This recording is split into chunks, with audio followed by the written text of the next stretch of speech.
Chapter 307. Millennium Summit. Yang Jian knew from Lu Xianyas' expression that he had heard of Journey to the West, but hadn't read it, plus his demeanor suggested he most likely came from overseas. He immediately took out a book from his pocket and handed it to Lu Xiani. "This is my favorite book, the most extraordinary book ever, a gift for you, my elder." Upon hearing this, Lu Xiani quickly reached out to accept it, even bowing gratefully, which made Yang Jian feel vigilant. What's going on? Did this fellow realize he was concealing his cultivation level? Seeing the change in Yang Jian's eyes, Lu Xiani spoke. "Thanks, I'll go read this book now since I have nothing else to do." With that he turned and left. Yang Jian watched him walk away, thought for a moment, and continued reading. It wasn't until the evening that Xian Tianyi finally left. Guwen looked at the book on the table, his face full of anticipation. The latest Green Hero travelogue. Xian Tianyi truly was a saint in his eyes. Despite the chaos in recent years, that youngster still managed to write a book. You should know the Green Hero travelogue is adapted from real experiences and focuses on romantic plots, implying that these years Xian Tianyi had incurred more romantic debts. Guwen took a deep breath and then picked up the Green Hero travelogue with both hands. The moon outside the window was full, and the valley was filled with the continuous sound of insects, making the atmosphere more enjoyable for reading. It wasn't just him reading in the valley, Lu Xiani was also in his guest room reading. Lu Xiani held Journey to the West in one hand, his brow furrowed, and his other hand was calculating something. 7 days later, Guwen rode the blood prison Great Saint to Tianya Valley to pick medicinal herbs. Only Luo Hun, Lv Xian, and 3 monkey demons were there. Yi Luyun, Ji Rualai, and Li Lingtian hadn't returned. Above the clouds, Lu Xiani looked down at Tianya Valley, his brow tightly knit. Listening to the exchange between Guwen and Luo Hun, he finally let down his guard. This youngster providing the supreme sect with grass and serving the dynasty as a laborer, with hardly a grand background, was exactly why he was so humble. Lu Xiani turned and left, planning to visit the supreme sect. He had heard that investiture of the gods could be linked with Journey to the West, and he wanted to see what investiture of the gods was about. As Guwen continued weeding, the corner of his mouth curled upward. Beside him, Luo Hun continued asking, "What have you considered?" "Let's not, I really don't want to leave the supreme sect. Thank the emperor and the crown prince for their kindness on my behalf, but I won't be going to the imperial city," Guwen replied. Luo Hun smiled and said, "The crown prince always talks about defeating Yang Jian. He's been cultivating hard these years. He even received pointers from a great cultivator from the ocean. You better prepare Yang Jian." Guwen nodded. "Sure, old Luo, you've aged." "Aged? Why would you say that?" "You've become more and more long-winded. You used to talk less when you borrowed the Green Hero travelogue. You dare mention that, without a new volume of Green Hero travelogue, the supreme secret records you asked me to find still haven't appeared. Read more of the Journey to the West and cultivate your mind." Guwen kept weeding while bantering with Luo Hun. Days continued to pass. Autumn left and winter arrived. Snow began to fly. One day, while reading in the 8 scenic caves, Guwen suddenly sensed something and immediately took out a green jade, the mortal jade of the mortal world peak, a symbol of a peak master and also a magic artifact. He sent his divine thought into it and soon learned that the Millennium Peak meeting was about to start. He thought for a moment, stood up, and disappeared from the spot. The mortal jade had a directional guide inside, but Guwen didn't need it. He had already found the location of Mortal World Peak. Mortal World Peak was very distant from the Supreme Sect, situated over an ocean covered in thick fog. There were no islands or continents, only towering peaks rising straight from the ocean floor into the clouds. Guwen appeared at the edge of Mortal World Peak and then proceeded forward through the clouds. It wasn't long before he saw the figures of cultivators, more and more of them all heading in the same direction. Guwen didn't speed up, flying at a leisurely pace, enjoying the scenery along the way. He was considering, now as a peak master, whether to plant medicinal herbs on his own peak.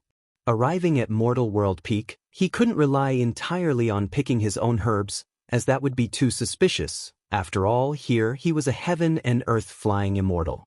"Taoist friend, please wait." A voice came from behind, and Guan stopped and turned to look. He saw two cultivators approaching on swords, a man and a woman, both at the Nirvana realm. Guan performed a lifespan detection. The man was named Su Ruahai and the woman Su Shi. Their ultimate lifespans were not outstanding, but also not mediocre. The two approached Guan, and Su Ruahai took the initiative to raise his hand in greeting. I am Su Ruahai. This is my sister, Su Shi. May I ask for your honored name, Taoist friend? Guan returned the greeting. I am Meng Lang. May I know what brings the two of you here? Su Ruahai smiled. Taoist friend, are you also here to pay respects at Mortal World Peak? We are siblings too, why don't we keep each other company? Although he couldn't see through Guan's cultivation level, Guan didn't appear dangerous to him, and he observed Guan flying leisurely, looking around as if it were his first visit. Su Shi, examining Guan, quickly averted her gaze when Guan looked at her, her earlobes turning slightly red. Interesting, embarrassed after living over 8,000 years? Guan thought to himself and then nodded. Su Ruahai became even more enthusiastic, and the three chatted as they flew. Guan asked them about their understanding of Mortal World Peak, reassuring Su Ruahai that it was indeed Guan's first visit. Su Shi didn't talk much, mostly Su Ruahai spoke, with her occasionally interjecting. Through them, Guan gained a clearer understanding of Mortal World Peak. At the same time, he thought about the siblings he had met towards the end of Xiao Shengshen's life, recalling their adventures, which made him feel somewhat regretful and endearing Su Ruahai and Su Shi to him. An hour later, the three passed through dense fog, and their eyes were drawn to a gigantic peak ahead, an incredibly majestic peak even larger than any they had encountered along the way. Its diameter at the base was at least 1,000 miles, shooting straight into the sky, its top invisible. The surface of this mountain was densely wooded, full of vitality, and cultivators from all directions were flying toward this mountain. Upon arriving here, the surroundings became noisy, with roars of demon pets and mounts in the distance. Su Ruahai looked up, feeling moved, truly worthy of Mortal World Peak, one of the oldest schools in the world. I've wanted to join Mortal World Peak since I was young. I wonder if it'll pass smoothly. Guan laughed. With your cultivation level, you should be fine, no need to worry. Su Ruahai laughed bitterly. Brother Meng, you don't understand the requirements of Mortal World Peak for aptitude. Ha ha, Taoist friend Meng, you finally arrived. A hearty laugh interrupted Su Ruahai. Guan knew without looking up that it was Wuxia who had come. He had intentionally leaked a hint of heaven and earth flying immortal aura earlier. Su Ruahai and Su Shi might not have noticed, but Wuxia, who had been waiting for him, picked it up quickly. Wuxia descended from the sky, grabbing Guan's hand, eager to move on. If you hadn't come, your position as Peak Master would have been taken. Wuxia huffed. Guan quickly said, I'd like to bring them along. Wuxia glanced at Su Ruahai and Su Shi, nodding slightly. Su Ruahai and Su Shi were stunned. Peak Master's position? Had they heard right? Chapter 308. Unable to contact Guan saw that Su Ruahai and his sibling were still in a daze, so he immediately rolled up his sleeves, took them into his palm, and followed Wuxia to fly upwards. That scene caused Wuxia to raise an eyebrow and laugh. Taoist friend Meng, you have impressive divine skills. In the eyes of Su Ruahai and his sibling, it was not that they had become smaller, but Guan and Su Ruahai had become gigantic, a visual impact so shocking that it left the siblings speechless and wide-eyed. Listening to Guan and Wuxia chatting and laughing, Su Shi came back to her senses and looked at Su Ruahai, asking carefully, Brother, just now the senior mentioned Meng Dao, is he a Peak Master? She naturally knew what being a Peak Master meant. In Mortal World Peak, a Peak Master wielded immense power and symbolized the status of a strong individual, someone of legendary status. Turbulent waves rose in Su Ruahai's heart as he tried to maintain his composure, slightly nodding his head without making a sound. He carefully recalled the previous interactions and realized he hadn't offended the other party, who had even comforted him about successfully entering Mortal World Peak. A light shone in Su Ruahai's eyes, his heart beginning to race with excitement, his hands clenched into fists inside his sleeves. At the same time, Baizia began to explain the situation of the Millennium Summit. Although it was called the Millennium Summit, it was not actually fixed at an interval of 10,000 years. It had been 20,000 years since the last summit, and Baizia, having returned rarely, discussed holding it with the other peak masters. The opening of the Millennium Summit would not only recruit new disciples but also invite other friendly forces. Before the opening of the Millennium Summit, Baizia would take Guwen to choose an unclaimed divine peak. Mortal World Peak had many peaks, divided by rank from low to high: Sea Peak, Immortal Peak, Divine Peak, and Main Peak, the latter being the highest level with only one. There were 25 divine peaks, and the hard standard for a master of a divine peak was the heaven and earth flying immortal realm. Guwen was curious, how could there be a shortage of divine peak masters? Baizia replied that many heaven and earth flying immortals wanted to adventure beyond the outer heaven, so they would make room if they wanted to leave. After hearing this, Guwen didn't react too strongly, making Baizia sigh in relief. It looked like he had successfully bluffed Guwen. He had made outer heaven seem so dangerous because he wanted Guwen to stay in the great heavenly spirit land. Besides, someone like Guwen, who had no powerful backing and could cultivate to the heaven and earth flying immortal realm in solitude, was undoubtedly an unimaginable talent. Even without going to outer heaven, he could still advance. The two kept flying upwards until the azure sky vanished, replaced by the dazzling starry sky. Su Ruohai and Su Shi, standing in the palm of Guwen's hand, looked up, immersed in the vastness of the universe. Guwen followed Baizia into a grand hall, placing Su Ruohai and Su Shi on the ground, asking them to follow behind him. The grand hall was spacious, with giant, majestic statues lined up on both sides, and the ceiling was engraved with various grand scenes. Su Ruohai and Su Shi proceeded cautiously, not daring to make a sound, staying close behind Guwen. Moving forward, Guwen saw 25 bluish-purple crystal columns, with the power of rules surging within, containing countless restrictions. It seemed that Mortal World Peak might be hiding a divine immortal of wondrous dharma. Even a carefree primordial immortal would find it difficult to construct such crystal columns. Baizia stopped walking and pointed to two adjacent crystal columns. These two divine peaks are open for choice, known as Chengtian Peak and Dingtian Peak. He began to introduce Chengtian Peak and Dingtian Peak. Chengtian Peak had over 1 million disciples, and its height was moderate since it had a long history, so the disciples' cultivation levels were generally strong. The height of Dingtian Peak was second among the divine peaks. Because it had experienced internal strife, there was a gap in the disciples' cultivation, with most of them below the level of loose immortals, and resources were also scarce, with many areas left idle. Currently, the number of disciples on Dingtian Peak was just over 200,000. Guwen immediately spoke up, "Then Dingnan Peak it shall be. I will see to its improvement and contribute to Mortal World Peak." Upon hearing this, Baizia looked at Guwen with newfound respect. Afterward, Baizia asked Guwen to bring out the mortal jade and place it on the crystal column. Having done all this, they proceeded to other palaces for a tedious process to unlock Guwen's rights on Dingtian Peak. Su Ruohai and Su Shi also registered in the process, becoming disciples of Dingtian Peak. An hour later, Baizia took Guwen and the siblings to Dingtian Peak, then left. He didn't support Guwen's position. Jokingly, did a heaven and earth flying immortal even need someone to stand up for them? Who would dare to stir up trouble? That would be courting death. In Mortal World Peak, disciples were not allowed to defile the peak master.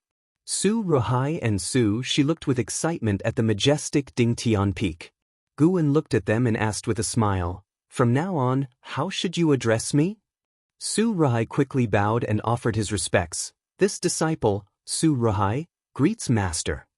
Su Shi recovered her senses and followed suit, greeting him as master.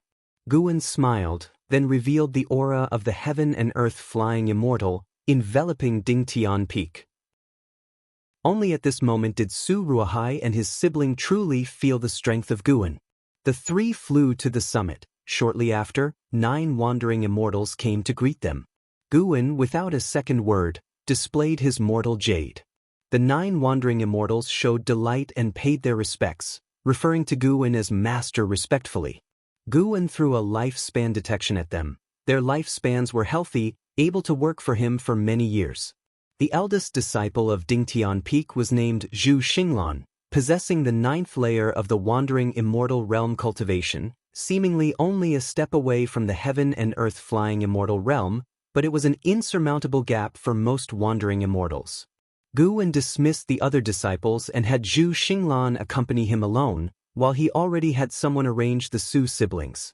Zhu Xinglan was refined in appearance, looking to be in his 40s, dressed in a green robe, with a black and white beard, his demeanor calm and imposing as he stroked his beard. Guwen asked him to give him a tour around Dingtian Peak. Before long, 2 hours had passed. After settling into his new residence, Guwen prepared to leave. Before departing, he gave Zhu Xinglan a large amount of crystal stones to buy medicinal herbs to cultivate on Dingtian Peak, making Zhu Xinglan extremely excited, feeling the arrival of a magnificent peak master. Returning to 3rd Medicine Valley, Guwen transformed from the high and mighty peak master of Mortal World Peak to an ordinary valley master of Supreme Sect. In the evening, Guwen found stealing the 5 elements and 9-finger Divine Lord, who were still playing chess, truly a waste of time. Guwen curiously asked, "Where did Shinxinzi go?" 9-finger Divine Lord casually responded, "I heard he went to the Millennium Summit of Mortal World Peak. He just left not long ago." Mortal World Peak? Inchim, an ancient Qi fortune sect. Don't bother poking your nose into it. You won't encounter it in this lifetime. It's a sect much more powerful than the Great Cold Demon sect. 9-finger Divine Lord casually replied, prompting Guwen to stare at him, then he turned and walked away. Stealing the 5 elements then said with a smile, "That's not necessarily true. If he could invent this game, I think he might encounter great opportunities in the future. Who knows? You are so powerful, yet I haven't seen you help him." 9-finger Divine Lord replied, and although he had grown familiar with Guwen, he had no intention of changing Guwen's destiny. With Guwen's talent, even if he was taken to a great sect, it might not be for the best. At least here, Guwen could live effortlessly, live happily.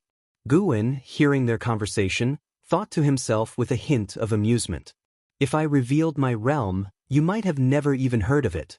Guwen hummed and went to chat with Ji Xiaoyu. With some time left before the Millennium Summit, Guwen was in no rush to head there. Days later, Guwen came to Immortal Seeking Island and made his final deal with the island master. Henceforth, Immortal Seeking Island would belong to him. Due to the calamity brought by the Great Cold Demon sect, the forces behind the island master had already withdrawn, not willing to look back, and could only sell it off to gain as much as possible. Before leaving, the island master said to Guwen, "You had better have your backing force send a wandering immortal here, otherwise, you won't be able to keep order." Guwen nodded with a smile.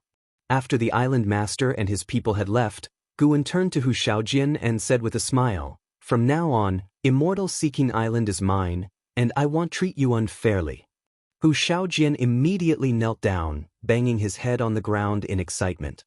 Afterward, Guwen summoned the elders of Sea Protection Mansion, briefly instructed them, and upon hearing that Guwen would arrange for a wandering immortal to come later, all the elders' expressions became respectful, no longer daring to underestimate him. Guwen wasn't just boasting. There were wandering immortals on Dingtian Peak, and he could easily arrange for one. After all, he was using the identity of Meng Lang on Immortal Seeking Island. Time flew swiftly by. Until the Spring Festival had passed, the Millennium Summit of Mortal World Peak was finally about to begin.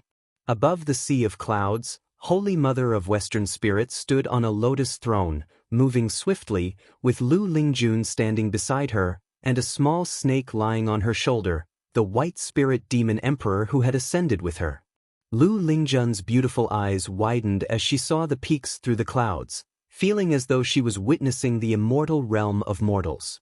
The White Spirit Demon Emperor flicked its tongue curiously and asked, "How does Mortal World Peak compare to the Great Cold Demon sect in terms of strength?"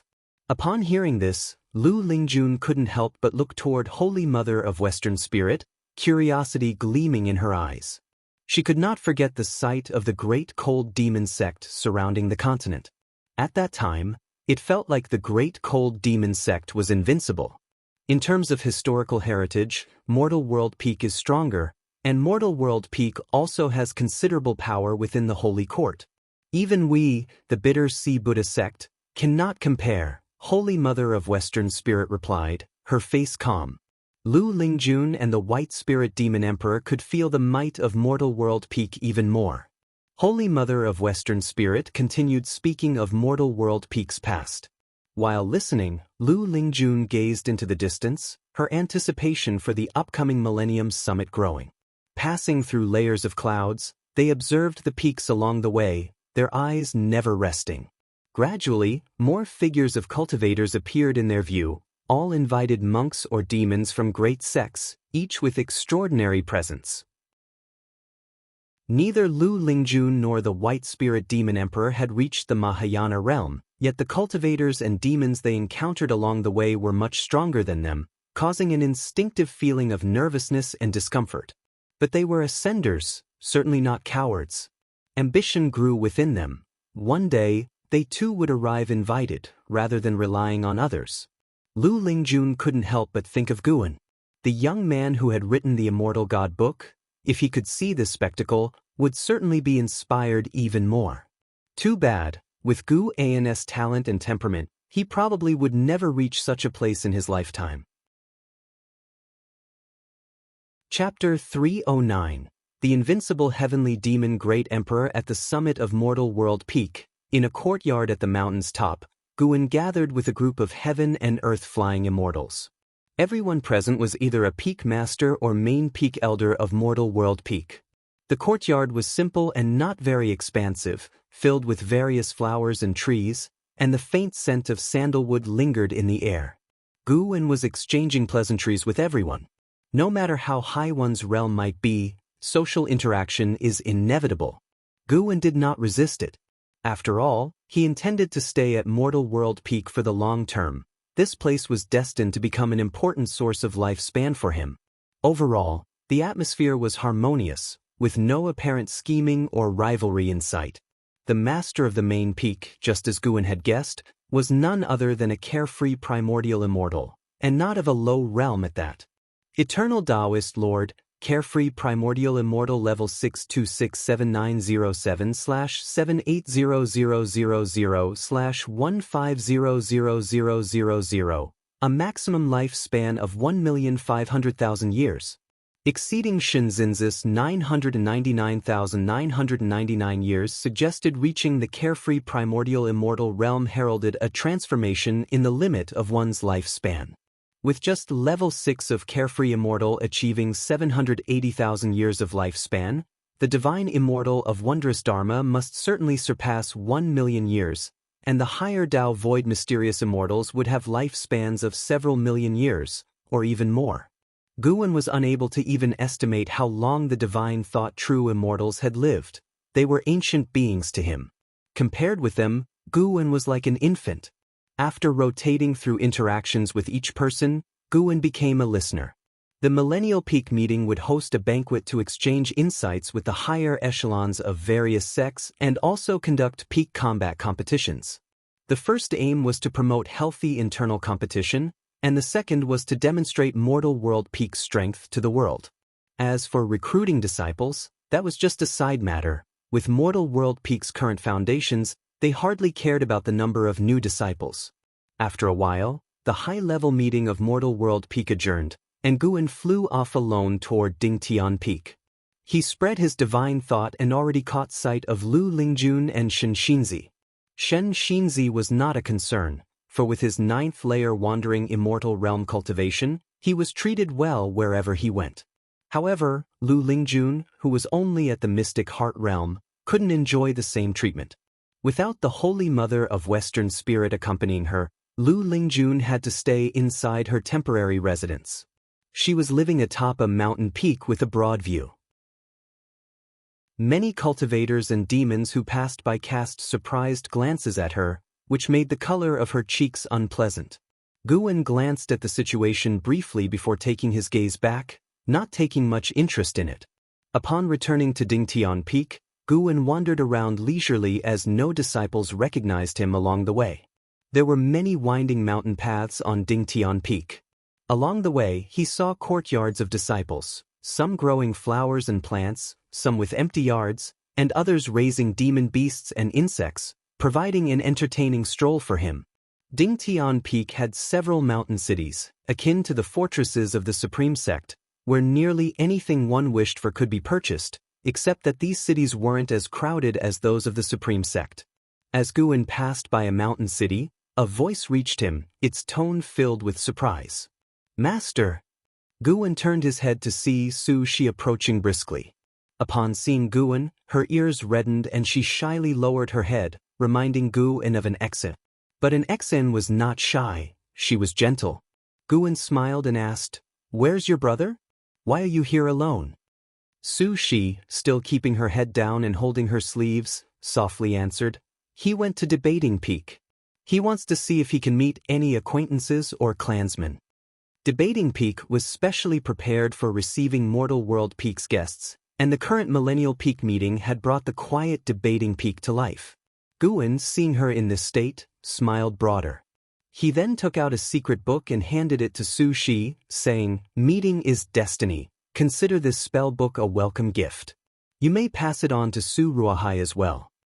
Su Shi looked up, instinctively stepping back and waved her hand, saying, "If not for Master, we might not have been able to join Mortal World Peak.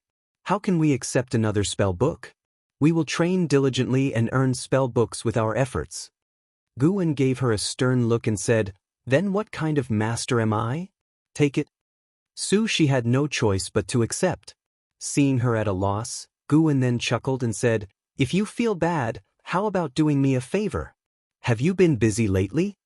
Su Shi quickly shook her head, replying, not busy at all. Go to Debating Peak, to the dwelling of the Bitter Sea Buddha sect. Look for a person named Lu Lingjun. Keep her company wherever she wants to go these days. If she asks, just say it's arranged by your master. Do not reveal my name. If she has any requests that you can fulfill, help her out. Your master won't let you suffer for it," Guan instructed, then raised his hand to project the image of Lu Lingjun into Su Zai's mind. Su Shi hesitated for a moment before accepting the task. With a wave from Guan, she bowed respectfully and took her leave. Watching Su Shi leave, Guan smiled to himself. Arranging this was partly to help Lu Lingjun broaden her horizons, and also to train Su Shi a bit. This had been a spur-of-the-moment decision for him. Guan continued his descent down the mountain, enjoying the scenery along the way. In the courtyard, Lu Lingjun sat in front of a stone table, idly flipping through a book. Beside her, the white spirit demon emperor lay sprawled across the table. A figure descended from the sky, and Lu Lingjun instinctively looked up, then rose to her feet. "Lu Lingjun?" Su Shi asked. Lu Lingjun subconsciously nodded, feeling somewhat uneasy. Su Shi was wearing the Taoist robe of Mortal World Peak, her face beautiful, her posture dignified, and exuding an aura of immortality. In her presence, Lu Lingjun couldn't help but feel intimidated. The difference between them was like that between immortals and mortals. Although Su Shi was shy in front of Guan, she was at ease facing Lu Lingjun. Precisely because of this serenity, the aura of Nirvana realm manifested, overwhelming Lu Lingjun of the mystic realm with pressure. Lu Lingjun's mind raced, wondering if she had offended someone. "My master sent me to you. Do you have any places you'd like to go? I can accompany you. If you have any needs, you can ask me, until the end of the Millennial Peak meeting," Su Shi continued. She was puzzled inwardly about why her master would take care of such a minor cultivator. She then thought, weren't she and her brothers similar to this girl in her master's eyes? Perhaps this girl had also met her master on the road and caught his eye. "May I ask who is the master of Senior?" Lu Lingjun asked cautiously. Su Shi responded, "My master is the Peak Master of Dingtian Peak." The Peak Master of Dingtian Peak. As an ascender, Lu Lingjun couldn't keep her composure at this revelation, and the white spirit demon emperor's eyes widened as well.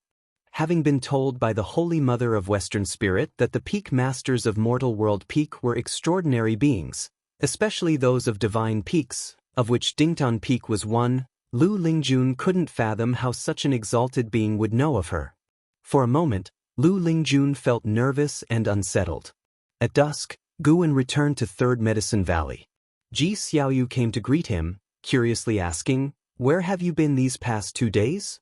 Guwen replied, "A Taoist friend of mine is hosting a banquet, and I have to attend as a guest." Ji Xiaoyu nodded, then said, "I had another dream while cultivating today. Shall we talk about it? I don't want to get involved with your great karma." Guwen thought helplessly, but he immediately said aloud, "Of course, no problem." They both ascended to the upper floor. After Ji Xiaoyu set up restrictions, only then did she sit down at the desk, frowning slightly as she said, "I dreamed that I was in a dimly lit space surrounded by stars, some of them immensely vast. I was surrounded by many demons and fighting outer heaven." Having never been to outer heaven, the mortal spirits of this world couldn't imagine what it looked like, so Ji Xiaoyu could only describe it as a dimly lit space. Listening attentively, Guwen quickly determined that Ji Xiaoyu's dream involved heavenly demons. Had she been to the silent destruction domain in a past life? He wasn't surprised. He had known for a long time that Ji Xiaoyu was no ordinary person.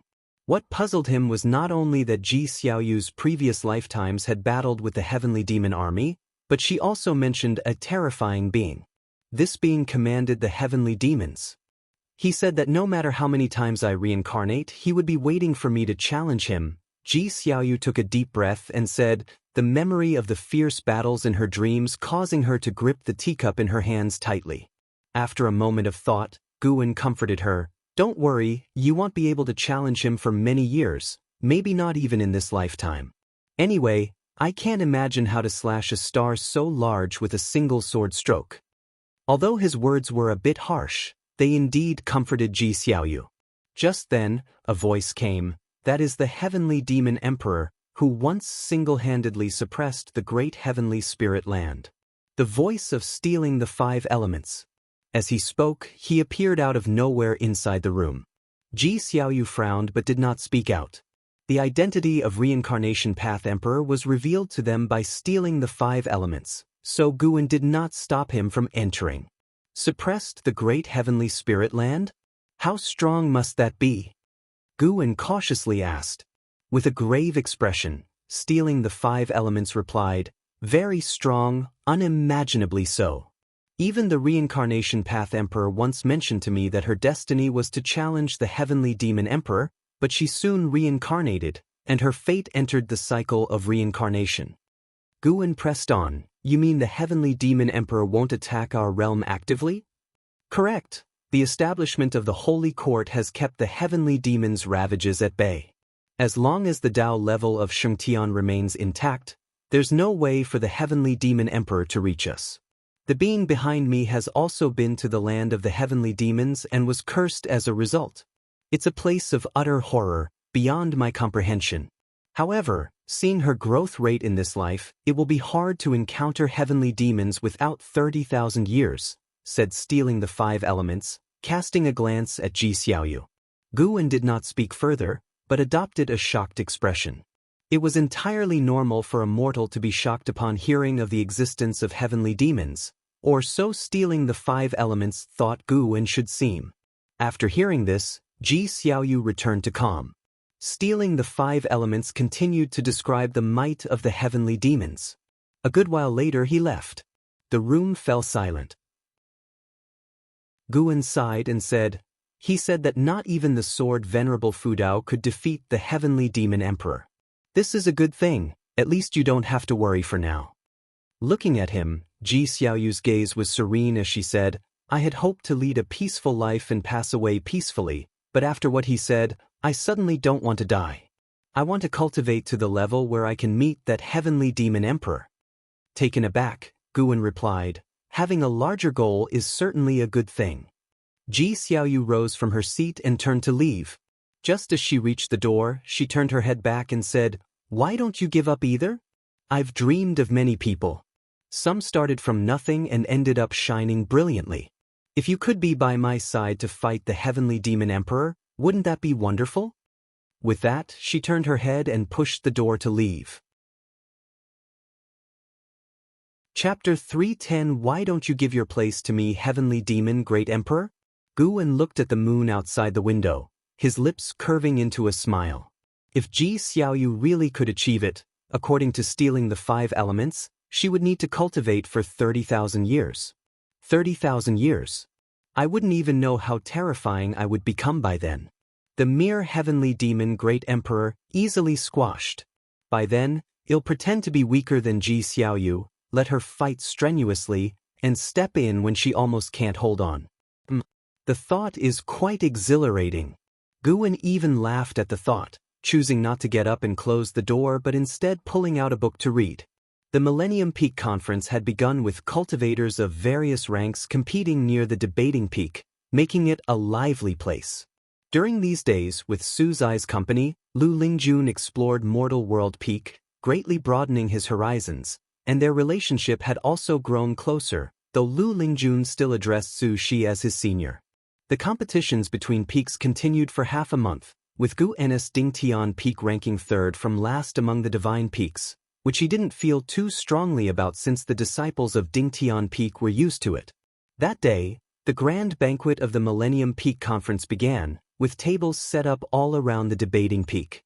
Guwen then attended the banquet under the starlit sky, the banquet located above a sea of clouds equipped with a powerful formation, only accessible to those at least in the heaven and earth flying immortal realm. Shen Xinzi of the wandering immortal realm couldn't participate, which actually relieved Guwen. If Shen Xinzi had come, he wouldn't have attended. There were hundreds of heaven and earth flying immortals and over 10 carefree primordial immortals at the cloud banquet, with Guwen standing beside Baizia listening to him introduce the guests. The participating forces numbered over 20, including even cultivators from the Holy Court. The atmosphere was harmonious, and Guwen was enjoying the feast. The exquisite delicacies here were truly exceptional, with just one bite enough to save mortals decades of hard cultivation. With Baizia's help, Guwen got acquainted with quite a few heaven and earth flying immortals. An ancient hour later, a carefree primordial immortal suddenly walked to the middle of the cloud banquet, laughing as he spoke. Taoist Lord, I wish to join Mortal World Peak, may I ask if that's permissible? Upon these words, everyone turned to look at him. The Peak Master of Mortal World Peak's main peak, Everlasting Taoist Lord, looked towards him and laughed. Mo Hen, although you've left the great cold demon sect for tens of thousands of years, can you really sever all ties given your sect's current crisis? Other carefree primordial immortals followed with light jabs at Mo Hen. Mentioning the great cold demon sect invariably brought up Sword Venerable Fudao, but Mo Hen wasn't upset. He looked at Everlasting Taoist Lord and cheerfully said, I've long severed those ties. It's normal for that group of useless people to be annihilated. Don't provoke me, Sword Venerable Fudao isn't someone I can afford to antagonize.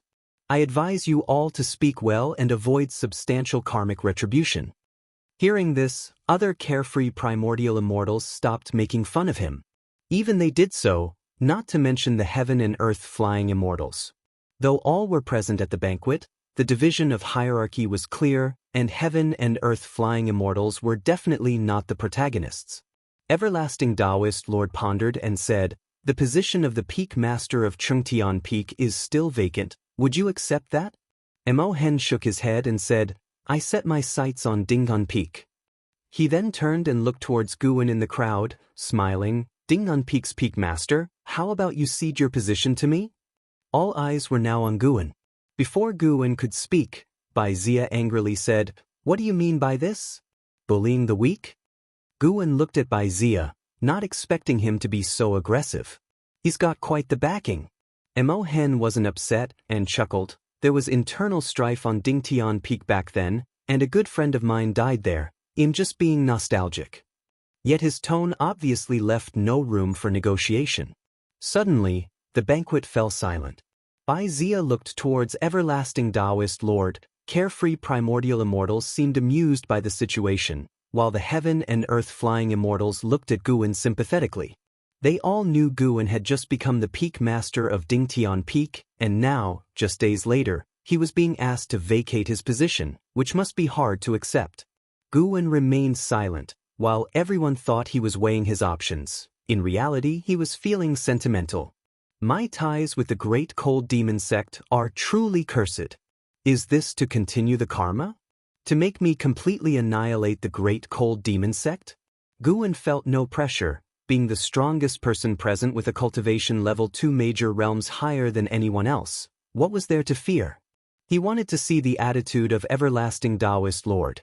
If Everlasting Taoist Lord didn't defend him, then there was no reason to stay in Mortal World Peak. As for Mo Hen, a bad ending was inevitable. Everlasting Taoist Lord slowly said, "That won't do, choose another one." His tone was unquestionable and very firm, giving the great cultivators of Mortal World Peak a sense of backbone. Regardless, Mo Hen was an outsider, and although the combat power of a carefree primordial immortal was important, it didn't give him the right to do whatever he pleased. If Meng Lang were kicked out today, tomorrow it could be any of them. Mo Hen shook his head. "Don't be hasty, what if this young friend agrees?" The term young friend was filled with disdain.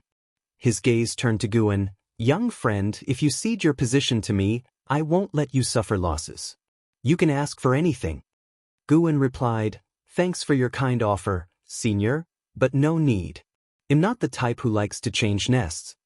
Everyone's expression changed slightly, none expecting Guwen to defy Mo Hen, Everlasting Taoist Lord included. At this level of cultivation, recklessness was impossible unless facing a lower-level cultivator. Mo Hen's smile disappeared instantly, his face darkening as he said, "I can give Taoist Lord face, but have you considered the consequences of offending me?" Everlasting Taoist Lord frowned, appearing suddenly in front of Guwen, looked at Mo Hen and said coldly, "Taoist friend, you are going too far." Mo Hen stared at Guwen with a cruel smile, blatantly threatening him.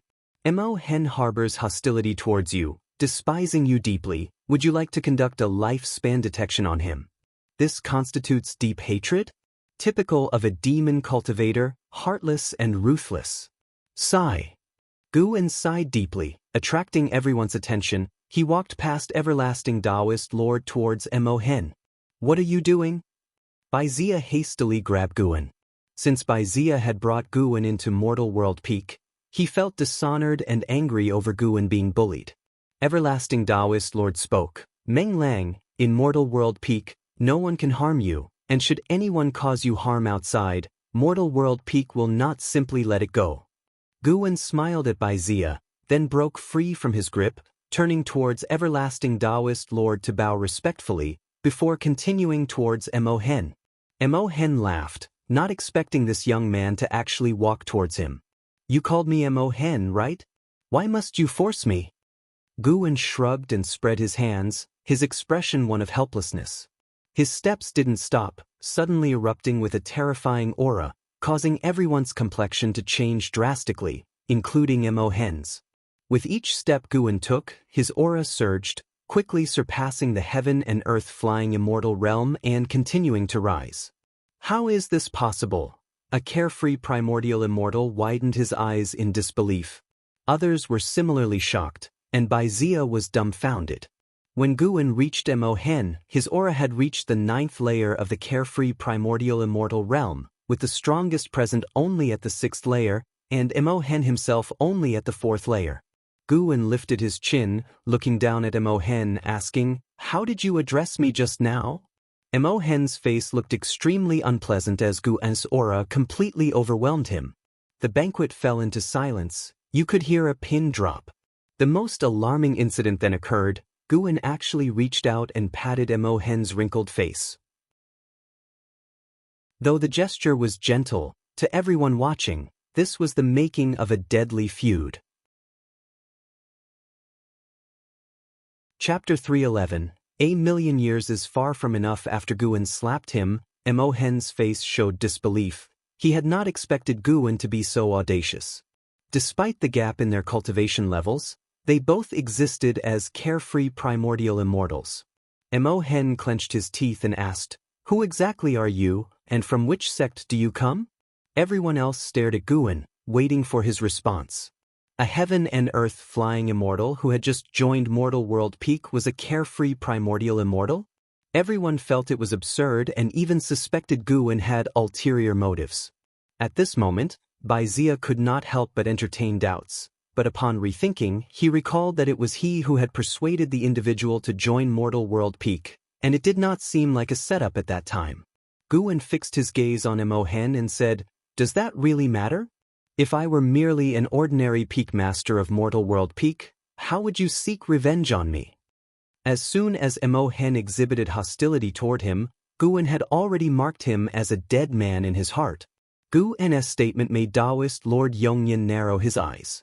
After hearing this, Imohen's expression grew uglier, and for a moment, he did not know how to respond.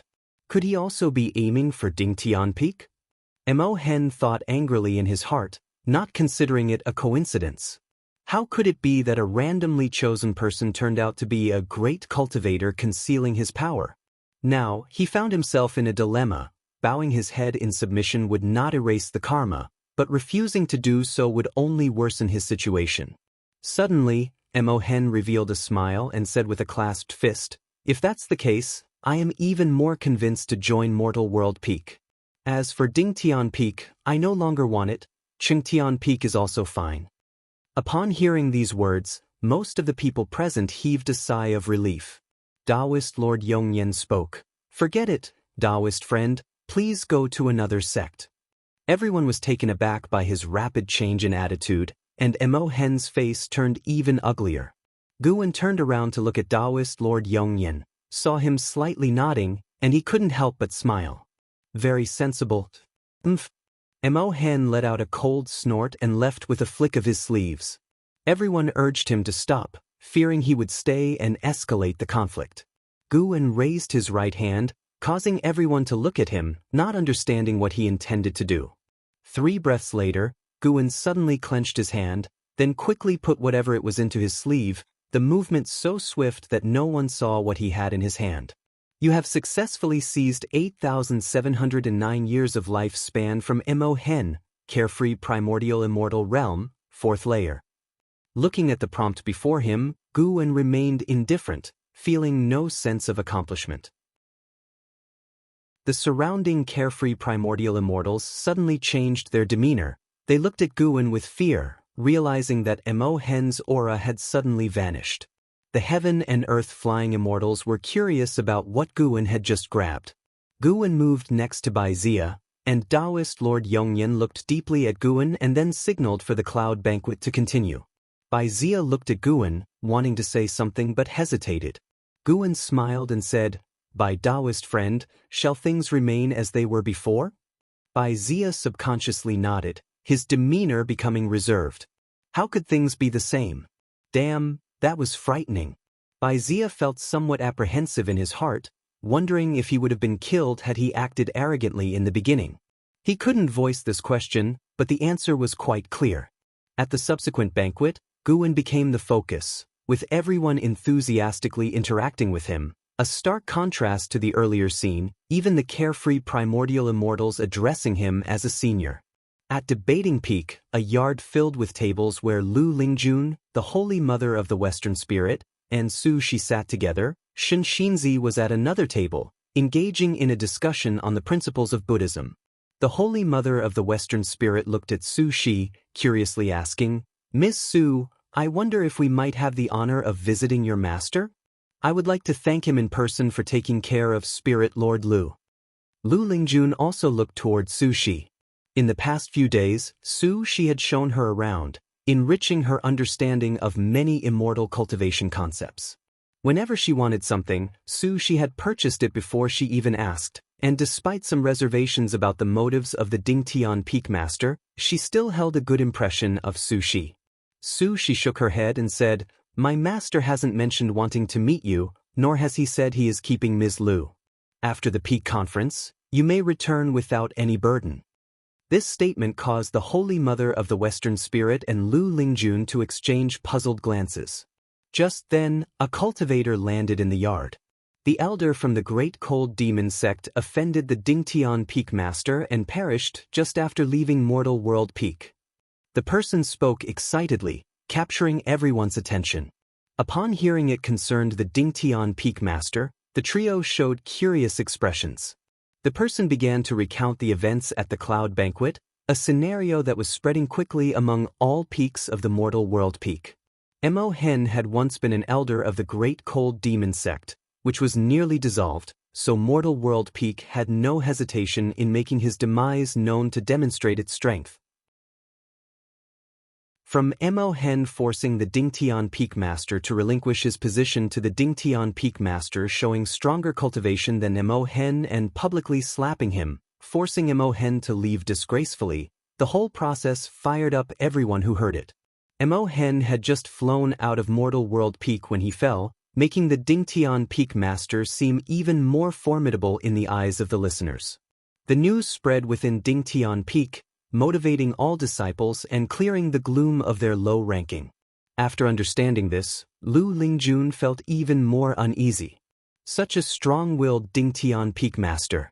To have such a person assisting her was a mixed blessing. Due to the conflict between the Dingtian Peak Master and Mo Hen, this Wanli Peak Conference became much more discussive. As Mo Hen's identity and deeds were unearthed, all guests could feel the strength of Mortal World Peak.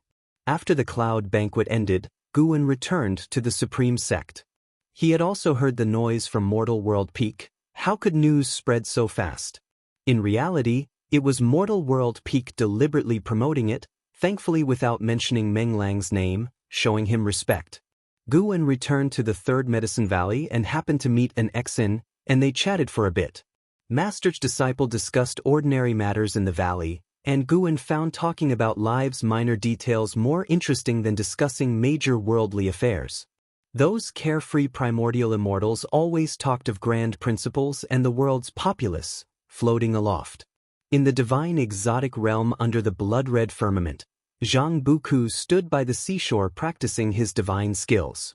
Behind him, the divine exotic realm master sat before the divine exotic life tablet, looking up at the heavens, lost in thought with a vacant gaze. Zhang Buku finished his maneuver and turned to face his master, asking, "Master, the great calamity has ended, and you have reached agreements with various sects across the sea. Why do you still look so troubled?" Thinking about how sword and circumverted the great cold demon sect stirred his blood. Since he began walking the path of immortal cultivation, he had often heard of the deeds of Sword Venerable Fudao. He never imagined that wherever he went, Sword Venerable Fudao would still be revered by all as a supreme great power. Divine Exotic Realm Master slowly retracted his gaze and said, "Just like Master, the great cold demon sect is but a pawn. This matter cannot end so quickly. The commotion is too large, and the Holy Court will surely investigate. When the storm settles, more trouble will come." Zhang Buku disagreed and said, "If there were an existence behind the great cold demon sect capable of contending with Sword Venerable Fudao, wouldn't they have acted long ago? Perhaps they are investigating Sword Venerable Fudao's identity and cultivation level." "Master, don't worry. Wouldn't it be better for you to focus on cultivating and strive to break free from destiny on your own?" Zhang Buku advised. Since his father's death, he had faced continuous tribulations and developed a firm heart. He knew worrying about the future was futile, and seizing the moment to cultivate diligently was key. The divine exotic realm master shook his head, smiling, "Master is not like you. I cannot strengthen through cultivation. The more divine exotic resentful ghosts there are, the stronger Master becomes." Zhang Buku frowned upon hearing this and asked, "Now that the world is at peace, won't you be unable to expand the number of divine exotic resentful ghosts?" The divine exotic realm master nodded, then looked up again and said, "It just means I can't grow stronger in this realm. My disciple, would you like to venture to other great heaven and earths?" "Where?" "A very dark realm." The words of the divine exotic realm master puzzled Zhang Buku. What did very dark mean? Was there a place darker than the divine exotic realm? Time flew by, and 7 years passed in the blink of an eye. On this day, Lu Lingjun returned. She saw Guwen playing Go with someone and couldn't help but shake her head and laugh. Was Go really that engaging? Her gaze fell on Shinxinzi. Why had this prominent figure from the Bitter Sea Buddha sect stayed here all this time? She couldn't figure out what charm the Third Medicine Valley held to attract such a great cultivator. She communicated with Guwen telepathically. Upon hearing her, he immediately asked Yang Jian, who was standing beside him, to help with the game. Seeing Yang Jian prepare to play, Lu Xianyi from the Holy Court approached. Over the years, he always tried to flatter Yang Jian, a demeanor that led Guwen to speculate, but Guwen had kept his thoughts to himself, pretending not to know. Guwen squeezed through the crowd to greet Lu Lingjun. "Let's talk in your room," Lu Lingjun nodded. Guwen had no objections, and the two made small talk as they walked toward the building. Once inside, Lu Lingjun casually sat down, scanning the surroundings. When her eyes landed on certain books on the shelf, she couldn't help but grimace. Some things never change. Guwen brewed tea for her as she began recounting her experiences over the years. "I attended the Wanli Peak meeting at Mortal World Peak. It was an eye-opener. Are you aware of Mortal World Peak?" Lu Lingjun asked. Guwen nodded and replied, "I've heard of it. Shen Xinzi was there too, but I don't understand much about it. Those great cultivators said I'm not qualified to know."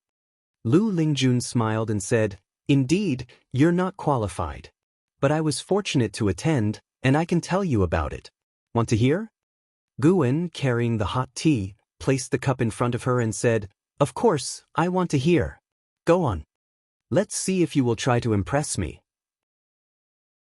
Lu Lingjun began from where she first learned about the Wanli Peak meeting, and Guwen sat down to listen attentively. She didn't hide the Dingtian Peak master's protectiveness toward her, even her language seemed to steer, seemingly eager to see Guwen's reaction. Guwen kept a normal expression, silently criticizing in his mind. Are all women like this? Previously, Jiang Qiong also used sword Venerable Fudao to pressure him. After some time, Lu Lingjun remarked reflectively, "The strength of the Dingtian Peak Master is unimaginable. The elder from the Great Cold Demon sect was killed just like that. I wonder when I could reach such a realm." Guwen joked, "Practice cultivation for 180,000 years. Lu Lingjun glared at him and retorted, "Easy for you to say? 1,000,000 years might not be enough. You have no idea about the vastness of the Immortal Path realm."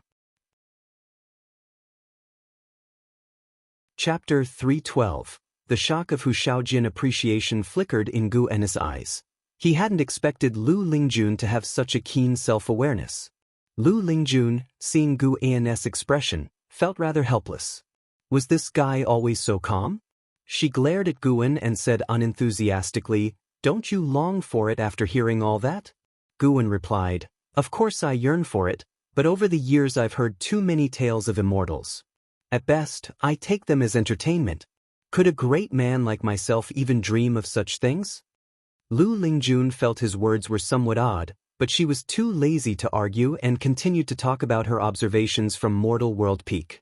Although Guwen had been there at the time, hearing it from Lu Lingjun's perspective offered a different view of the scene. The two chatted for over an ancient hour, and Lu Lingjun expressed her desire to stay temporarily in the Third Medicine Valley, to which Guwen agreed.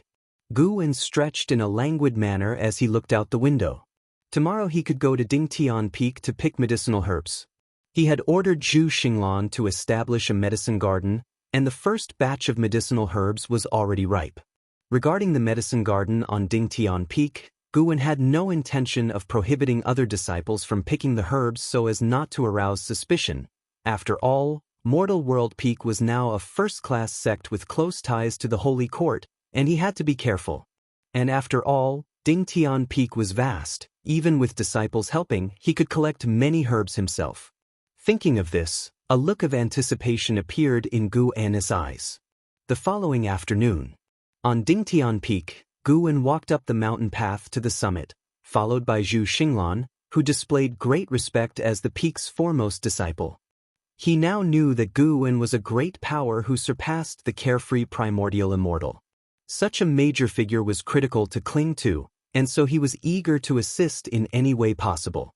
"I need a wandering immortal disciple to take charge of an island for me," Guwen said casually. "Ask around for me. I won't treat him unfairly." Today had brought him over 300,000 years of lifespan, a decent haul. Zhu Xinglan immediately responded, "Master, If you wish to leave today, I will arrange it now. Go ahead. With Gu An's consent, Zhu Xinglan vanished on the spot. Guan walked to the courtyard and sat on a bench, looking up. Ever since his last breakthrough, cosmic wars had erupted from time to time outside, with increasing numbers of heaven and earth flying immortals coming and going. Guan also caught sight of the visage of a heavenly demon.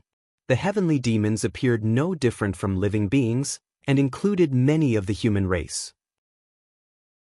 The most distinct feature of the heavenly demons was their demonic qi, which was different from that of the demon cultivators and demons within the great heavenly spirit land. It was more sinister and instinctively repelling. At the periphery of the silent destruction domain, 2 heaven and earth flying immortals were engaged in combat, fighting over a treasure. Carefree primordial immortals were observing in the shadows. Half an incense stick of time later, Zhu Xinglan returned, bringing someone with him.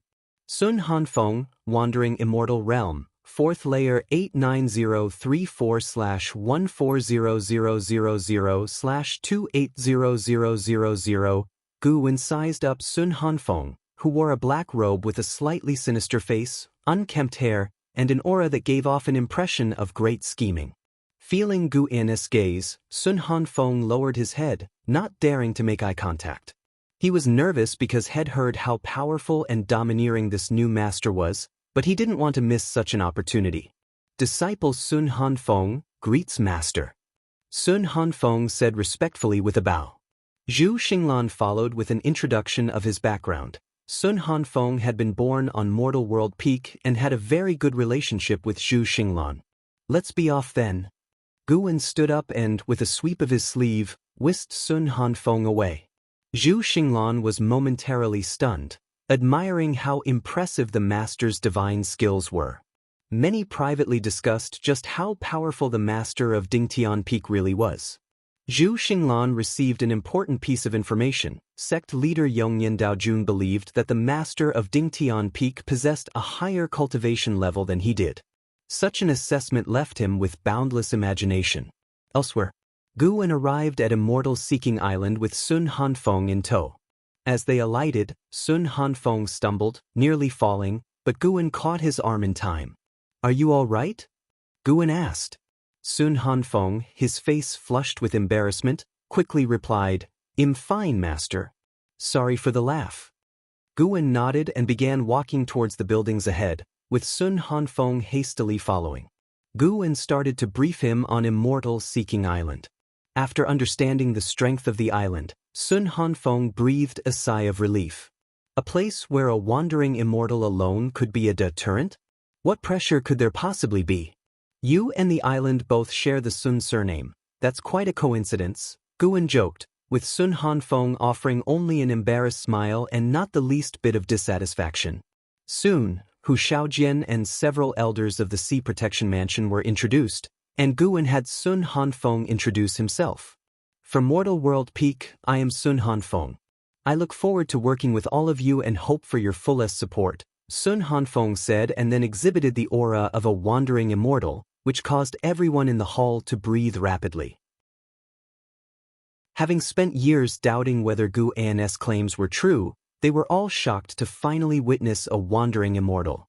Hu Shaojian was especially excited, looking at Guan with eyes full of admiration. That's settled then. From now on, Sun Hanfeng is in charge of Immortal Seeking Island. You all talk. With those words, Guan left. Everyone turned their attention to Sun Hanfeng, all quite nervous since he didn't seem easy to approach. After Guan left, Sun Hanfeng sat down with an assertive posture, no longer as restrained as before.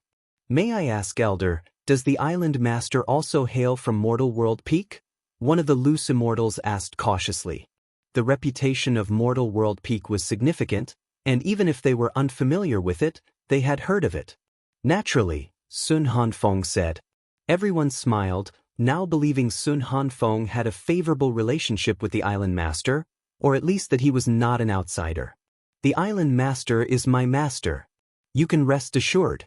What's most important is that we all work together to run Immortal Seeking Island well. We cannot disappoint him.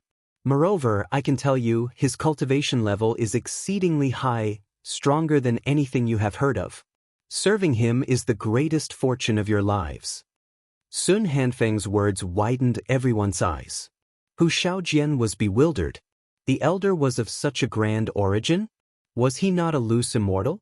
Wait, loose immortal was what he had claimed himself. Hu Shaojian felt overwhelmed by immense joy, his mind buzzing, failing to pay attention to the ensuing discussions from the elders. Sun Hanfeng also noticed his distraction but did not mind, as Guan had instructed to take good care of the lad. Seasons changed and another year passed. After the new spring, Guan visited the branch of the Supreme Sect. It was his first time at the branch, which he reached through the teleportation array in the main city of Sect. The Supreme Sect grew stronger every year, and its ties with the branch became tighter. Guan observed the branch's city, feeling the spiritual energy there, which was almost on par with the main city of Sect. No wonder so many disciples wished to come here. Not only was the spiritual energy abundant here, but disciples could also go out to train at any time, hunting demons and searching for heavenly and earthly treasures. The Taitsong dynasty had yet to claim the whole continent, and the same was true for the Immortal Cultivation sects, as they had not yet traversed every mountain and river on the continent. Guan didn't rush to find Yi Lan and began to wander around. As he wandered, he came across an acquaintance, a friend he had made in the Outer Gate city, with whom he exchanged pleasantries for quite some time. Moving on to the next street, he encountered a disciple from the Third Medicine Valley who had achieved foundation establishment. This was the sediment of a 227-year life. Guan enjoyed chatting with old friends, feeling no distance had grown between them. In the next ancient hour, he encountered two more old acquaintances, indicating that the branch had become the preferred destination for many average disciples, all in search of opportunities in the demon land. Guan was briefly contemplative but did not interfere with others' lives, unless he cared deeply for them.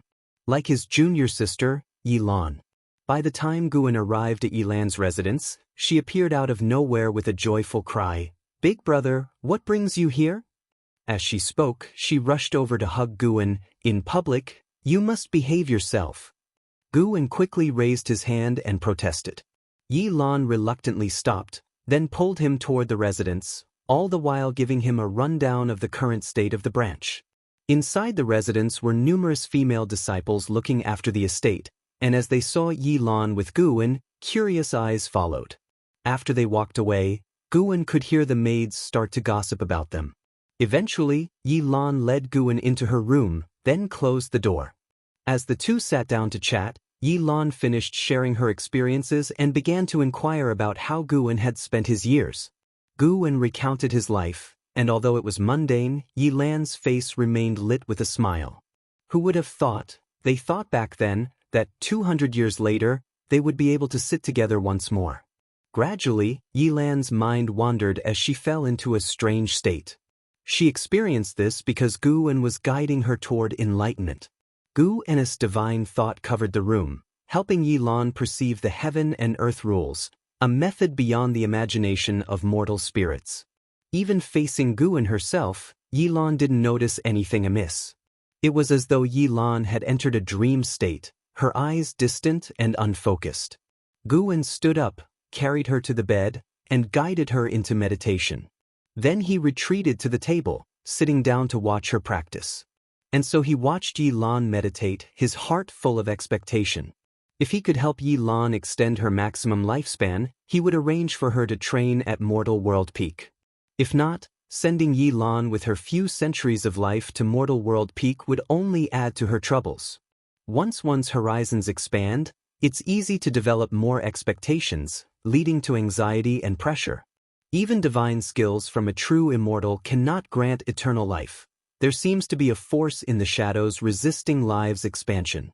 What that could be, Guan was also curious to know. Time flew swiftly by. Guan suddenly felt a bit bored and whimsically considered another option. Why not open another round of reincarnation evolution? This time, he would not select the dark great heaven and earth. He was curious to see how long he could survive. Perhaps if he lived for thousands or tens of thousands of years and mastered formidable divine skills, It might increase his chances of surviving the next tribulation crossing. Moreover, the memories passed down from reincarnation evolution could benefit his Taoist heart cultivation. Gu felt reaching a certain level might require reincarnation cultivation. Otherwise, he wouldn't have unlocked this feature. Let's give it a shot then. Just one shot, no greediness. After all, it would cost 10 million years of lifespan, and even if he wanted to play more, it was not possible. Gu looked at Yilan, thinking to himself, "Little sister, please." Chapter 313, Battle Court, Emperor of Heavenly Dragon. You spent 10 million years of lifespan to initiate a reincarnation evolution. Beginning to connect with the Tao rules. Searching for a reincarnation destination.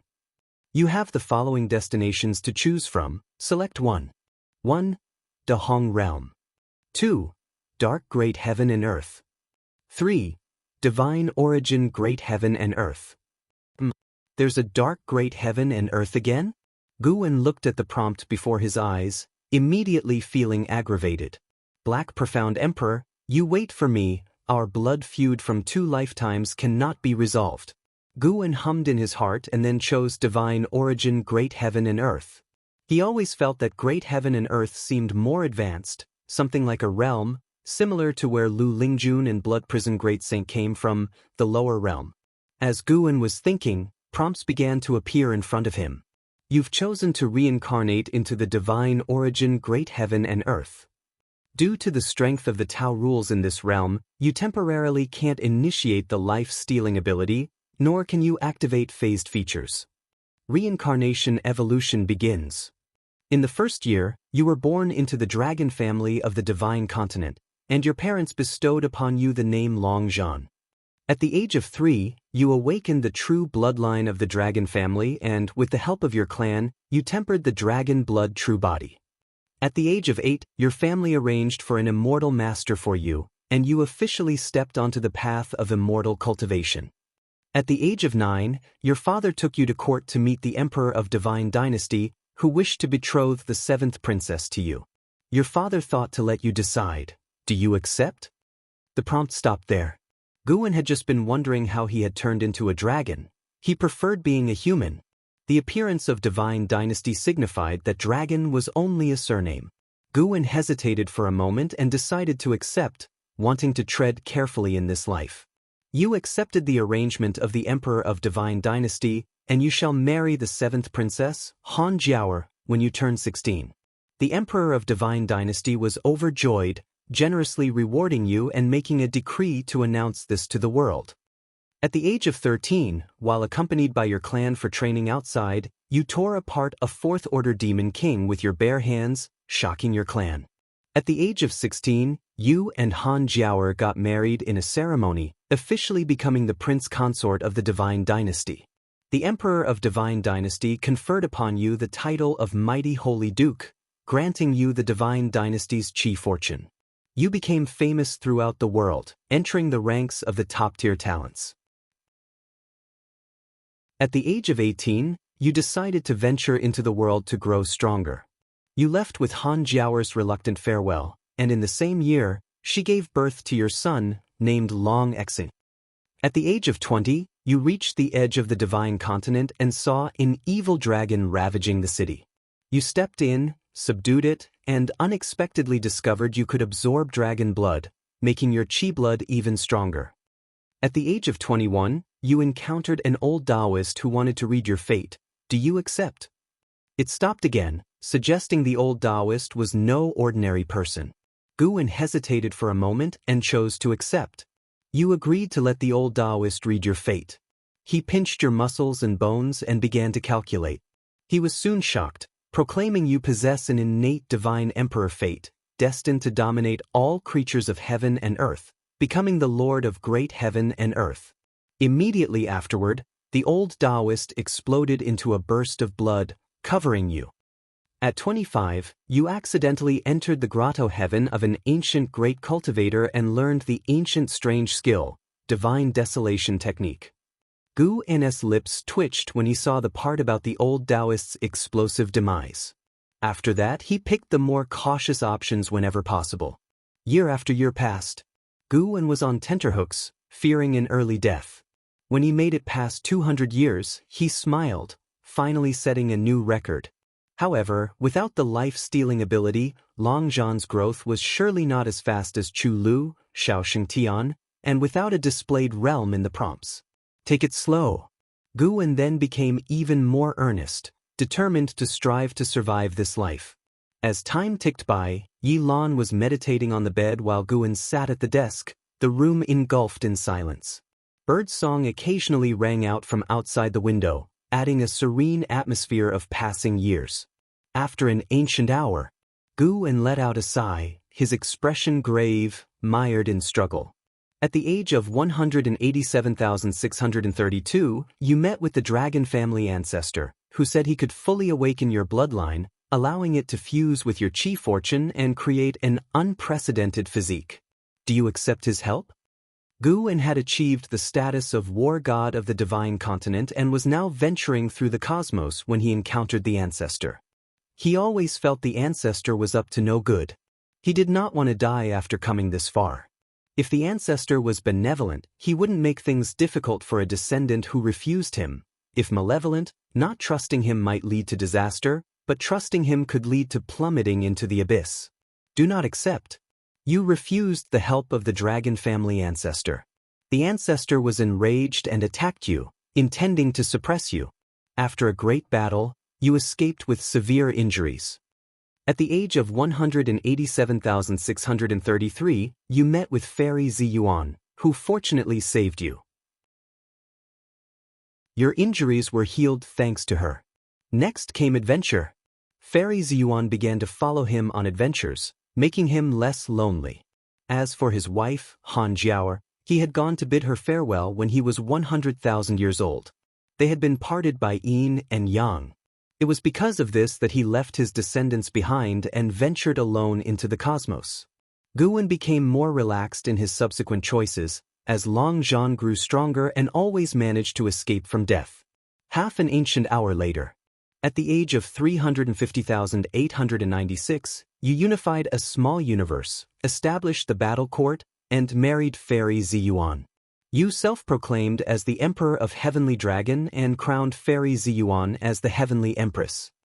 Quite impressive. Guwen suddenly felt a sense of achievement, as if unlocking an epic achievement in a game. He could persevere further. Guwen rubbed his hands together and continued to read on. One 10,000-year span followed another. After tens of thousands of years, at the age of 360,000, you broke through your own shackles, achieving the Tao Void mysterious immortal realm, shocking the cosmos. You regained your life grid.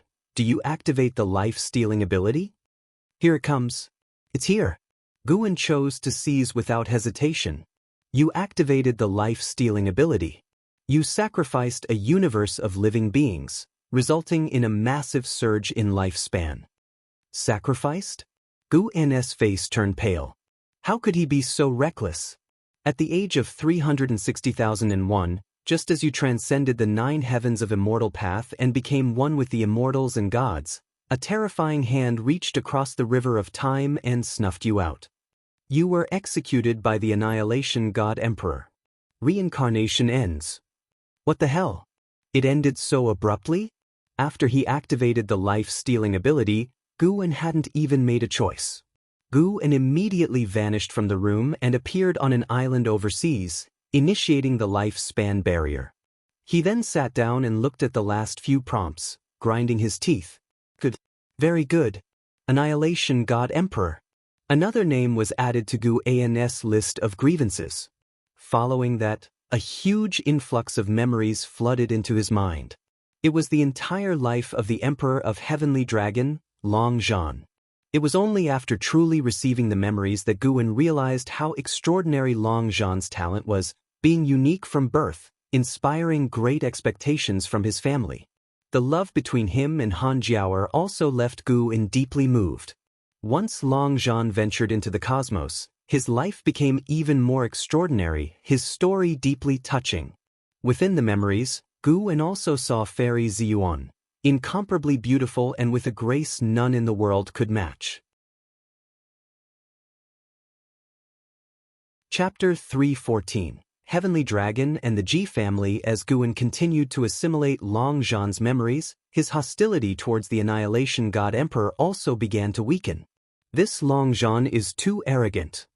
Before his wife Han Jiaoer's death, he still exercised some restraint in his actions, but since he went to outer heaven he completely unleashed himself and acted recklessly. The battle court he established was also tyrannical, rewarding those who followed him and annihilating those who opposed. The peace of heaven and earth sacrificed by Long Zhan was completely innocent and involved, and the creatures of that realm didn't even have time to react before they died. The whole world turned to dust in an instant. Before, Guan felt that Shaoxing Tian was already arrogant enough, but compared to Long Zhan, he was nothing. If Guan had been in the great heavenly spirit land and also possessed the ability to slay Long Zhan, he would definitely have made a move.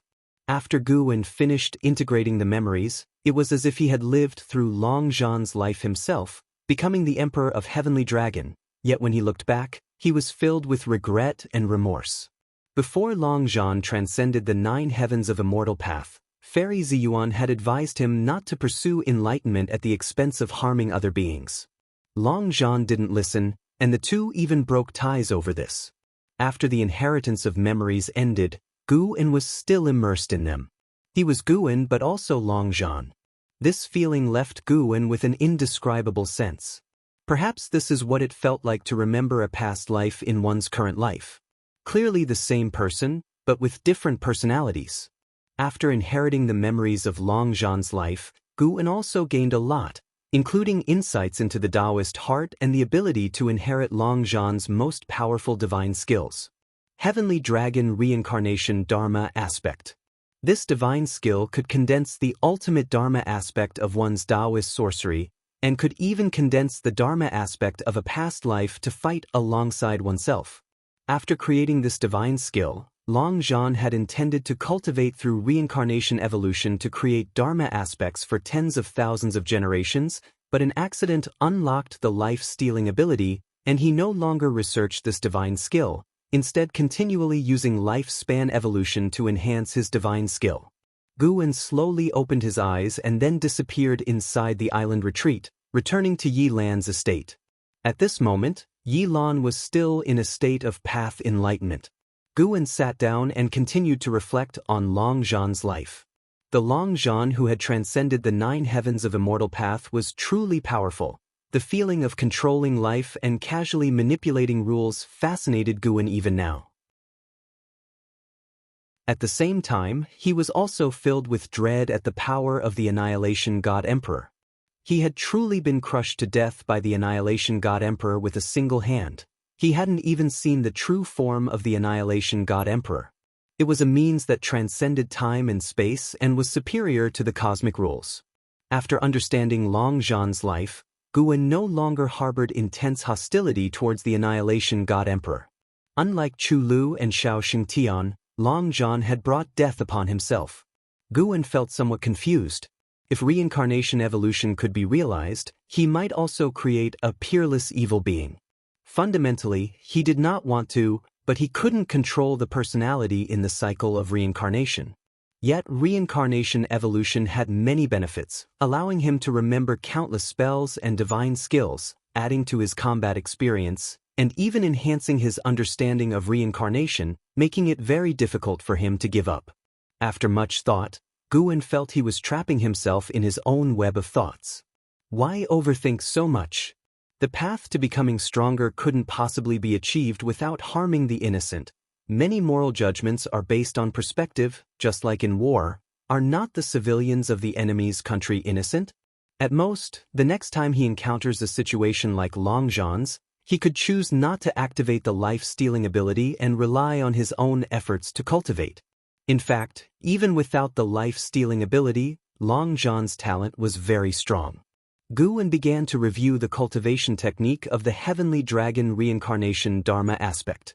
He felt this Dharma aspect seemed familiar, as if he had seen it somewhere before. He soon remembered. The Ji family's Heavenly Dragon demon-suppressing form had some similarities. He planned to ask Ji Xiaoyu about it later. Ji Xiaoyu had already inherited divine skills when she returned to the Ji family and might be able to perform the heavenly dragon demon-suppressing form. The sun set and the moon rose. A night passed. Yi Lan gradually woke up and felt as if she had had a dream, one she couldn't remember clearly after waking up. When she opened her eyes, she felt the entire world had changed. Her gaze fell on the table and she saw Guwen reading a book. Guwen turned his head to look at her and smiled, asking, "Awake?" Yi Lan, Divinity Transformation Realm Level 5222/600/800. Her lifespan limit had increased by 200 years. Guwen let out a sigh of relief, his face showing a smile. As long as there were results. But the effect was somewhat weak. He was, after all, a divine thought true immortal. Guwen carefully examined Yi Lan and noticed a subtle breath dissipating from her body, like the heaven and earth rules, but even more difficult to detect. "How did I fall asleep?" Yi Lan asked, puzzled. Guwen rolled his eyes and said, "You're asking me? It's not like I drugged you, is it? I'm not even blaming you. I came all this way, and while we were talking, you fell asleep, leaving me hanging." Yi Lan showed an embarrassed expression and couldn't help asking, "Then why didn't you wake me up? You were cultivating even in your sleep. It was clearly not ordinary sleep, so how could I dare to interrupt you?" Guwen replied, standing up. "I'm leaving. I'll come to see you again next time." "Sister, why not stay a couple more days?" "No can do. Medicine Valley can't do without me." "Really? How come I heard you're always hands off as a manager?" "How could that be?" The two bickered for a while, but in the end, Guwen firmly decided to leave. Yi Lan walked him to the estate's front door. Guwen suddenly stopped in his tracks, turned to look at her, and asked, "In your heart, which is more important, good and evil or affection?" He asked this because he was reminded of the scene where Long Zhan and Fairy Ziyuan broke ties. Although Long Zhan brought it upon himself, the end result of his loneliness still left him sighing. Long Zhan might have been overbearing, but towards the people by his side he was quite good. He just didn't tolerate any dissent from them. Yi Lan was taken aback for a moment, then smiled gracefully and said, "If you were evil, I myself would not be evil, but I would always follow you as long as you don't abandon me." Guwen showed a smile and said, "Don't overthink it, I was just thinking about the plot in a book. I don't have the courage to do evil." With that, he waved his hand and walked away. Yi Lan watched his retreating figure, thoughtful. As summer approached, the weather cooled. In the woods, Guwen watched Ji Xiaoyu step onto the clearing with anticipation in his eyes. Ji Xiaoyu's forehead was etched with a red Dao pattern that burst into light. Her whole aura suddenly changed. She raised her right hand, and the spiritual power inside her activated in a sophisticated manner, quickly coalescing behind her into a golden wheel that resembled a round glowing door with intricate and profound patterns. As the golden wheel opened, golden dragons surged out from the intense light. Her heavenly dragon demon-suppressing form differed from her past life, but Guwen saw through it at a glance. The essence of the heavenly dragon demon-suppressing form shared the same origin as the heavenly dragon reincarnation dharma aspect but was weaker and far less sophisticated than the latter. This discovery made Guwen's heart tremble. The heavenly dragon reincarnation dharma aspect was created by Long Zhan himself. Could the Ji family be related to Long Zhan? In Long Zhan's memories, he only passed the heavenly dragon reincarnation dharma aspect onto his son Long Xen, which implies that Long Xen passed it down. From the life experiences of Chu Lu and Xiao Shengtian, their timelines might differ from Guwen's. Could it be that reincarnation evolution might project into the past?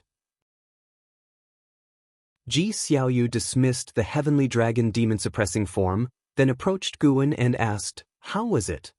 Although she wasn't sure why Guwen wanted to see the heavenly dragon demon-suppressing form, it was renowned throughout the world, and showing it to outsiders did not violate clan rules. "Truly formidable, it fills me with awe. The person who created this divine skill must truly be a godly being. Does the Ji family have a record of who created it?" Guwen exclaimed. Ji Xiaoyu thought for a moment and said, "This divine skill has an ancient origin, created by an ancestor. Who exactly created it I am unsure, But if you care, I can look into it when I return. Guan nodded. I'm indeed curious. I want to write a book, inspired by the Ji family's history. Upon hearing this, Ji Xiaoyu smiled and said, the vice sect leader is looking forward to you writing about the Ji family. The two continued their conversation, with Ji Xiaoyu planning to introduce other divine skills, but Guan showed no interest, so she gave up. Both of them headed towards Medicine Valley. The heavenly dragon demon-suppressing form was created by the Reincarnation Path Emperor, or perhaps, I have seen her perform it. A voice came from the forest ahead, and stealing the 5 elements appeared. Ji Xiaoyu frowned, her expression full of displeasure. Guan had already noticed stealing the 5 elements eavesdropping, and he too was speculating whether it was related to the Reincarnation Path Emperor, so he didn't mind stealing the 5 elements' presence. Currently, only the Reincarnation Path Emperor in the Ji family could travel to outer heaven. Stealing the 5 elements, seeing the look in Ji Xiaoyu's eyes, laughed and said, she once said that at the other end of the universe, there exists a more vast expanse of heaven and earth that I can't even fathom. After hearing this, Guan suddenly suspected that the dragon race or the battle court might still exist. Of course, it was just a guess. Although he integrated Longzhan's memories and became Longzhan, he had no intention of seeking out the dragon race or the battle court. Staying honestly in the great heavenly spirit land was the righteous path. Even the strong could be crushed by others. Why do you always eavesdrop on our conversation? Ji Xiaoyu said discontentedly, the Tao patterns on her forehead emitting strange radiance once again. Stealing the 5 elements raised his hand, I mean no harm. Am I not helping you clear up your doubts? If you could transform into the Reincarnation Path Emperor, I would only be pleased. With that he vanished on the spot. Guan consoled, don't worry about him, watch how I'll crush him on the chessboard in the future. Ji Xiaoyu retracted her Tao patterns and nodded slightly.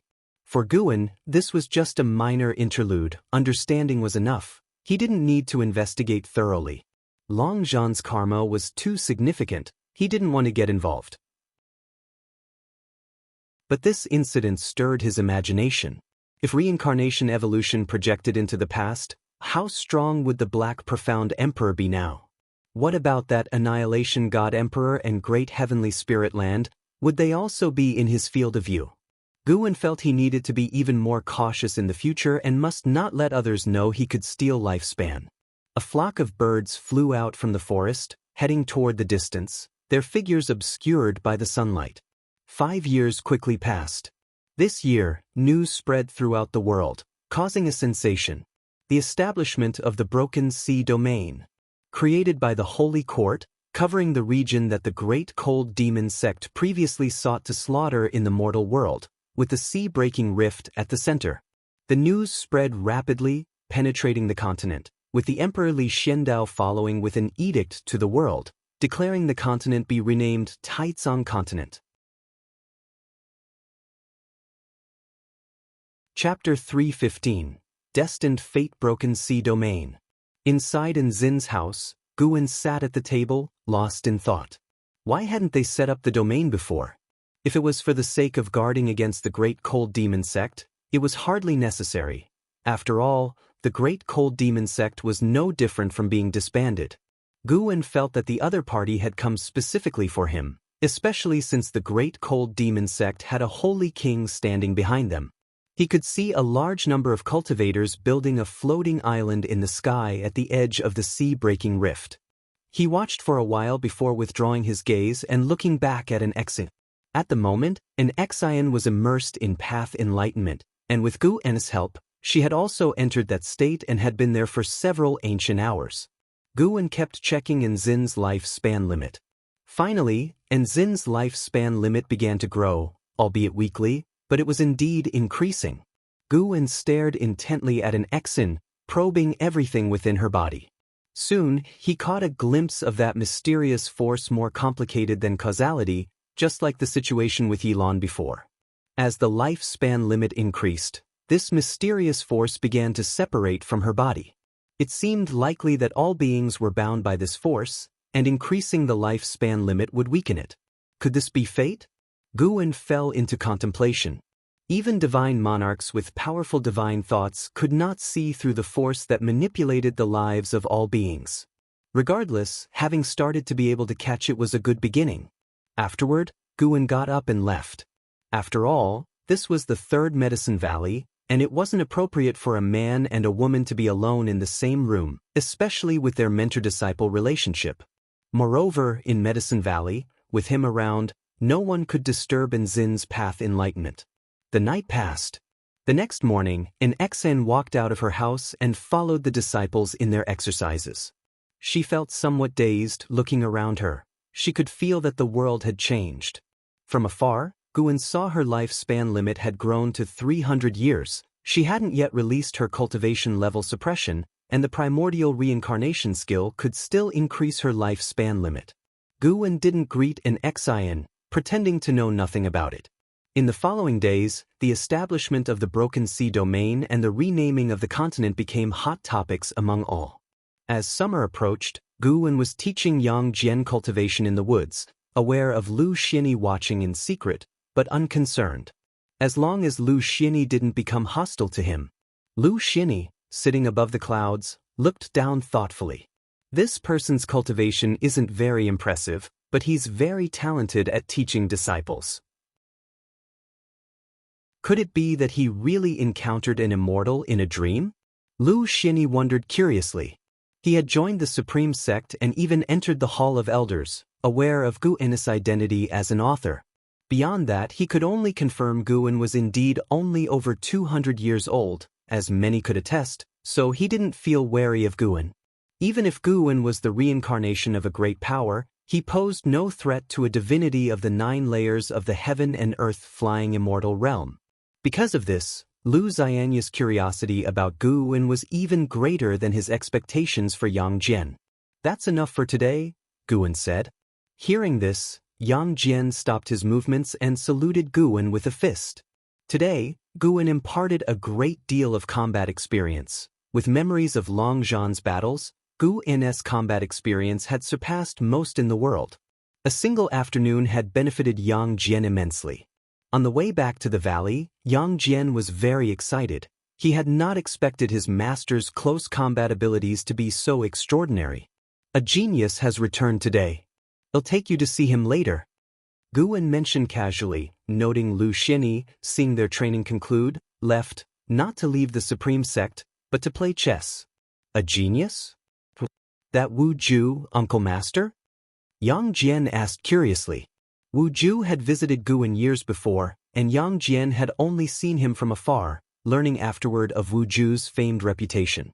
"Not him, you'll know later," Guan said mysteriously, piquing Yang Jian's curiosity further. When the master and disciple returned to Medicine Valley, they heard other disciples discussing. "And how is here? Really?" "True, an Xian, our sister apprentice, is actually an Hao's sister. They both have the same last name. Could they be blood siblings?" "No, they're just from the same village and once had the same master, who later renamed them." "My goodness! And Hao is so handsome, almost like an immortal." "Huh, always the romantic, aren't you?" The Supreme Sect has seen so many geniuses over the years, yet those great figures still think Hao is the greatest genius the Supreme Sect has ever had. Yang Jian's expression changed slightly, his fists clenched unconsciously. It was Hao. He glanced at Guan covertly, noticing no reaction, and so he suppressed the excitement in his heart. His current cultivation had already reached the 9th layer of the divinity transformation realm, a result of focusing on his physical cultivation. He wanted to be acknowledged as the #1 genius too. He had also suspected that Hao was that mysterious senior disciple. Today, he hoped to unravel the mystery. Guan led him to Nzin's courtyard. Guan noticed stealing the 5 elements and Lu Xinyi observing Hao with their divine senses. And Hao, with the vast gulf in their realms, was unaware. The 9-fingered divine lord didn't come today, and Shinxinzi was immersed in studying the journey to the west under a tree, much like Sui Jian in his absorption. Guan looked at the imposing Hao and was very pleased. The current Hao had already reached the 8th layer of the unification realm, still cultivating at an impressive speed. Yang Jian was a major realm behind him, not yet comparable, but once they entered the Immortal Path realm, the gap would be trivial. When master and disciple arrived outside in Xin's courtyard, she turned around, smiling, and then pulled Enhao out of the house. Enhao stood tall, head crowned with an imposing golden dragon crown, dressed in a waist-bound white robe with sleeves long like flowing clouds. His handsome face bore sharp, proud brows, and just standing there, he possessed a lofty spirit that commanded the world, without losing the transcendent demeanor of a cultivator. Compared to him, Yang Jian seemed ordinary. Usually, Yang Jian stood out among his fellow disciples, but next to Enhao, he was easily overlooked. Sister, over the years, Master has been extremely kind to me. I haven't suffered at all, an Xian said happily. Enhao stood in front of Guan and suddenly didn't know how to address him. Brother Enhao, have you forgotten me? Guan asked with a smile, his demeanor warm as the spring breeze, instantly easing Enhao's awkwardness. How could I forget? We've been through life and death together. Thank you for taking care of my sister over the years, which has eased many of my worries. Enhao smiled, then took out a brocade box to present to Guan. Guan quickly declined, but under the joint persuasion of an Xian and Enhao, he could only reluctantly accept it. The box contained 8th-rank medicinal herbs. The young man was thoughtful. Enhao's gaze inevitably landed on Yang Jian, who had been unabashedly staring at him since earlier. How could he not have noticed? Intuition told him Yang Jian was not simple. He felt like he was facing impermanence Tian. Of course, while Yang Jian was far from as strong, Enhao suspected he might also possess an ancient treasure body. Who is this? Enhao asked proactively. My disciple, Yang Jian, Guan replied with a smile, finding the rivalry between the two disciples interesting. Yang Jian? True Lord Erlang? Enhao laughed. Yang Jian, serious, said, I want to spar with you. He could see now that Enhao was definitely not the mysterious senior disciple, which diminished his awe for Enhao somewhat. In his mind, only that senior brother could surpass him, as the master said his talent was stronger at the moment. Enhao's smile vanished as he began to size up Yang Jian. An Xian wanted to interject but hesitated, looking at Guan to find him smiling without interruption. Enhao spoke, You're not strong enough, but I acknowledge your talent and courage. How about we agree to settle it at the Heavenless tournament in the future? What do you think? Hearing this, Yang Jian felt it was reasonable. A duel like this should be witnessed by the world, so he nodded in agreement. Don't forget to thank him. He's been cultivating for many more years than you. He could easily pick on you, but instead, he's willing to give you time to grow, Guan said. At those words, Yang Jian immediately bowed to express his gratitude. Enhao looked at Guan in astonishment. That such a talent was so obedient? Intuition told him that not even among the Star Sea congregations could one find such a genius. You two keep talking, I won't disturb you any longer. Guan dropped these words and left with Yang Jian. Enhao didn't ponder any further and took an Xian back into the house. Not far away, the blood prison great saint watched Enhao and inwardly marveled. This youth shouldn't be underestimated. He seemed even stronger than Yang Jian.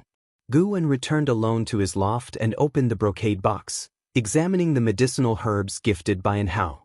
Not long after, Ji Xiaoyu came to find him. That Enhao is rather remarkable. I've seen such a presence in my dreams, always dominating an entire realm, Ji Xiaoyu remarked. You're not bad yourself. Guan replied with a smile.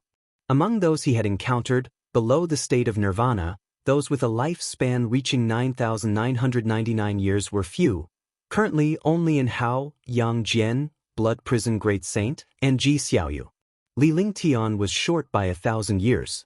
Ji Xiaoyu had not only great talent but also a significant background.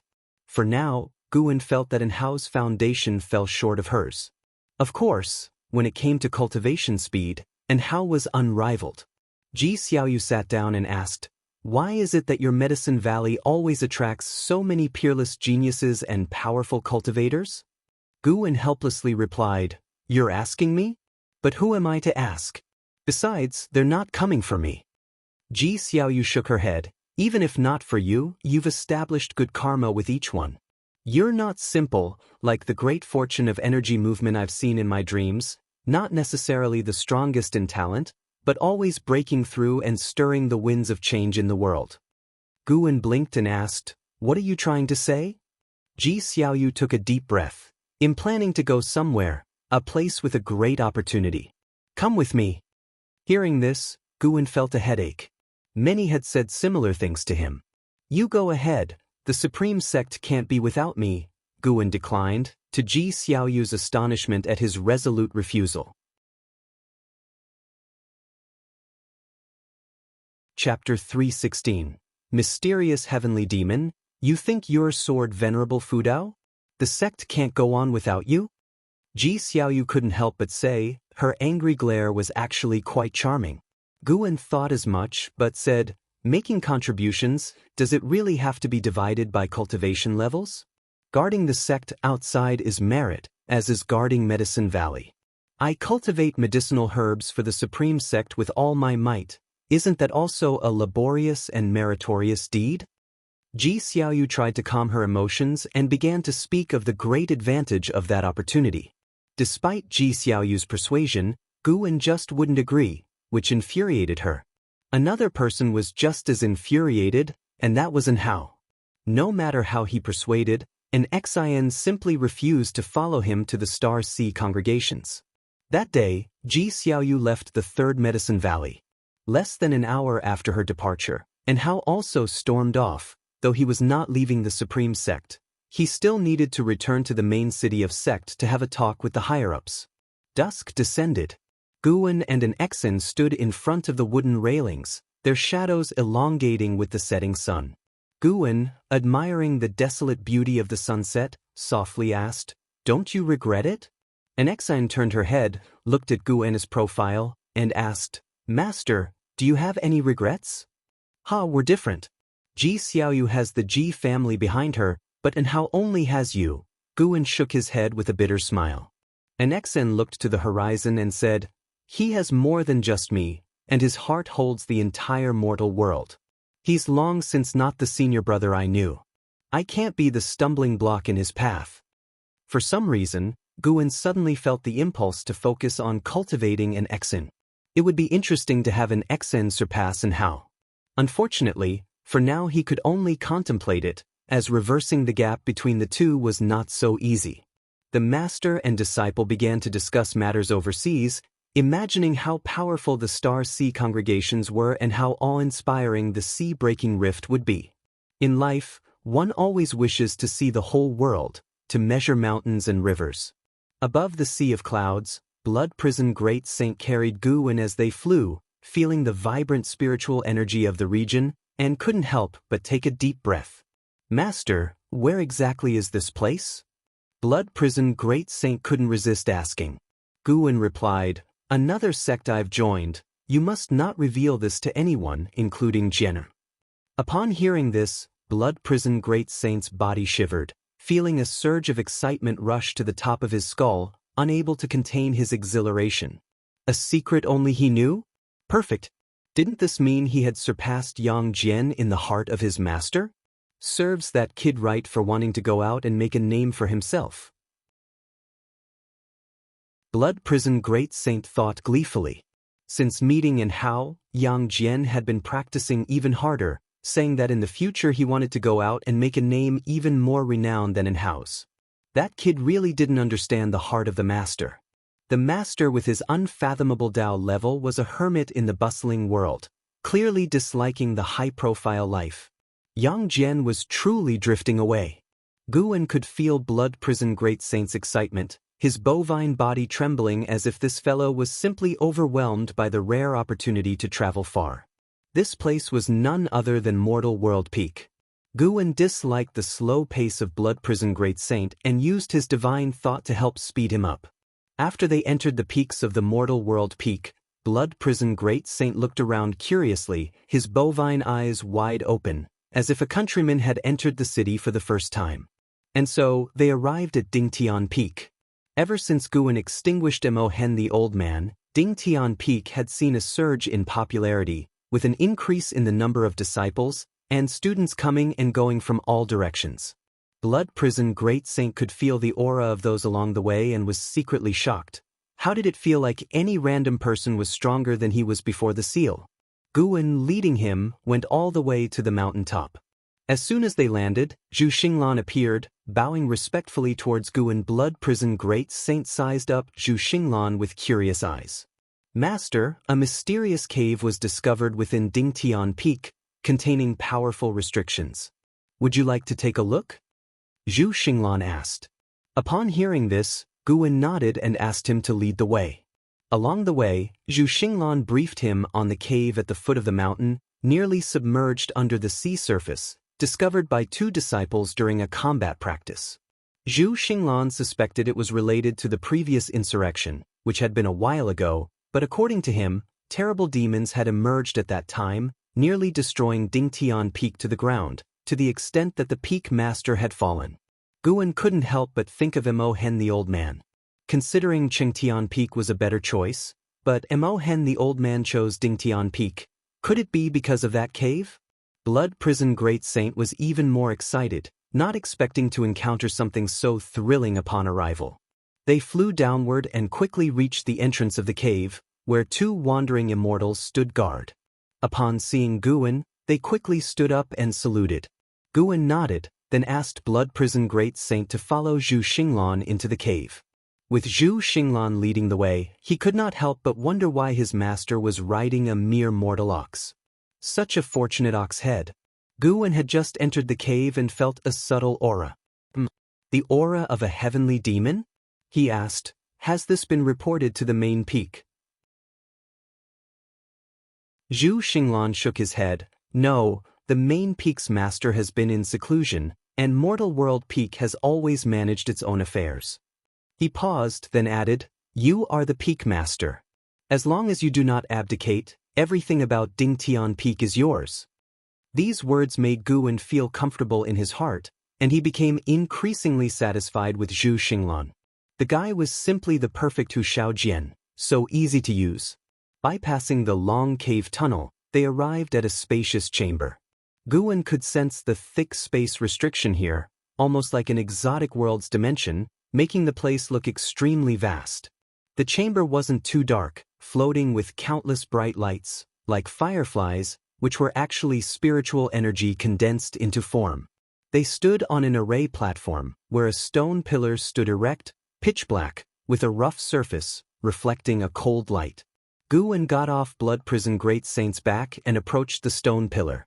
With his hand on the stone pillar, a powerful force erupted, startling Zhu Xinglan into immediately deploying his mana to defend, not forgetting to protect Blood Prison Great Saint. Zhu Xinglan's eyes widened as he saw Guwen's hand actually penetrate the stone pillar, the point of contact glowing eerily as if it were the mouth of an exotic world. A gale followed from that mysterious mouth, the wind black as midnight, like countless sinister Dao patterns, sending shivers down the spine of both Zhu Xinglan and Blood Prison Great Saint.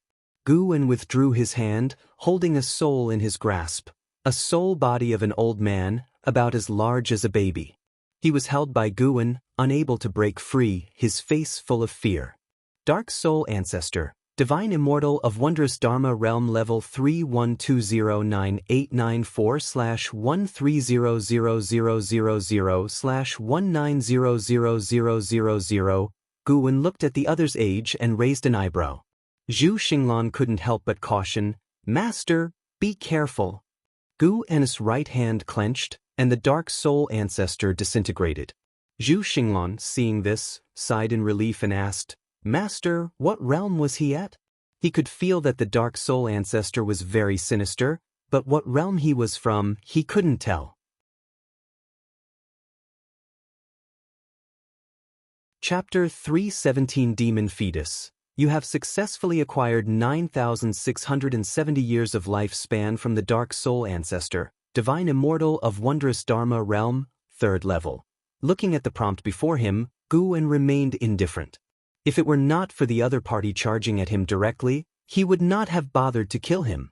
The reason he did not perform the soul search was because the space within the stone pillar still concealed other heavenly demons. Guwen casually responded, It's just a demon soul. Its realm, high or low, doesn't matter. Doesn't matter? Zhu Xinglan opened his mouth but didn't know what to say. Gu and his divine thought locked onto the space inside the stone pillar, where, within that pitch-black space, there existed yet another aura of a heavenly demon that was even more terrifying. His divine thought captured the location of that heavenly demon. It turned out to be a demon egg. The demon egg, formed from demonic qi and about a zhang tall, emitted a faint glow, like the weak starlight in the dark universe. Gu and his divine thought penetrated the demon egg and saw a demon infant. He saw the demon infant entwined with heavy and complex karma, even making him feel uneasy, his intuition telling him that eradicating the demon infant would bring greater trouble. He withdrew his divine thought and also stopped his actions, restoring the restriction on the stone pillar. He turned and said to Zhu Xinglan, "From now on, no one must enter this place, and you must not disturb this stone pillar. There is a fearsome heavenly demon inside, difficult to handle, and it has yet to awaken." Hearing this, Zhu Xinglan immediately became nervous and muttered, "Heavenly demon." Sure enough, the previous problem has not been completely resolved. Guan couldn't help but ask, did the previous internal upheaval on Dingtian Peak have to do with the heavenly demon? That's right, that terrible evil demon was a heavenly demon. It said that the former peak master was transformed by the heavenly demon. The sect feared that spreading the word would stir up greater turmoil, so they concealed the fact. Zhu Xinglan nodded, his face full of worry. The greater turmoil he referred to was the Holy Court, which has the deepest apprehension for heavenly demons. Guan suddenly thought of Yu Yingying and Shinxinzi. Could there be other heavenly demon reincarnations in the world? He felt it was very likely. He sensed he had triggered an extraordinary side plot. He did not want to get involved, so he prepared to seal this place, especially since the demon fetus was still in slumber. As such, it's even more crucial not to speak of this, understood? Guan cautioned. As for informing the Holy Court, he had considered it, but the matter of him casually killing a divine immortal of wondrous dharma could likely be exposed due to that, and Mortal World Peak does not trust the Holy Court either, otherwise they would not have concealed the matter of the heavenly demon. After all, he came here to plant herbs. The well-being of Mortal World Peak has nothing to do with him. Of course, when he becomes strong enough to ignore the karma of the demon fetus, he could then erase the being, giving himself greater peace of mind. Zhu Xinglan nodded, but the deep furrows in his brow did not smooth out. The Blood Prison Great Saint looked thoughtfully at the stone pillar. Afterward, they left the cave. Zhu Xinglan began to seal the entrance and Guan rode the Blood Prison Great Saint back to the mountaintop. The Blood Prison Great Saint had many questions he wanted to ask, but he was afraid of being overheard by the Great Cultivator, so he had to swallow his words. In the following time, Guan began picking medicinal herbs at Mortal World Peak. Zhu Xinglan had already set up a large medicine garden, which was guarded by disciples on regular days. When Guan personally came to pick herbs, the disciples were initially taken aback by the honor but later got used to it. Of course, no matter how approachable Guan seemed to be, they always remained reserved. After half a day's stay on Dingtian Peak, Guan left with several hundreds of thousands of years of lifespan. He came to pick herbs once a month, and the lifespan income from Dingtian Peak last year had already broken 1,000,000 years, surpassing his foundation on the Taizong continent. After returning to the Supreme Sect, just as the Blood Prison Great Saint was about to speak, Guan stopped him. "Remember what I said when we left? Don't ask, you will see through everything eventually." Guan's words made the Blood Prison Great Saint grow respectful. He felt that his master was instructing him. His nature was too impulsive, which is why he ended up like this, indeed needing to cultivate his Taoist heart. In Mortal World Peak, Guan was the revered peak master, and in the Supreme Sect, he was just an ordinary valley master. Watching Guan chatting and laughing with the servant disciples, the Blood Prison Great Saint was incredibly impressed. He felt the master wasn't pretending. In the master's heart, all sentient beings truly are equal. The distinction of strength lies in one's cultivation level, but the life of every creature is equal. The Blood Prison Great Saint increasingly felt there was much to learn from his master, such as this way of interacting with others which surely would lead to many good connections. If someone could defy the heavens and change their fate, these tales might spread far and wide in the future. However, his realization was quickly shattered, because that detestable fat mouse came to harass him again. What made him most exasperated was that the fat mouse became even faster. How could he feel that this mouse also possessed peerless talent? This was too absurd. Guwen then started to inspect the different sectors within Medicine Valley. Although the third Medicine Valley seldom had trouble, he still had to perform his duties on the surface, to prevent the disciples from slacking. Summer passed, and autumn arrived. In the early autumn season, within the Outer World Cave, Tian Yaoer, Tian Qing, and Tian Bai were attacking Guwen together. The three demons constantly changed their movement techniques, their demon energy rolling like a dragon, surrounding Guwen. Facing their offensive, Guwen seemed quite at ease. With just a wave of his hand, he could resolve their spells. Tian Yaoer stepped on the 9 Extremes Freedom Steps and appeared behind Guwen. She struck with her palm, from which fire surged, rapidly expanding into the shape of a phoenix and swallowing him whole. The next second, the fire phoenix immediately scattered, causing Tian Yaoer to be shaken and fly backward. Guwen then raised his leg, and countless shadows burst forth, causing Tian Qing and Tian Bai to lose their composure, unable to defend in time. They were hit by the leg shadows one after another and were knocked flying, landing clumsily far away. The three demons struggled to get up, looking at Guwen with aggrieved expressions on their faces. If this were a real fight to the death, you would be dead by now. There aren't many people out there who will indulge you like I do, Guwen commented nonchalantly while withdrawing his leg. Tian Yaoer widened her eyes and asked, "Is every creature out there as powerful as you?" "There are always people beyond you, heavens beyond heavens," Guwen casually answered. He had already restrained himself enough not to injure them. "Is that so?" Tian Yaoer was skeptical. She always felt that whenever Guwen mentioned fearing this and that, it was all to scare them, while he himself seemed forever calm and composed. Guwen snorted, "Anyway, you still need more practice." Tian Qing and Tian Bai immediately approached, clinging to Guwen's arms and sweetly agreeing with Master. This made Tian Yaoer grit her teeth with irritation. Why did it seem as though the other two had been spoiled rotten? After Guwen gave a few more pieces of advice, he took his leave. Tian Yaoer immediately pounced on Tian Qing and Tian Bai, and the second battle commenced. The autumn wind swept through, blowing a leaf into the courtyard where an elderly man in rich attire was sweeping the floor. It was none other than the aged Xiaochuan. Xiaochuan held the broom with both hands and swept slowly, as if his sweeping was not just cleaning the ground, but also a gesture of refinement. A young boy ran into the yard, spotting Xiaochuan, and couldn't help but exclaim, "Grandfather, why are you sweeping again? Is sweeping that fun? It's not like we have no servants in the house." The young man wore blue clothes, had a fair face, and appeared to be around 15 or 16 years old, with his hair tied up high, exuding youthful vigor. Xiaochuan didn't stop his sweeping but replied with a kindly smile, "It's not about fun, it's a habit. Sweeping helps me reminisce about the past. When you get old like me, you too will love to look back. You're young and don't understand." The boy stepped forward, hands on his hips, discontentedly saying, "Grandpa, I heard you once practiced in the Immortal sect. Why don't you recommend us to enter the Supreme sect and cultivate? Cultivation is not forbidden to ordinary people." Over the years, cultivators have appeared in the city from time to time, and the magistrate's grandson has even gone for cultivation. "Grandpa, although our family has money, it's not enough. We must think long-term." He rambled continuously, while Xiaochuan watched him complain without getting angry. Once he finished, Xiaochuan suddenly asked, "What if you go to the Immortal sect and discover your cultivation talent to be very ordinary, inferior to anyone around you, being left behind by them continuously, what would you do?"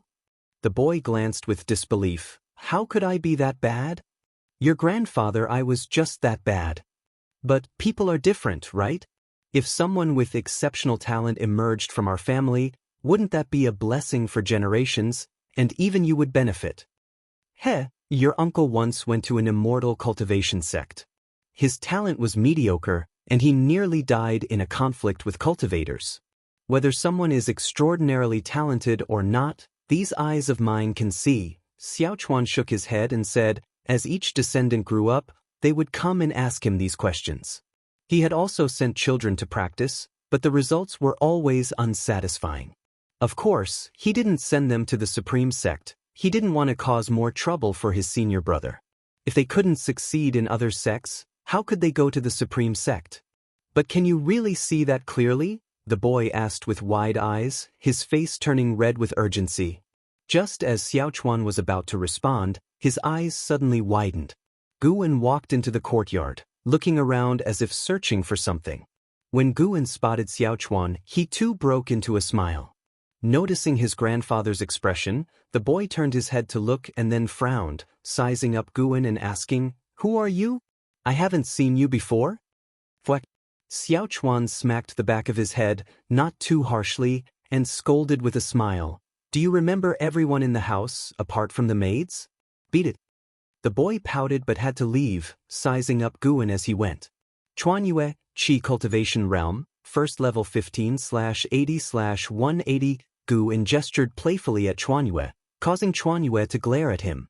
Once the boy left, Xiao Chuan stepped forward and hugged Guwen excitedly.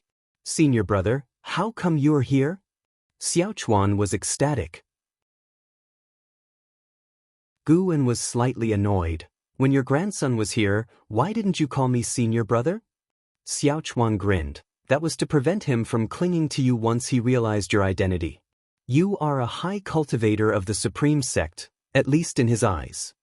Looking at the signs of aging on Xiao Chuan's face, Guwen felt a sense of nostalgia. Why stop the children from seeking the immortal path? I'm not stopping them, they just want to use my connections to get in. If they truly possess the talent, they will rise even without my intervention. Xiao Chuan shook his head. His words seemed to make sense to Guwen. Decades had passed, and Xiao Chuan had become more mature, with the sediment of years evident on him, no longer the silent youth who once followed Guwen.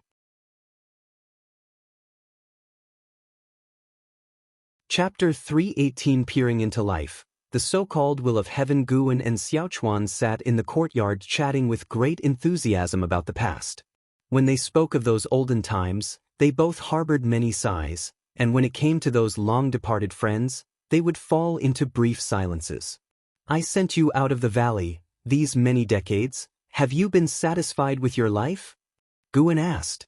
Xiao Chuan smiled and said, "Of course, I'm satisfied. At least I have no regrets in life. I've even glimpsed the immortal path. How can a mortal who achieves my level not be content? Those who aren't satisfied are probably oppressed their whole life. With that state of mind, no matter how high their cultivation level is, they'll never be content." Guwen couldn't help but raise his teacup to toast him. Such openness was truly rare. Guwen had harbored resentments towards Xiao Chuan before for not cultivating diligently. Now he thought about it. Even if Xiao Chuan didn't achieve much in immortal cultivation, he has at least lived a life more joyous than worrisome. However, the thought that Xiao Chuan wouldn't live for many more years made Guwen somewhat reluctant to part. He had experienced this feeling many times during the reincarnation evolution, especially in the life of Long Zhan. Long Zhan's drastic change in temperament was because he had lived through too many such events, particularly the death of his beloved wife, which deeply traumatized him.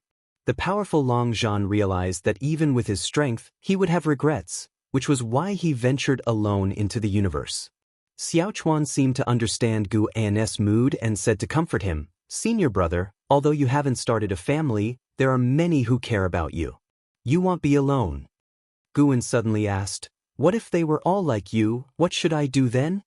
Xiao Chuan was stunned. He looked deep into Guwen's eyes and said, "Senior brother, anyone else might worry about this question, but you needn't. You treat people kindly, always making friends. Besides, solitude isn't necessarily torture. Isn't the choice of what life you want to lead based on your heart? I can be so open-minded because I learned it from you. Ever since I was little, I've admired you the most. No matter how powerful your senior brother is, in my eyes, he doesn't compare to you, because you live freely and can protect the people you want to care for. Upon saying this, Xiao Chuan smiled again. Guwen suddenly felt an impulse. This time he wouldn't just go along with Xiao Chuan's wishes. Guwen took out a secret book and threw it on the table. Xiao Chuan instinctively looked at it. Surprised, he asked, "What is this?" "This records a kind of spell," Guwen began to introduce, and with just a sentence, Xiao Chuan became entranced. Guwen took this chance to enlighten Xiao Chuan, immersing his thoughts in the heaven and earth rules, allowing him to momentarily forget about outside matters. Autumn winds swept up the fallen leaves in the courtyard, as if fate refused to let them settle on the ground.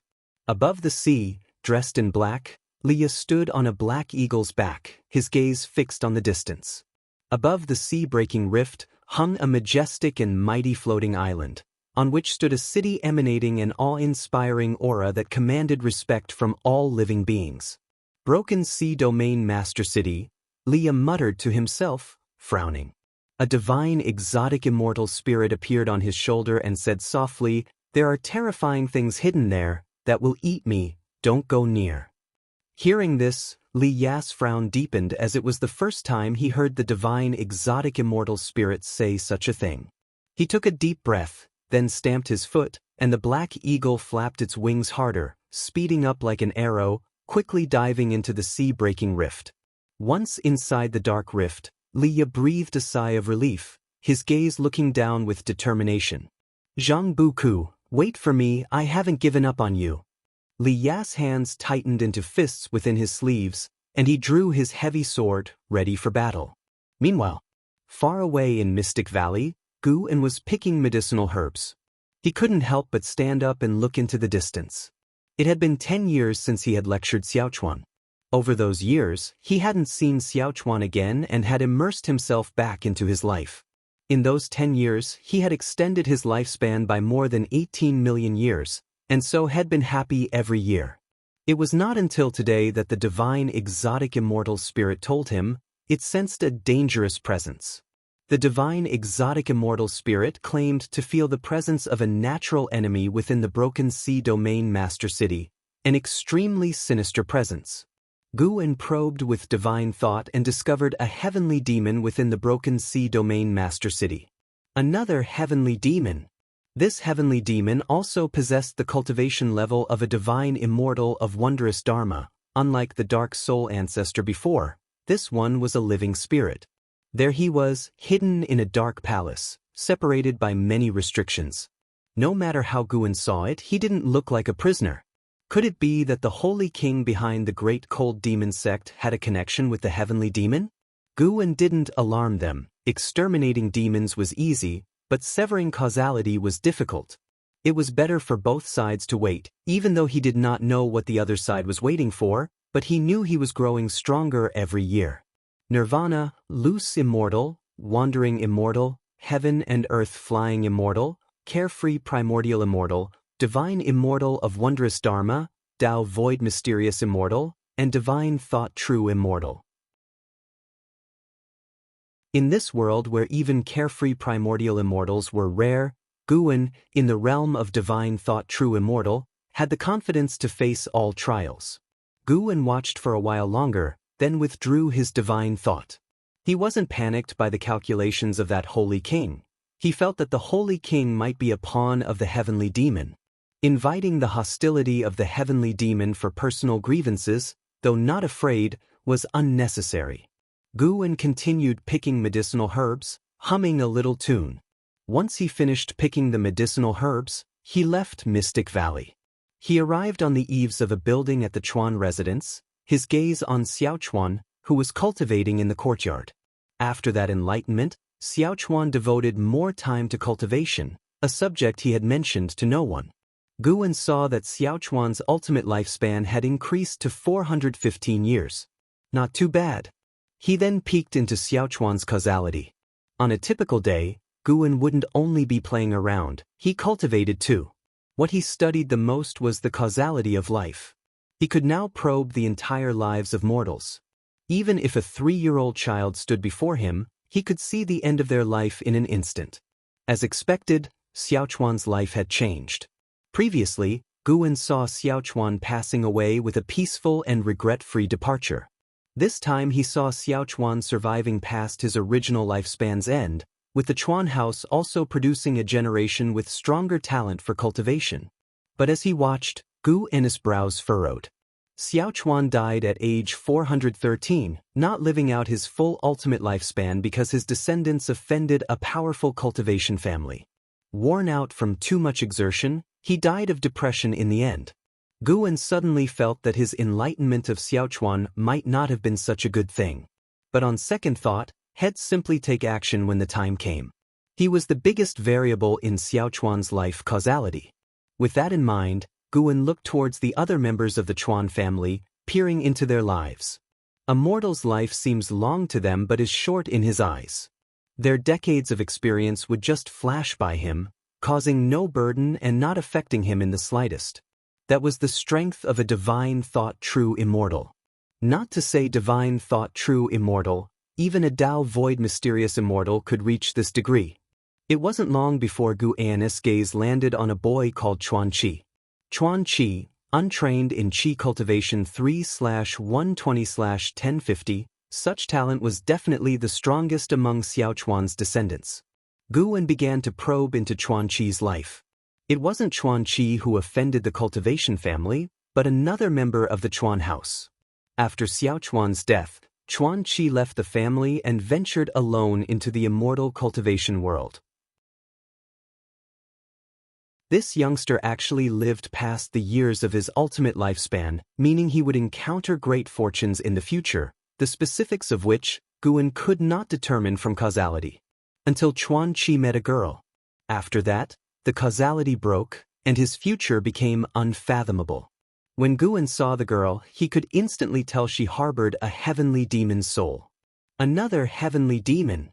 Exactly how many heavenly demons had infiltrated the great heavenly spirit land? Guan frowned and continued to scan the others. He stood proudly on the eaves, unseen by those passing through the courtyard below. After 30 minutes, Guan finally returned to the third medicine valley. He stepped down from the transmission array platform, pondering over causality and fate. Guan, come over for a game of Go. A voice called out, and as Guan turned his head, the caller was none other than the Nine-Fingered Divine Lord. In recent years, Lu Xinyi and stealing the 5 elements had left. There were only 2 great cultivators left in the valley, Shen Xinzi and the Nine-Fingered Divine Lord. Shen Xinzi was not very interested in Go, preferring to study Journey to the West and Investiture of the Gods. Guan didn't understand why Shen Xinzi could keep on reading those 2 books over and over, but he chose to respect his choices. Guan walked towards the Nine-Fingered Divine Lord while simultaneously probing his causality and fate. The higher the opponent's cultivation level, the shorter the lifespan Guan could see. The Nine-Fingered Divine Lord's lifespan and causality were extremely complex, staying consistent for decades, but Guan could no longer see beyond 50 years into the future. Guan settled down before the Go board as he opened the Go box. He asked, "Predecessor, you have lived for a long time. Tell me, should cultivators intervene in the lives of mortals, even with good intentions?" The Nine-Fingered Divine Lord looked at him in surprise upon hearing this question, never expecting him to ask such a thing. "You've asked the right person. I think one shouldn't. Cultivation itself is a path against nature. Intervening in a mortal's life will only bring them calamity. There is a will of heaven inherent within the universe. Once, I faced a trial. That ordeal left me gravely injured, losing a finger, but it also confirmed for me the existence of the will of heaven. There is certainly a force beyond the reach and touch of cultivators that may lack consciousness, but it controls the fate of all beings.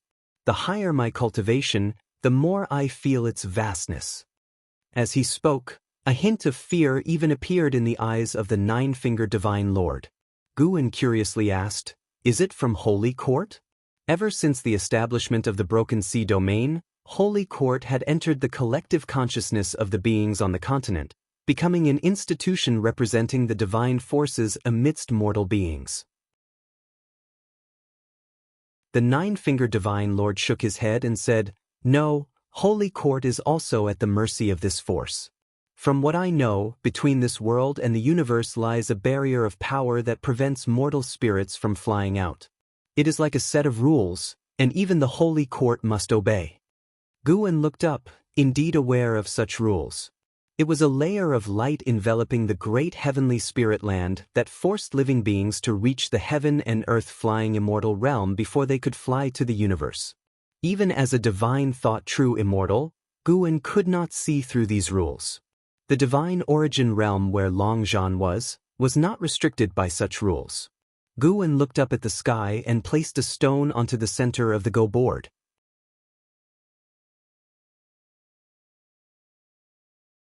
Chapter 319. Fighting against the heavens after a fierce and exhilarating battle, the nine-fingered divine lord looked extremely displeased. He lifted his eyes to look at Guan and asked through gritted teeth, "Where exactly is the problem?" Guan shrugged and said, "I don't know. Why can you always guess my next move? Intuition tells me where you'll play next, and as long as I guess right, you seem to get flustered and keep changing your strategy, eventually exposing your weaknesses." Guan's response infuriated the nine-fingered divine lord so much that he nearly coughed up blood. Guan's smile faded as he said, "However, this game of chess has indeed made me understand that change can indeed bring disaster. Thank you for your teachings, senior." With that, he stood up, gave a formal bow, and took his leave. The nine-fingered divine lord watched Guan's retreating figure and opened his mouth, but ultimately his gaze fell back on the chessboard. Guan walked towards his loft with a smile on his face. In fact, there was one more thing he didn't say. Change can indeed lead to disaster, but whether it's for better or worse depends on the player himself. Life is like a game of chess, and Guan intends to be a player who always wins, even if his opponent is what they call fate. To struggle against destiny is a joy, isn't it? Having come to this realization, Guan no longer felt burdened. He didn't intend to casually change others' lives, only the lives of those he cared about. Xiaochuan was indeed open-minded, but his wish to be reborn into a good life in the next life also showed his longing for immortal cultivation, just lacking in innate talent. Guan also realized that as long as he kept getting stronger, he could keep pushing the limits of those around him. What cannot be achieved now does not mean it cannot be done in the future. Reincarnation might exist, but he only wished to strive for the present. This Ji Xiaoyu was not the same person from his past life, and Guan was not Long Zhan, Shao Xingtian, or Chu Lu. In the divine exotic realm, beneath the blood-red sky and above the sea of clouds, Zhang Buku stood shoulder to shoulder with the master of divine exotic realm, overlooking the battle below. Endless waves of divine exotic resentful ghosts besieged Liya, coming at him like relentless waves, never ceasing. Without the divine exotic city, Liya was embroiled in a difficult fight. The divine exotic resentful ghosts are undying. With his capabilities, at most he can hold on for one ancient hour, said the master of divine exotic realm, expressionless. Zhang Buku turned to him and asked, "Why won't you let me meet him? I can make things clear." "What things clear?" "Say that someone is backing you, forcing me to not restrict you, and even taking you as a disciple?" The master of divine exotic realm glanced at him coldly and asked.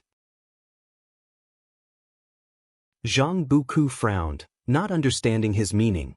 The master of divine exotic realm scoffed, "Do you think the city in the sky was built to suppress us? If so, why don't they invade? If not for you, then for whom was it established?" asked Zhang Buku in confusion, his eyes widening with surprise. "Could it be for Sword Venerable Fudao? Wait, could the person who saved me be Sword Venerable Fudao?"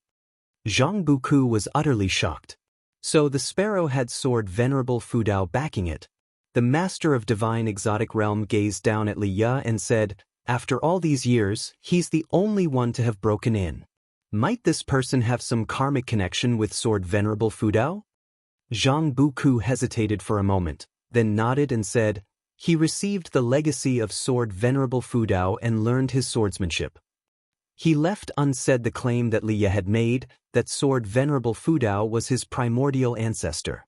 He now understood that it must have been arranged by Sword Venerable Fudao for them to meet.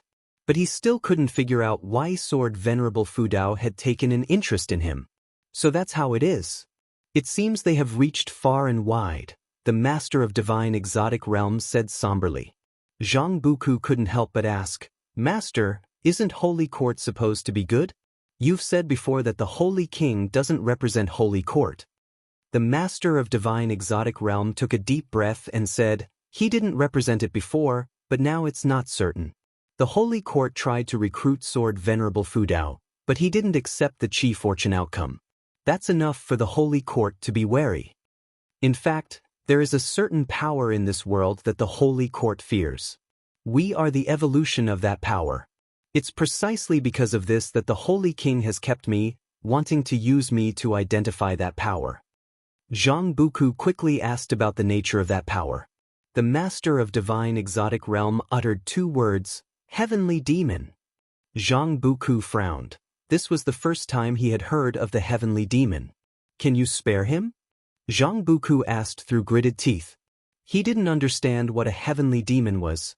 All he wanted was for his brother to live. The master of divine exotic realm said somberly, I've already delayed the time, but if Sword Venerable Fudao doesn't appear and I let him go, then it's you and me who will die. Upon hearing this, Zhang Buku looked around. He increasingly felt as if there were eyes watching him from the shadows. He noticed the master of divine exotic realm's hand on his waist casting a spell. He looked back down and his eyes hardened. He was about to rush to help, but as he leaned forward, a hand pressed down on him. He turned to look, and the person holding his shoulder was the master of divine exotic realm. The master of divine exotic realm's expression was indifferent. At this moment, his look made Zhang Buku feel alienated and cold. The thought of Leah possibly dying was the thing Zhang Buku couldn't accept the most. He wanted to speak, but he couldn't utter a sound. In the vast sea of ghosts, Leah wielded his heavy sword, sweeping powerfully in all directions, but no matter how many divine exotic resentful ghosts he vanquished, more swarmed in. Damn it!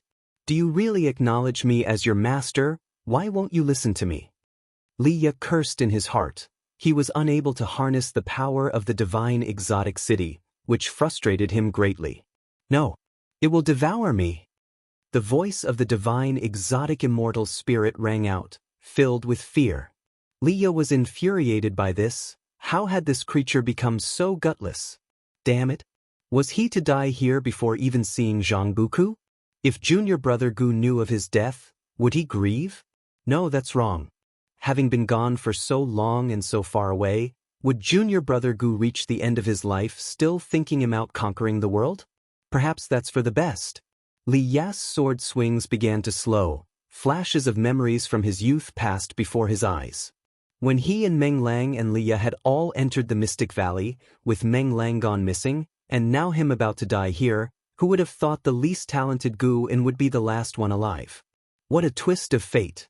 A divine exotic resentful ghost suddenly lunged at Li Ya, holding a soul sword whose cold light shattered all the visions before his eyes and filled his pupils.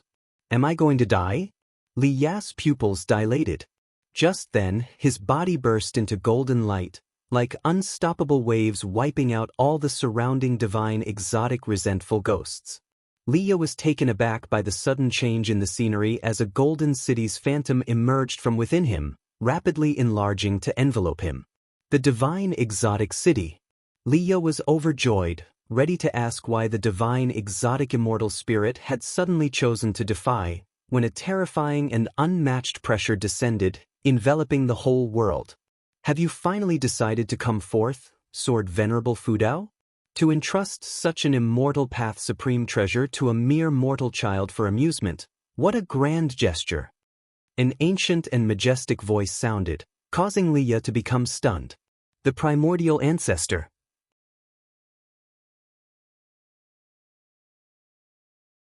Chapter 320, Great Nether Saint King Divine Exotic City appeared, and the entire dim world was illuminated by dazzling golden light. Among it, Leah stared dumbfoundedly at his surroundings. He could feel that the power of divine exotic city was stronger than when he had used it, and it was incomparable. This meant that the voice from earlier was telling the truth. Thinking about it, he had never truly mastered the power of divine exotic city. It was always commanded by divine exotic immortal spirit. Above the clouds, the master of divine exotic realm looked at the ever-expanding divine exotic city, his eyes flickering, unsure of his thoughts. Jianghu, however, felt a surge of relief. Should Sword Venerable Fudao truly arrive, then Li Yo would be saved. In his heart, Sword Venerable Fudao was an invincible existence, a belief shared by all creatures from the Taizong continent. A figure materialized next to Li Ye. He glanced over, his pupils suddenly dilating. It was that familiar demonic shadow. The dark purple demonic chi did not seem evil in his eyes but rather appeared endearing. Guwen tilted his head, glancing towards Li Ye. Li Ye quickly raised his hand in salute and said, "Primordial ancestor," words jammed in his throat, unable to be spoken. Boom, rolling thunderclouds quickly covered the blood-red heavens, countless thunderbolts twirling like dragons and snakes, immensely spectacular, plunging the land into oppression. The sea of clouds formed a giant face, occupying most of the sky, making everything between heaven and earth seem insignificant. Jianghu looked up at this giant face, speechless with shock, feeling an extremely terrifying pressure that he had never experienced before. Even the master of divine exotic realm looked solemn. The strength of the master of divine exotic realm was comparable to that of a carefree primordial immortal, yet he did not possess the comfort of a carefree primordial immortal. This giant face was truly the divine immortal of wondrous dharma, an existence surpassing the carefree primordial immortal. The master of divine exotic realm couldn't help but turn his gaze towards Guwen inside divine exotic city, thinking expectantly, "Sword Venerable Fudao, how will you face this?" Even the powerful great cold demon sect that besieged the continent in the past couldn't achieve such a presence. "Sword Venerable Fudao, why have you not accepted the rewards from the holy court?" An aged voice sounded again, stern in tone. Guwen slightly lifted his head, his voice reverberating across the heaven and earth. "Why must I accept? Am I considered a demon if I do not join the holy court?" If the holy court truly thought this way, Guwen couldn't help but be more wary of the chi fortune. Is chi fortune not a form of bondage? None of such, but refusing to join the holy court surely has some dubious reason. "Sword Venerable Fudao, why do you refuse to show yourself? What exactly are you apprehensive about?" The aged voice boomed like thunder, echoing unceasingly. Guwen, hearing this, lost all interest in conversing. 3 breaths time, if you don't leave, don't blame me for lacking respect for the holy court. Guwen's voice was chilling, putting the entire heaven and earth on edge for a killing spree. The giant face above clearly changed, but it did not respond. 3 breaths time seemed so prolonged at this moment. Jianghu and Li Ye dared not even breathe, and the master of divine exotic realm likewise awaited the decision of that mysterious existence. Such a formidable being, and even Sword Venerable Fudao could disregard it. The master of divine exotic realm was profoundly moved, believing his choice was right. He could easily kill Li Ye, but the reason he hadn't was purely out of respect for Sword Venerable Fudao. After 3 breaths, Guwen raised his right hand, his palm facing the giant face in the sky. "Sword Venerable." As he began to speak, the giant face in the sky suddenly vanished, and Guwen withdrew his hand. The world instantly fell into silence. Li Ye's eyes widened. He saw the rolling thunderclouds silently torn open, creating a giant hole exactly where the mysterious giant face had been. He instinctively looked towards Guwen, seeing an old man enveloped in mist in Guwen's palm, the elder full of panic, unable to struggle or escape. Even though the old man was speaking, Li Ye couldn't hear a word. Guwen then disappeared from the spot. Divine exotic immortal spirit appeared on Li Ye's shoulder, tiny hands patting her small chest, looking extremely relieved. Jianghu and the master of divine exotic realm were also stunned. What they had thought would be an unprecedented great war, the master of divine exotic realm had even prepared for the world to shatter, yet the mysterious great power from the holy court was just taken away like this. How high could Sword Venerable Fudao's realm be? The master of divine exotic realm was filled with fear. a terrifying thought suddenly occurring to him. Could it be that Sword Venerable Fudao was truly a heavenly demon, and from the beginning he stood in opposition to the Holy Court? The waves crashed against the shore. Guan sat on the rock, having already activated the lifespan barrier. His right hand opened, containing the old man sitting cross-legged inside, who was indeed the divine Immortal of wondrous Dharma stationed at the domain master city of the Broken Sea domain. Guan was performing the great imprisoned soul immortal technique, searching the other's memories. This person, named Luo Shuzi, was a reincarnation of the heavenly demon, holding a third-grade heavenly position in the Holy Court, one of the confidants of the great Nether Saint King. Luo Zuzi's many memories were protected by a mystery spell, which would shatter and dissipate automatically if invaded, all related to the great Nether Saint King. Unfortunately, such methods were akin to child's play before Guan's divine sense. He easily deciphered them and glimpsed into Luo Zuzi's dealings with the great Nether Saint King. The creation of the Broken Sea domain was indeed set by the great Nether Saint King. Within it was his arch-nemesis, the Candle World Saint King. Initially, the great Nether Saint King merely wanted to exterminate the Candle World Saint King, keeping him eternally in reincarnation. Many under his command took this opportunity for their gain, leading to the calamity in the Broken Sea domain. After Guan made his move, the great Nether Saint King regarded him as an enemy. Now, the great Nether Saint King suspected Guan might also be a reincarnation of the heavenly demon, hence he sent Luo Shuzi over. According to Luo Zuzi's memories, the great Nether Saint King was not a heavenly demon, but he was fervently searching for the reincarnation of the heavenly demon, his intentions unknown to anyone. It appears it wasn't the Holy Court aiming for Sword Venerable Fudao but the great Nether Saint King's intent. The Holy Court had profound depth and numerous factions. Viewing the Broken Sea domain, it seemed vast, but in the eyes of the greater heavenly spirit land, it was but trivial, not even reaching the eyes of the standard first-rank heavenly position.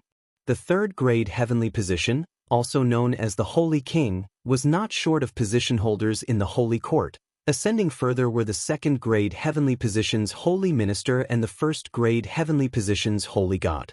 After searching Luo Zuzi's soul, Guan extinguished his soul. He wasn't concerned about further tricks from the great Nether Saint King. In fact, he was looking forward to seeing what the great Nether Saint King would do next. Facing an unknown adversary, regardless of how powerful his minions were, they would fall discreetly. Wouldn't the great Nether Saint King feel pressured? Although the Holy Court didn't care about the Broken Sea domain, the epic battle between Guan and the great cold demon sect from years ago did reach the Holy Court. The Holy Court's ability to recruit Sword Venerable Fudao also showed that most of the upper echelons in the Holy Court were favorable towards Sword Venerable Fudao's actions, which is why the great Nether Saint King only dared to operate from the shadows. A prompt appeared before Guan. He had seized over 20,000 years of Luo Zuzi's lifespan. These great powers really are brash, acting so recklessly. Of course, facing an existence like Guan, even if they hide their true forms, Guan would find a way to locate them. Back in the Seven-Star Spirit Realm, the thousand-faced Divine Lord who escaped from Guan's clutches could also be located by him now, but seeing him behave, Guan didn't pursue him. Immortal cultivation was never easy. If one could recognize the situation and act accordingly, Guan would still admire that. To date, regarding the thousand-faced Divine Lord escaping from his hands, frankly, he was somewhat looking forward to seeing how far the thousand-faced Divine Lord could go. Guan stood up and vanished from the rock. In the main city of the Broken Sea domain, inside a dim grand hall, Domain Master Qing Songzi stood on the steps, hands clasped behind his back, his eyebrows deeply furrowed. How come it suddenly went quiet? Could it be that even Elder Luo Shuzi is not a match for Sword Venerable Fudao?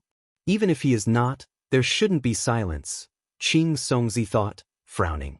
Dressed in a green robe, he exuded a calm demeanor, appearing in his 40s, with the oppressive aura of someone in power. He possessed the cultivation level of the 7th layer of the carefree primordial immortal realm and was recognized by the Holy Court as the Domain Master of Broken Sea Domain. He had never felt as anxious as he did today. The sea-breaking rift was just below. If there were any battles, he would definitely detect them immediately. He now dared not extend his divine sense into the rift for fear of provoking trouble. Even if Luo Shuzi failed, Sword Venerable Fudao likely wouldn't dare confront the holy court directly. He just needed to pretend ignorance. Just then, a series of footsteps approached. Lu Xinyi came walking briskly, leaving a trail of afterimages. He stopped before the steps, raising his hand in salute to Qing Songzi and smiling. "I wonder why the elder has summoned me. What is the matter?" Qing Songzi turned to look at him, revealing a smile as he said, "I and your father are fellow disciples. What elder are you speaking to?" "That's too formal. Call me your teacher uncle from now on." "Teacher uncle?" Lu Xinyi responded, his mind already calculating. The other clearly needed him, which was why he showed such an attitude. As for the great Nether Saint King behind Qing Songzi, he was also aware. Could it be that the main city of the Broken Sea domain was thwarted by Sword Venerable Fudao? Lu Xinyi inwardly chuckled, knowing that over the years, many of the Holy Court's pieces infiltrated the Taizong continent and even the Supreme Sect to investigate Sword Venerable Fudao.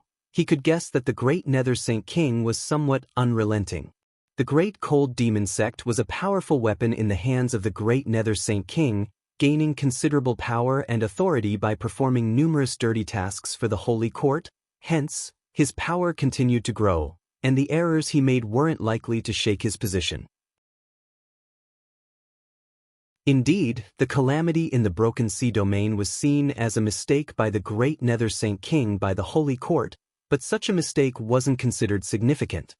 Even several could deduce the great Nether Saint King's plans against the Candle World Saint King, many choosing to turn a blind eye. Weighing the ruling Holy King against the reincarnated Holy King was an easy choice. Qing Songzi looked at Lu Xinyi and asked with a smile, "Sword Venerable Fudao refuses to accept the Qi fortune from the Holy Court, having stayed in the Supreme Sect for so many years. What do you think should be done? Should he be left to his own devices, or should his background be investigated?" Lu Xinyi thought to himself, as expected, and after pondering he said, "Teacher uncle, do you think Sword Venerable Fudao is formidable?" "Of course, he's formidable, beyond my comparison," Qing Songzi answered without hesitation. Lu Xinyi continued, "Since that is the case, why bother to offend him? Wouldn't it be sufficient to just manage the Broken Sea domain well?" Qing Songzi frowned. Lu Xinyi meaningfully said, "Sword Venerable Fudao appeared in the land of the reincarnation of the Candle World Saint King. These two very likely have a connection. Why Sword Venerable Fudao hides his identity is worth considering. Teacher uncle, my father once said, surviving in the Holy Court is like walking on thin ice. No matter how high one's cultivation level is, staying alive is the most important."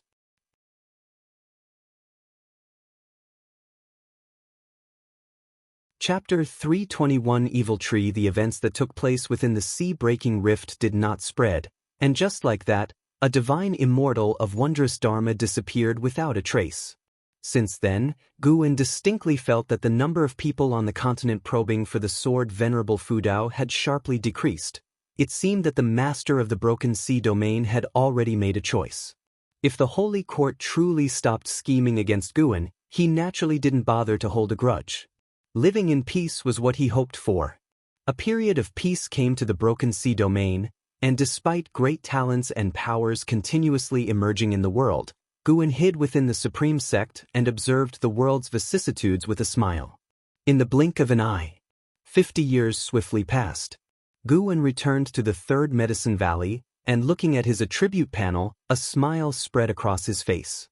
Name, Guan, lifespan, 293/470, 569, 402.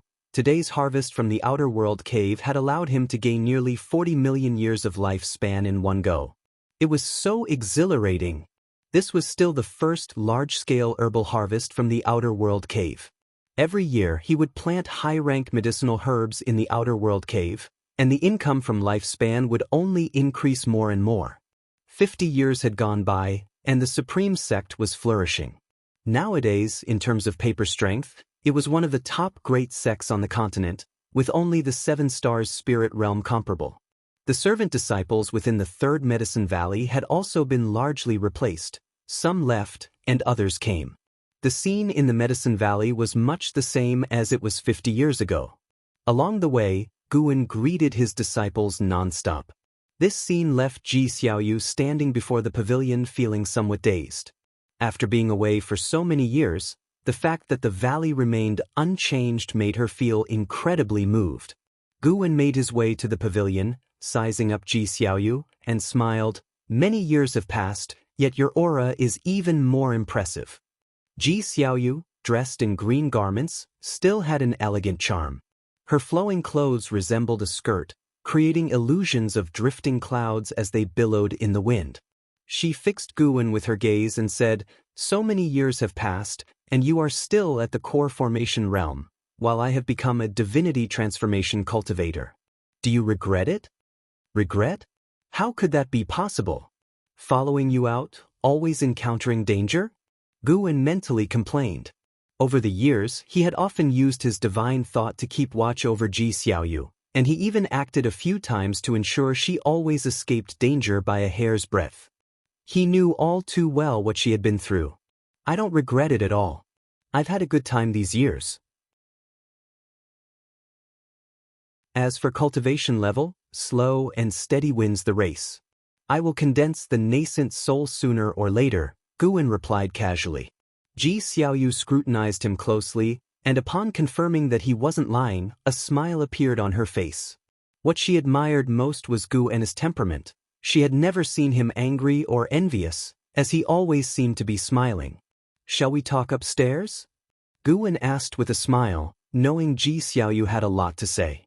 For Guan, the journeys Ji Xiaoyu had embarked upon these past years couldn't compare to the distance of a single step for him, but for her, these decades were lengthy, and he would occasionally hear her murmuring to a campfire when alone. The stealing the 5 elements, who had been tailing Ji Xiaoyu, had never shown up, merely escorting her in secret for a part of her journey. Once they were upstairs in the house, Ji Xiaoyu began recounting her experiences throughout the years. Her stories were rich, with demon slaying, thrilling adventures, and even encounters with old grudges. Guan listened intently, chiming in from time to time, keeping Ji Xiaoyu's desire to share stories high. After more than an ancient hour, Ji Xiaoyu finally finished telling her tales. Guan exclaimed, "How exciting, just like the stories narrated by storytellers." Ji Xiaoyu laughed. "I obtained the inheritance left by someone from a previous life. The journey was worthwhile, but it's unknown how far I can go. It should be the second layer of the immortal path." Guan had seen that secret realm, created by a loose immortal, which meant that Ji Xiaoyu's predecessor's highest cultivation realm reached the loose immortal realm. For the current Ji Xiaoyu, how formidable a loose immortal was practically out of reach. Guan asked with a smile, "What are your plans going forward?" Ji Xiaoyu replied, "Settle for a few decades before considering another journey. The ranking competition is about to begin, which is a good opportunity to enjoy the excitement. The Supreme Sect is not what it used to be, and this ranking competition will surely be lively. It's said that a loose immortal joined the Supreme Sect in the last couple of years. Have you heard about the loose immortal?" As Guan spoke of the competition, he became more talkative. Ji Xiaoyu watched him with a slight smile on her lips. This guy still loved to see the world bustling. Listening to Guan talk about the highlights of the ranking competition, along with the sounds of insects and voices from outside the window, Ji Xiaoyu's heart fell into tranquility. Having witnessed the world's turmoil, she now felt a sense of peace inside, free of any pressure or concern. After spending the afternoon with Ji Xiaoyu, Guan finally left the Third Medicine Valley and headed to the Mystic Valley's 8 scenic caves underground. He arrived in front of the green vine tree, where a large cauldron was set up, surrounded by various instruments. Over the past 30 years, he had been studying the art of artifact refining. He wasn't after creating any phenomenal Dharma treasures, but rather sought realizations through the process of forging. The Dharma treasures he had forged by now were coveted by the Supreme Sect, but he didn't hand them over to the sect, instead tossing them to the Immortals seeking island for sale, exchanging the spirit stones received for seeds and refining materials. With a cultivation of divine thought immortal status, it wasn't difficult for Guwen to forge immortal treasures, but creating supreme immortal path treasures was still out of reach. Supreme immortal path treasures could only be created by immensely powerful beings standing at the peak of the 9 heavens of the immortal path, the crystallization of a lifetime's Tao from a major immortal path power. In the entire great heavenly spirit land, forces that owned supreme immortal path treasures were territorial overlords, and those who could fully wield the power of such treasures were few and far between. At least Guwen had yet to see such individuals. Long Zhan had one such treasure. When he reached the pinnacle of the 9 heavens of the immortal path, he could suppress an entire universe with just one treasure, incredibly formidable. Guwen had just approached the cauldron when it, along with the surrounding instruments, began to blaze with fire. 2 vines stretched from behind, beginning to massage Guwen's shoulders. "Master, that guy, are you really not going to intervene?" The voice of the green vine tree sounded, still similar to Jianghu, but weaker. Guwen replied, "It's fine. It's impossible for the other party to step foot here." Because of the influence of Sword Venerable Fudao, the reputation of the Supreme Sect had far outshone its actual strength. Thus, the upcoming ranking competition also attracted a multitude of overseas cultivators and demons.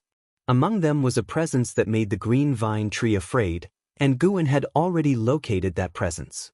It was a shape-shifting tree demon, its cultivation having reached the wandering immortal stage, who was currently hiding its cultivation level and joining the ranking competition as a Mahayana cultivator. A wandering immortal posed no threat to Guwen, and therefore he didn't care.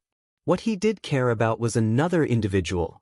Someone from the immortal spirit dynasty had arrived at the Supreme Sect, whose cultivation level was that of a carefree primordial immortal, but had hidden it, presenting themselves merely as an ordinary loose immortal.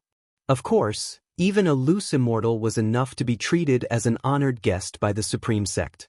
Guwen was curious about the purpose of the immortal spirit dynasty's visit. There would be quite a show at this ranking competition. "Master, can you subdue him?" the green vine tree cautiously asked. Guwen, thinking it was worried, grunted in affirmation. He felt the vines on his shoulders tremble, followed by the voice of green vine tree, "Then can you capture him and let me eat him?" Guwen was taken aback and turned to look at the green vine tree in surprise. It had been so afraid moments ago, and now it wanted to eat someone? He had almost forgotten that the green vine tree came from the Thousand Autumn Pavilion, a demon path sect, so naturally, it could be an evil tree. "Don't get any funny ideas, or watch out, I might eat you instead," Guwen said in no good mood. The green vine tree used to love eating lamb. If its murderous nature wasn't restrained, Guwen feared for his disciples' safety. He kept the green vine tree mainly for the production of the green vine fruit. To him now, the green vine tree was not indispensable. Seemingly sensing Guwen's displeasure, the green vine tree fell silent, and the 2 vines massaging his shoulders became even more careful. The next day at noon, Guwen arrived at the outer gate city riding the blood prison Great Saint. The city was overcrowded, and even the air was bustling with a multitude of cultivators and demons. 50 years had passed, and Guwen had even more acquaintances in the city. Wherever he went, people greeted him. He also encountered the son of Zuijian, Zuolin, who was also Li Ya's childhood friend. Not practicing the sword Dao, he was a genuine prodigy. Now, Zuolin had completely abandoned the sword Dao and become a modestly famous talent. The two would meet every year, and their relationship remained strong. Zuolin began to complain about his father straight away. It was once again because of Sword Venerable Fudao that had offended a great cultivator. Day and night, he guarded the heaven-cutting axe. Despite this, Zuijian had offended quite a few, resulting in frequent intrusions and investigations into the Zua family. Luckily, with Sword Venerable Fudao around, no one dared make a move. Still, the Zua family lived in constant fear of a catastrophe befalling them. Suddenly, Guwen thought he should probably give Zuijian some advice. To be honest, he clearly saw the devotion in Zuijian's attitude and felt it deserved recognition. He should take the opportunity to guide him, not letting Zuijian's efforts go to waste. After chatting for a while, they parted ways. Guwen, using his mind, communicated with the blood prison great saint, who changed direction. The crowd surged, vendors on both sides shouted continuously, and Guwen rode on the back of the blood prison great saint, looking curiously at everything along the way. This feeling was much like attending a fair. Unlike other meetings, the ranking competition was held every 100 years, making it the most important event for the Supreme Sect and even the entire Taizong continent, with a liveliness that couldn't be compared to any other time. The arrival of many sects also brought many new items. After 30 minutes, the blood prison great saint stopped in front of a pavilion, and Guwen dismounted, entering a store named the Pavilion of Wonders. Once inside the hall, his vision was filled with numerous treasures, and his gaze fell upon an individual. Zhang Xianwang, Carefree Primordial Immortal Realm, Level 7359098/70000/250000, 2.5 million years of ultimate lifespan. Guwen estimated he had the potential to reach the Tao Void Mysterious Immortal level. This person was the Carefree Primordial Immortal from the Immortal Spirit Dynasty, standing in front of a shelf, toying with a broken flute. Guwen stepped forward, passing by his side. Zhang Xianwang didn't pay him any mind, and both stood in front of the same shelf, admiring treasures. After a while, Zhang Xianwang glanced at Guwen, and at that glance, his eyebrows suddenly raised. "Young man, where do those gold patterns on your forehead come from?"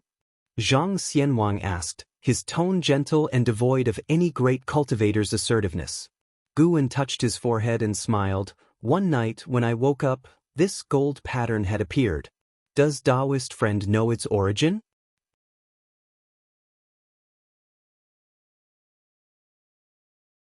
Chapter 322, The Guidance of the Tao. These are Tao patterns, the initial manifestation of the Tao.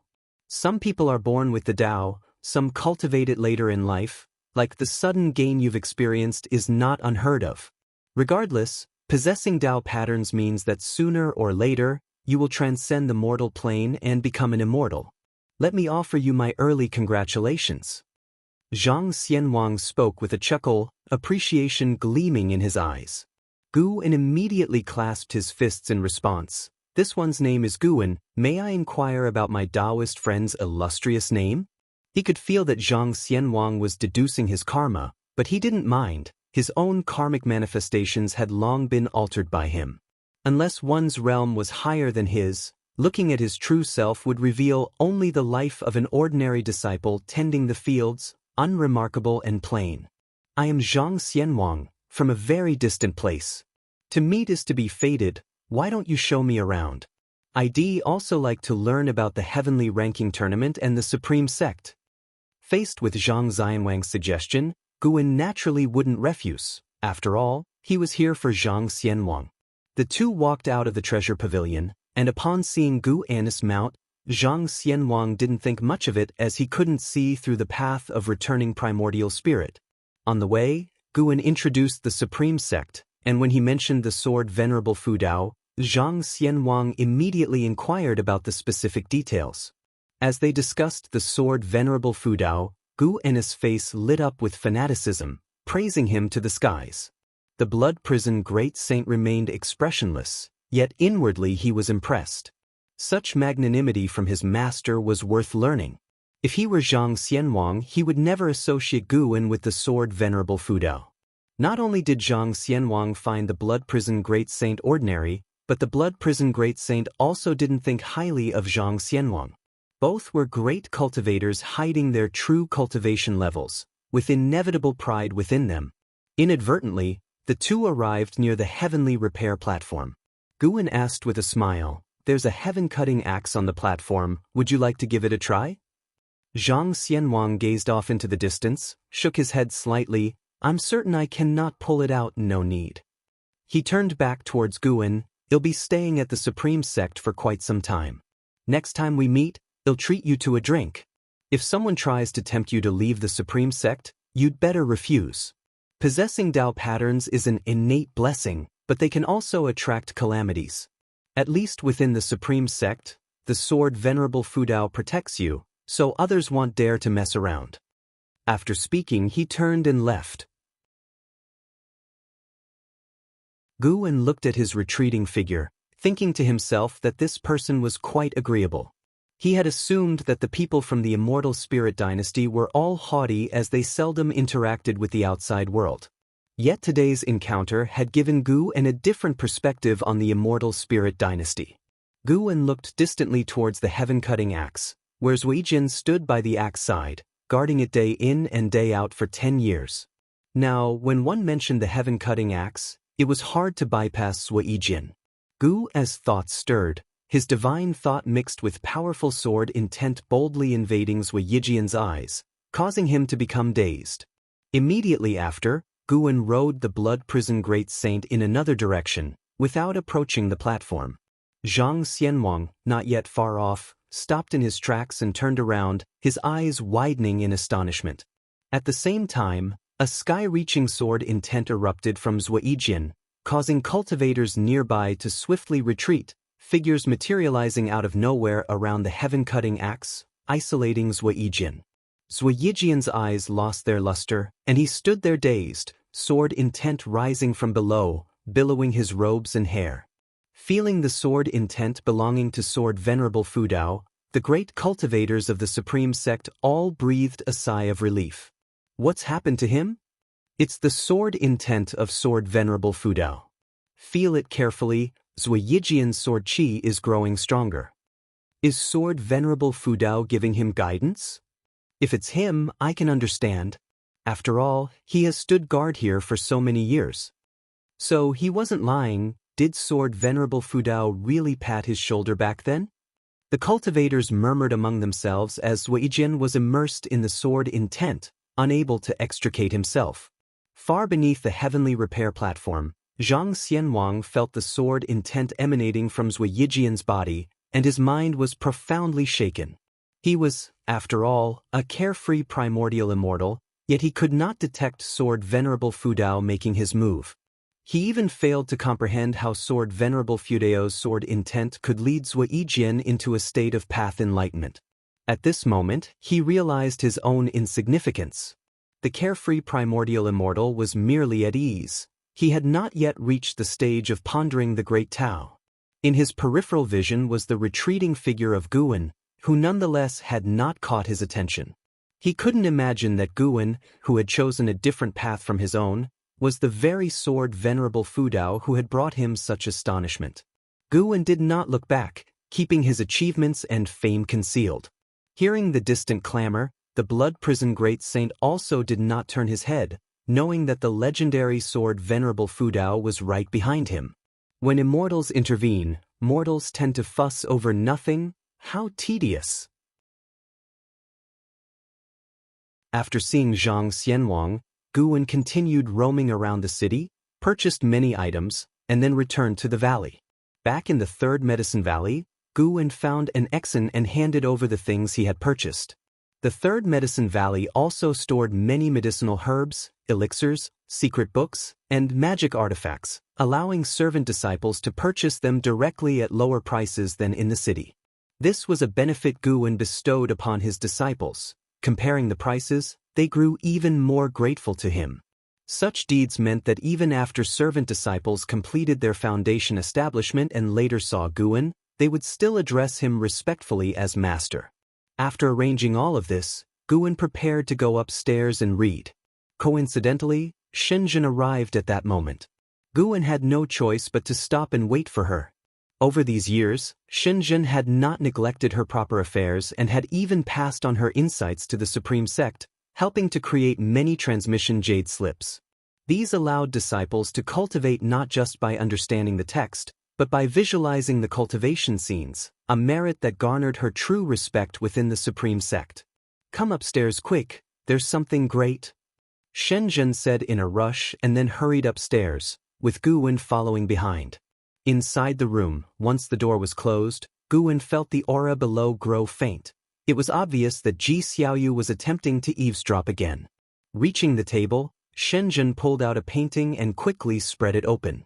Guwen walked over to look and saw an ancient painting, depicting many naked people kneeling on the ground, waving towards the sky, where a group of people robed in splendor floated amidst the clouds as if they were immortal beings.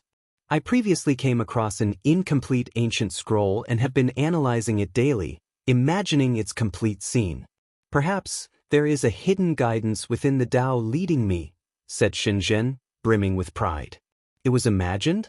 Upon closer inspection, Guan noticed that the contours of the environment captured in the painting contain the mysteries of heaven and earth rules. Could it be that there was indeed a Tao guiding Shenzhen? Something wasn't right. Why would it be Shenzhen? Guan began to doubt whether Shenzhen truly could reach enlightenment through music, chess, calligraphy, and painting. He had earlier made a move that had shocked Zhang Xianwang, and now it was Shenzhen's turn to shock him. To grasp the heaven and earth rules without stepping into the immortal path realm? That was preposterous. Could she be the reincarnation of an immortal? But that shouldn't be the case. If she were the reincarnation of a great power, Guan would likely have perceived some hints, just like with Ji Xiaoyu and Yang Jian. No matter how he looked at her, Shenzhen did not appear to have a significant background.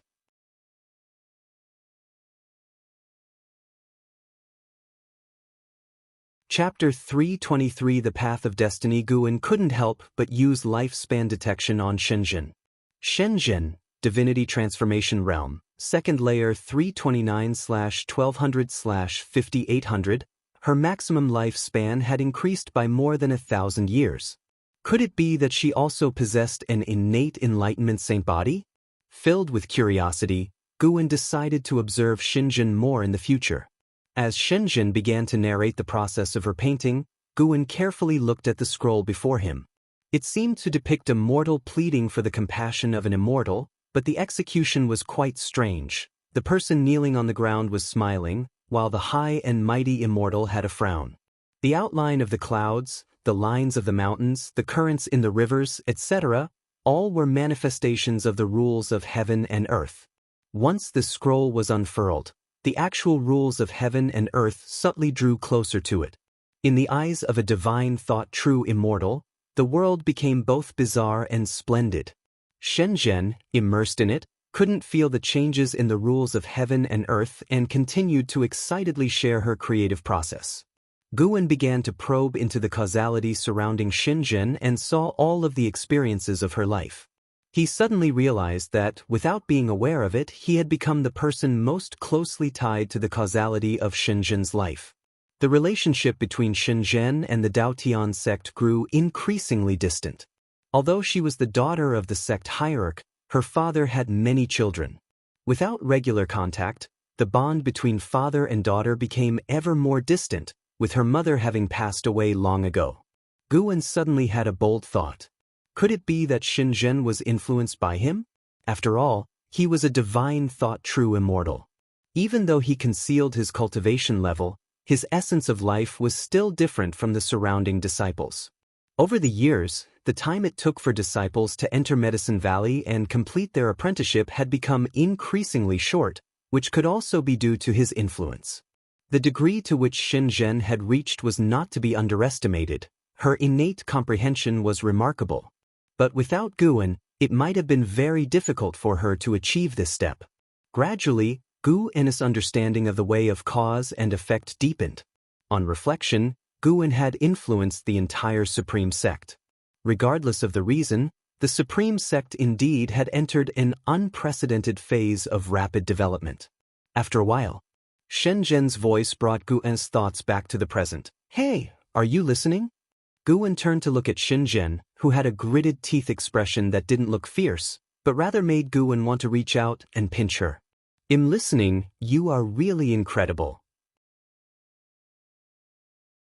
I can't understand how you did it. If what you say is true, you might really have the talent for enlightenment," Guan praised. Upon hearing this, a broad smile broke across Shenzhen's face. She chuckled proudly and said, "This painting is for you then. I'll continue to meditate." With that, she turned and left. Guan didn't see her off, but instead turned his gaze back to the scroll on the table. He felt the energy from below returning to normal. Ji Xiaoyu was once again immersed in her cultivation, but he didn't care. He sat on the chair, looking at the scroll, lost in thought. The influence he had on his surroundings wasn't just active from his side but also aided by the momentum of heaven and earth, which gave him a deeper understanding of the ways of heaven and earth. He had this inexplicable feeling that he wanted to hide, but the way of heaven and earth did not want him to hide, hence it influenced the environment around him. The great momentum of heaven and earth was like a surging tide, the nets of cause and effect were like heaven-trapping webs. All beings could neither resist them nor escape. Everything has its advantages and disadvantages. While helping the environment around him, he would also be drawn into more webs of causality. In that moment, Guwen suddenly understood why many great powers retreated into seclusion indefinitely. It might not be merely because enlightenment took so much time. Just like the great cold demon sect, there must be many great cultivators hidden away in seclusion who had evaded disaster precisely because they withdrew from the world. Is this not a way of surviving? Guwen was not fearful because of this revelation. Rather, he was contemplating how heaven and earth operated the laws of causality and destiny, creating a set of rules that most beings fear. Destiny. Guwen never believed in an irresistible destiny.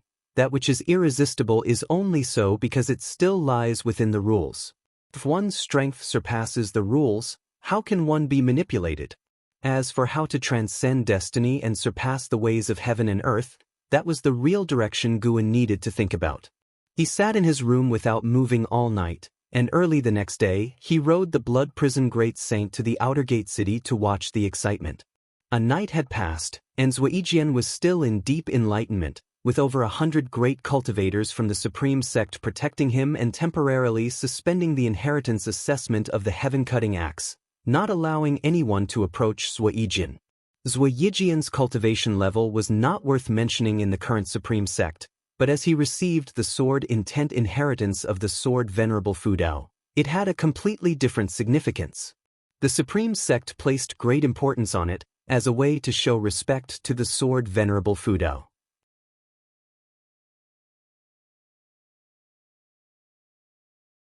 Chuanyue quickly saluted the male cultivator and inquired about the situation in the Third Medicine Valley. The male cultivator gave a rough introduction, mentioning thousands of servant disciples, countless medicinal herbs, and the high-ranking members of the Supreme Sect that could be seen in the valley every day, among others. The information left Chuanyue dumbstruck.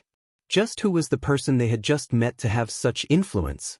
Unable to contain himself, Chuanyue asked, "Do you know the person we just met?" The male cultivator shook his head with a smile, clapped Chuanyue on the shoulder, and walked away, leaving Chuanyue even more curious and in awe of Guwen. The now distant Guwen couldn't help but smile wryly to himself. That kid has always loved playing these little tricks back in Medicine Valley. The cultivator who had introduced Chuanyue to the Third Medicine Valley was precisely a disciple who had graduated from there. By now, the number of disciples who had graduated from the Third Medicine Valley and Mystic Valley had reached tens of thousands, which is why Guwen often encountered familiar faces.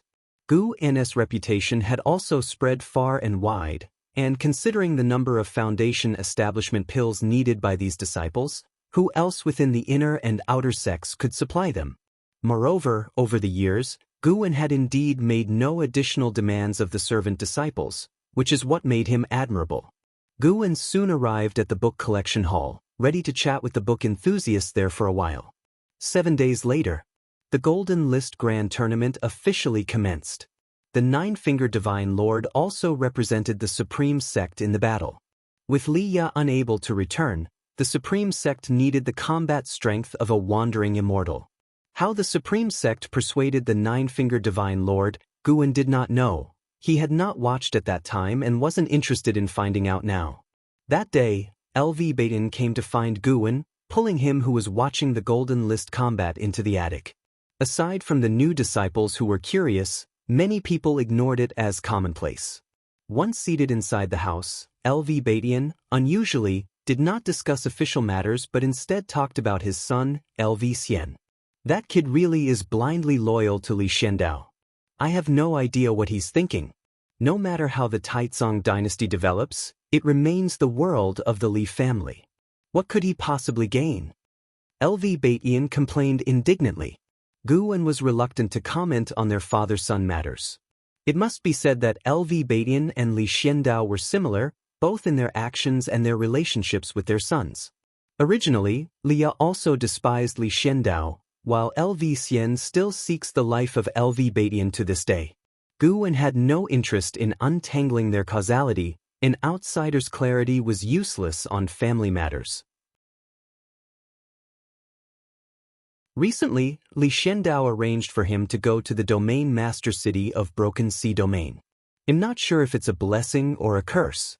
The establishment of the Broken Sea Domain master city makes me feel like it's targeted against the sword Venerable Fu Dao, LV Badian said with concern.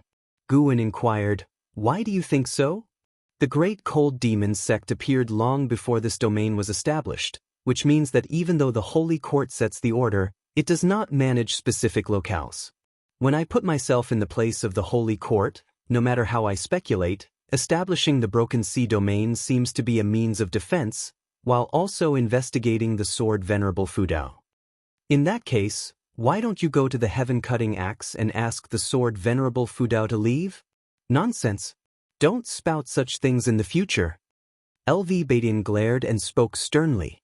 Guwen smiled helplessly. This man was prone to irritation. LV Badian, following that, brought up Li Lingtian. Over the years, Li Lingtian had gained a great reputation, having previously participated in and topped the Golden List Grand Tournament and the 100 Clans Grand Meeting, creating a bigger sensation than in Hao and LV Xian of years past. To this, Guwen had no particular stance. With Li Lingshan's return to the Taizong continent, it was obvious he was targeting Yang Jian. Guwen found it hard to take an interest in the squabbles of the younger generations. What he cared more about was the identity of the mysterious great cultivator who had arrived at the Supreme Sect that day.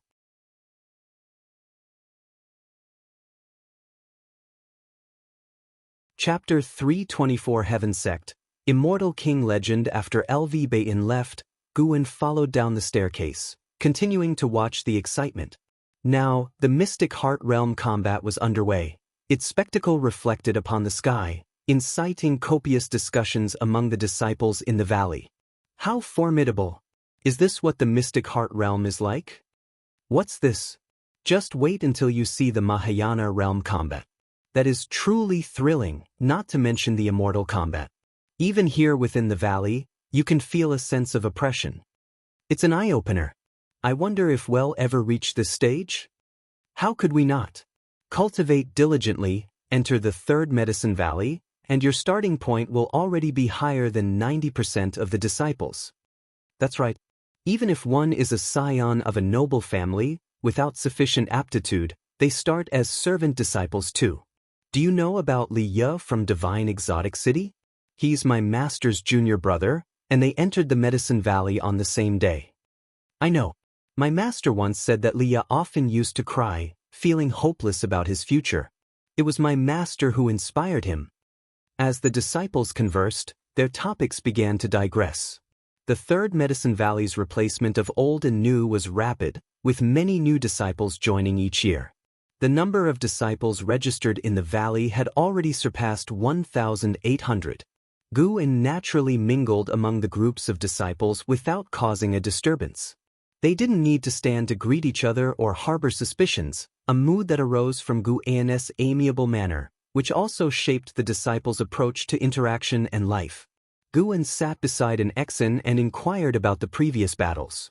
Before an Exen could reply, Yuinging came and sat down on Guwen's other side, eagerly jumping into the conversation and briefing him on the situation. Her excitement stemmed from the great cultivators of the Star Sea congregations who also came to participate, including a senior she admired. She believed that this senior could capture first place on the Immortal list. To this, Guwen merely smiled.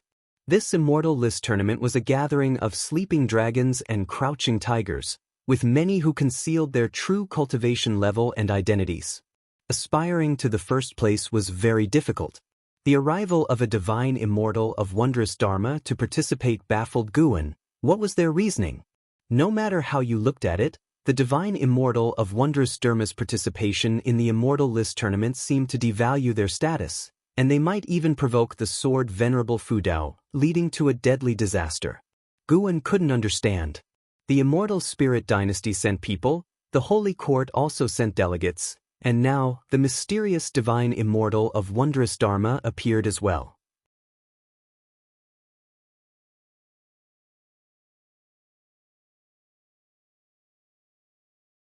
The two Nirvana realm great cultivators employed spells, divine skills, demon pets, formations, and various other arts, comprehensively displaying to the spectators what it meant to be an immortal cultivator. Within the same realm, the higher one's level, the harder it was to slay the opponent, easily leading to a prolonged fierce battle. Guan found it highly entertaining. These individuals' cultivation levels were average, but their variety in battle was impressive. Guan, who could only defeat enemies instantly, couldn't experience this kind of thrill and could only feel envious. Until the night descended, Guan left Mystic Valley alone, flying towards the distance. His furrowed brow and tense demeanor were acted out deliberately. To demonstrate resolve, he sped up his flight. An hour later, Guan felt a surge of mana approaching and immediately prepared himself, yielding to the other's intention. At first glance, he seemed to plummet suddenly, landing in a forest. Once on the ground, he quickly stood up, pretending to be panicked. When he saw Heaven Sect's figure, he finally calmed down. Heaven Sect emerged from the darkness, speaking admiringly, "You are courageous indeed. It's no wonder you dared to accept the Immortal King crown. Though I do not know why it has not devoured you, regardless, you have received the recognition of an Immortal Path Supreme Treasure. Do you have a master?" Guan shook his head. "I don't. Is the Immortal King crown the diadem on my head? I just stumbled upon it somewhere." He had already altered his own causality, so even Heaven Sect would be misled. Certainly, Heaven Sect had deduced through causality that Guan bought the Immortal King crown at a bargain price from a treasure pavilion. At that time, the crown seemed freshly unearthed and antiquated. How could a divine immortal of wondrous Dharma see through the trickeries of a Tao void mysterious immortal? Do you wish to learn about the origins of the Immortal King crown? Once you know, you will not be able to maintain a life of tranquility, Heaven Sect said to Guan, his voice soft. Guan replied with a wry smile, "Can I go back now?" "No, once you have come, there is no turning back." "Then why do you ask?" "The way of Heaven Sect is the heavenly Tao, and the heavenly Tao must comply with the will of the people. Does this count?" "You came, so it counts." Guan felt that this person was being unreasonable, but since he sensed no hostility from Heaven Sect, he decided to listen to what was to be said. Tending to plants and occasionally craving some excitement wasn't too bad. He dared to face thrills also because Heaven Sect posed no threat to him. The Immortal King crown was forged by the first Immortal King of the great heavenly spirit land, who existed during the distant primordial times, when the heavens and earth first parted.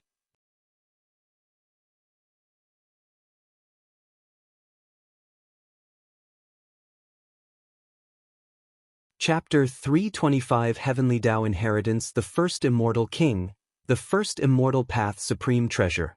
Guan had felt a power from the Immortal King that transcended the epochs, a mighty will that challenged the Heavenly Tao.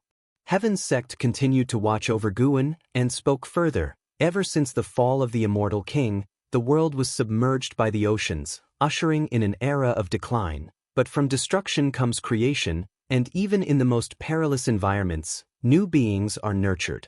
Over the long epochs, many have emulated the Immortal King. The title he bestowed upon himself also became a glory pursued by later generations of cultivators, continually producing new immortal kings who challenged the authority of heavens and gradually increased the heavenly restraints imposed on this world. Epochs change, and seas turn into mulberry fields. It wasn't until the birth of the Holy Court that beings finally had the chance to set foot in outer heaven. I inherited the legacy of Heaven Sect and took on its name. Heaven Sect can only be transmitted singularly, and I want to take you as my disciple, to make you the next Heaven Sect. By the end of this statement, the sound of the wind in the forest abruptly stopped, and the flora ceased their swaying. Guan widened his eyes and asked incredulously, "Me? Can I really do it?" I'm just a mediocre talent. What does talent matter? Heaven's sect has its own legacy that can help you break free from your shackles. You have been recognized by the Immortal King crown. There must be something extraordinary about you, either an ancient treasure body or your soul harboring greater power. The Tao patterns on your forehead are the best proof, Heaven's sect stated, his eyes blazing as he gazed at Guan. Guan hesitated. But I don't understand what being Heaven's sect entails. What are your ideals? Heaven's sect is about complying with the heavenly Tao. What you need to do is to follow the heavenly Tao.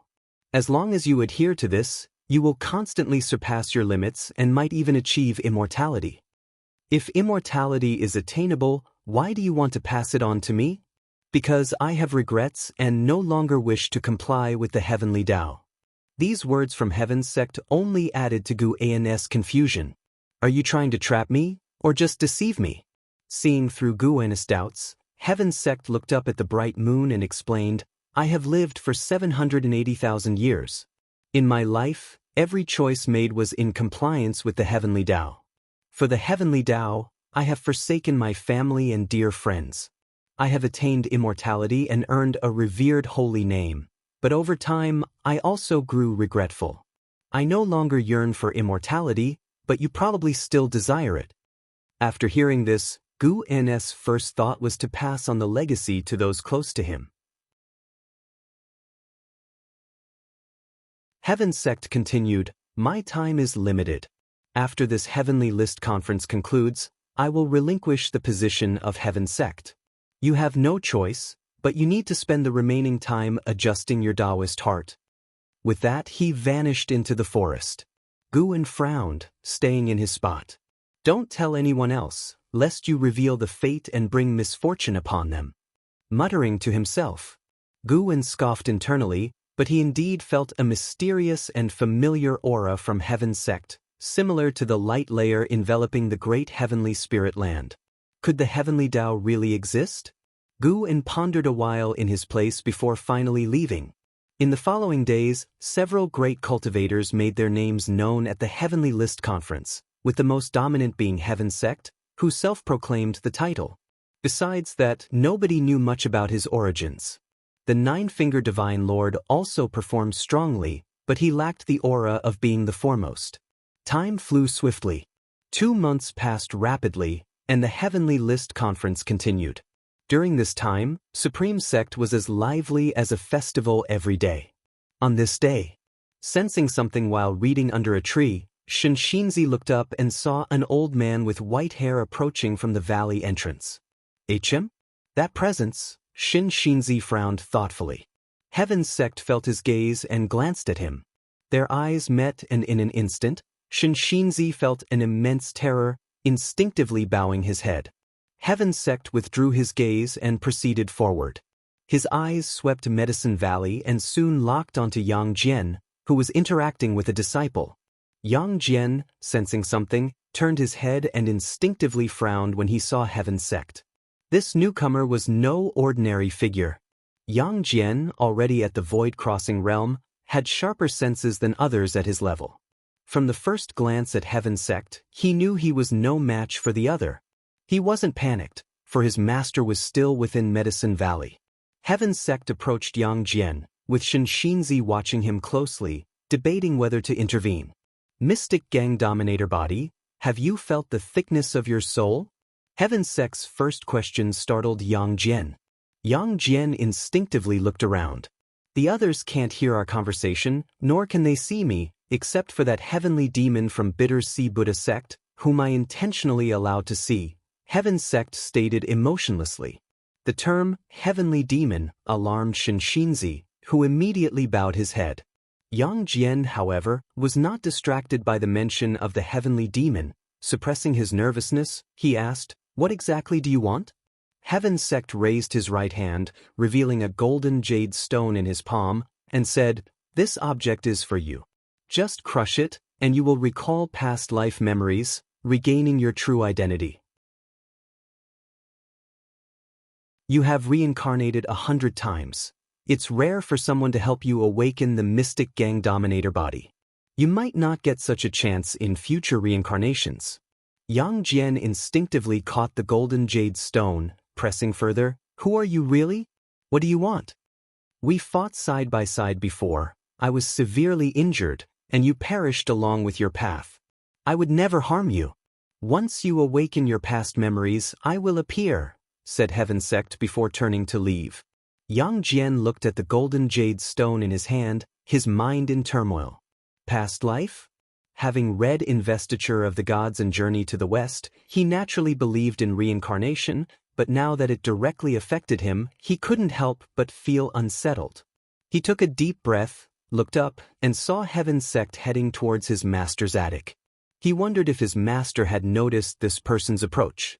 Previously, he believed his master was invincible, but Heaven Sect's methods were beyond his comprehension. Except for him and Shinzi, no one in the valley could see his movements. What kind of divine skill was this? Yang Jian couldn't understand, and his wariness of Heaven Sect piqued.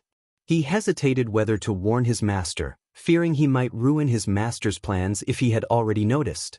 After considering, he used his divine sense to follow. When his divine sense reached the attic, Guan showed no reaction, which reassured him, and he withdrew his divine sense.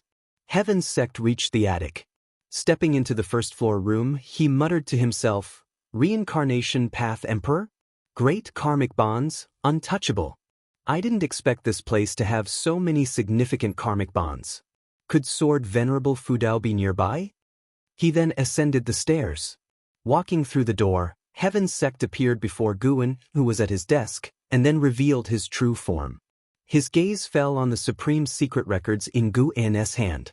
A flicker of surprise crossed his eyes. He suddenly regretted choosing Guan. But by now, he had no other options. Ahem, Heaven Sect feigned a cough, causing Guan to instinctively look up, and then he stood up abruptly as though he had seen a ghost. "You? How did you appear?" Guan asked fearfully. Heaven Sect replied irritably, "You are soon to be the next Heaven Sect, destined to wield the heavenly will. Stop reading books that corrupt the mind."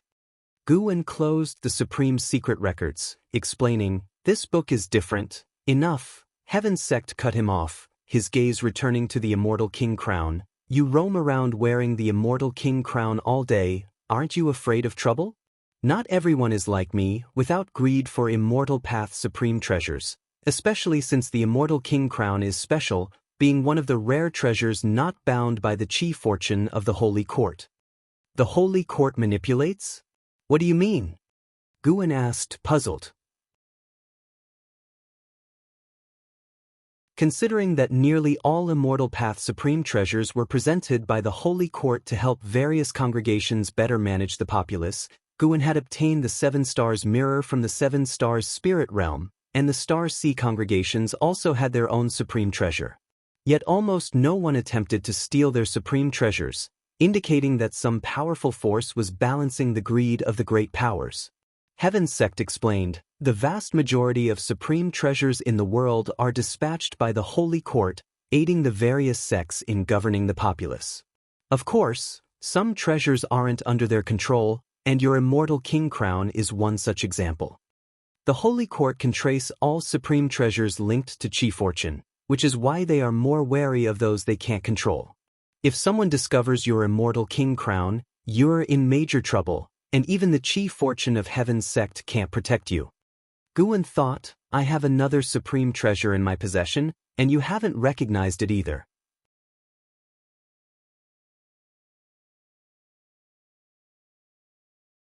Chapter 326. Immortal Dynasty and Holy Court. Heaven Sect lectured Guan at length, telling him how to act in the future and what pitfalls to avoid, as if imparting his last words.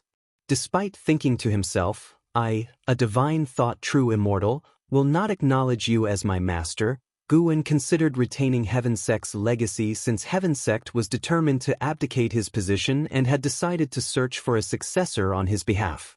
Before leaving, Heaven Sect said, "Though there are many secrets about you that puzzle me, I have no desire to understand them anymore. Your disciple named Yang Jian, let him leave when he wishes to, do not stop him, for he will bring you great trouble." Guan nodded, planning to dismiss him first. Heaven Sect raised his right hand, A chi sphere formed in his palm and he threw it at Guan.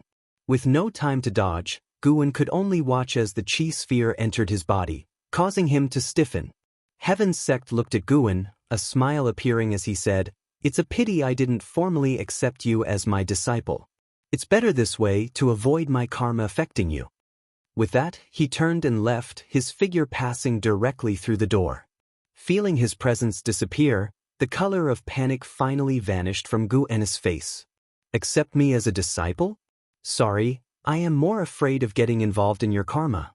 Guan touched his chest, extracting the chi sphere. He could feel the powerful force inside, no weaker than Heaven's Sect's, and its chi fortune was something he currently couldn't fathom.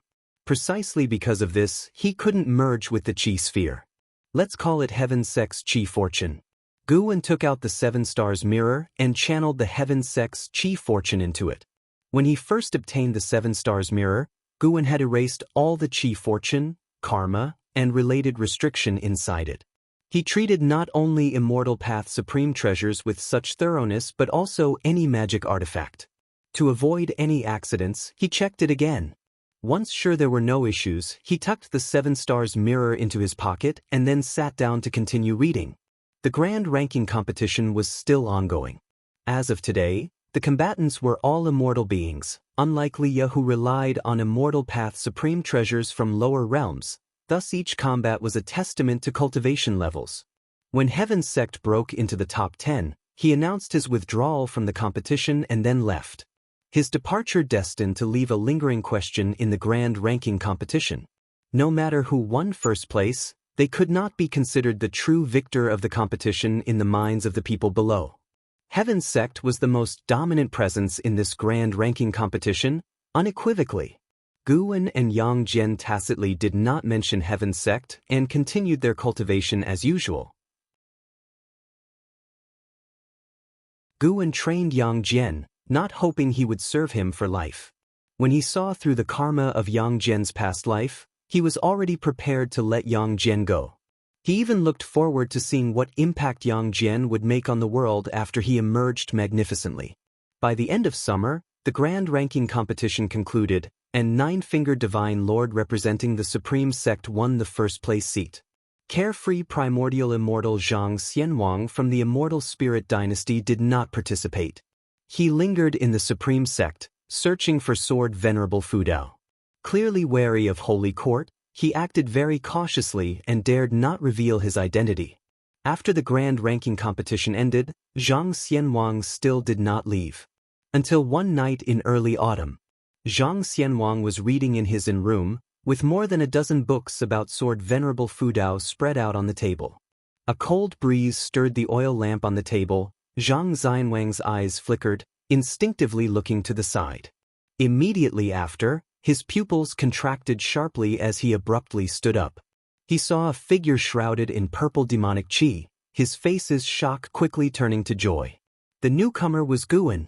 His 9 extremes yin-yang body had advanced to the extreme path transforming form, allowing him to change into various forms, and even without transformation, he could avoid karma calculation by using the extreme path transforming form. However, the image of Sword Venerable Fudao was too deeply ingrained, and he had to meet people in this guise. "Why are you looking for me?" Guan spoke, his voice hoarse, prompting Zhang Xianwang to imagine a face weathered by the vicissitudes of life. Zhang Xianwang promptly bowed, then introduced himself. He came from the Immortal Dynasty, sent by the master of the Immortal Dynasty, Yang Xian Emperor, to request Sword Venerable Fudao to take action on a matter. He did not immediately mention what it was but instead asked Guan's impression of the Holy Court. It upholds the great righteousness of protecting the mortals, yet shows disdain for mortal spirits with its pride. It has its good and bad sides. Are the Immortal Dynasty and Holy Court at odds? Guan asked nonchalantly. Zhang Xianwang took a deep breath and said, "It's not that we are at odds with the Holy Court, but rather that the Holy Court has always wanted to eliminate us, to make the great heavenly spirit land entirely theirs. The master of Holy Court, Shengtian, comes from outer heaven and established the Holy Court in this land. The top hierarchy of the Holy Court mostly shares a similar origin with him, While the Immortal dynasty is a gathering of native immortal beings from the great heavenly spirit land, evolving over generations to form the Immortal dynasty. This was the first Guwen had heard of such matters. If that's the case, wouldn't I who don't belong to the Immortal dynasty be deemed an enemy? Guwen asked. It was important to consider right and wrong based on one's stance. If the stances were different, he didn't understand why the Immortal dynasty would still seek him out. Zhang Xianwang hurriedly explained, "It's not just the Immortal dynasty that belongs to native beings of the great heavenly spirit land, all beings below heaven are so. It's just that the current beings only recognize the Holy Court." So, what then? You guys wouldn't want me to go against Holy Court, right? Guwen countered. Senior, you refuse to accept Qi fortune and status, and you conceal your real identity. The only thing you could fear is the Holy Court. If you cooperate with the Immortal dynasty, we will fulfill any needs you have. However, before that, we hope you can infiltrate Holy Court to rescue someone for us, someone who is not from the Immortal dynasty but has been beneficial to us, Zhang Xianwang earnestly said. He was about to introduce this person when Guwen suddenly interrupted, "No need to continue, I refuse. It does not matter who rules the world, nor do I wish to get involved in your grievances. If that's the matter, then please leave. He'd have to be full to do the Immortal dynasty's bidding." Not to mention whether Zhang Xianwang's words were true, even if they were, he wouldn't agree. Currently, only the great Nether Saint King from Holy Court bore a grudge against him. He had no reason to position himself against Holy Court. Moreover, the Immortal dynasty clearly felt inferior and thought they couldn't overcome Holy Court. He had no desire to be their pawn. Senior, Zhang Xianwang still wanted to persuade, but a terrifying force enveloped him, making him fall silent and tremble. This carefree primordial immortal appeared quite embarrassed now. "Leave the supreme sect. Do not disturb my secluded cultivation. I do not wish to be an enemy of any force, but if someone forces me, I won't hesitate to visit their Taoist tradition."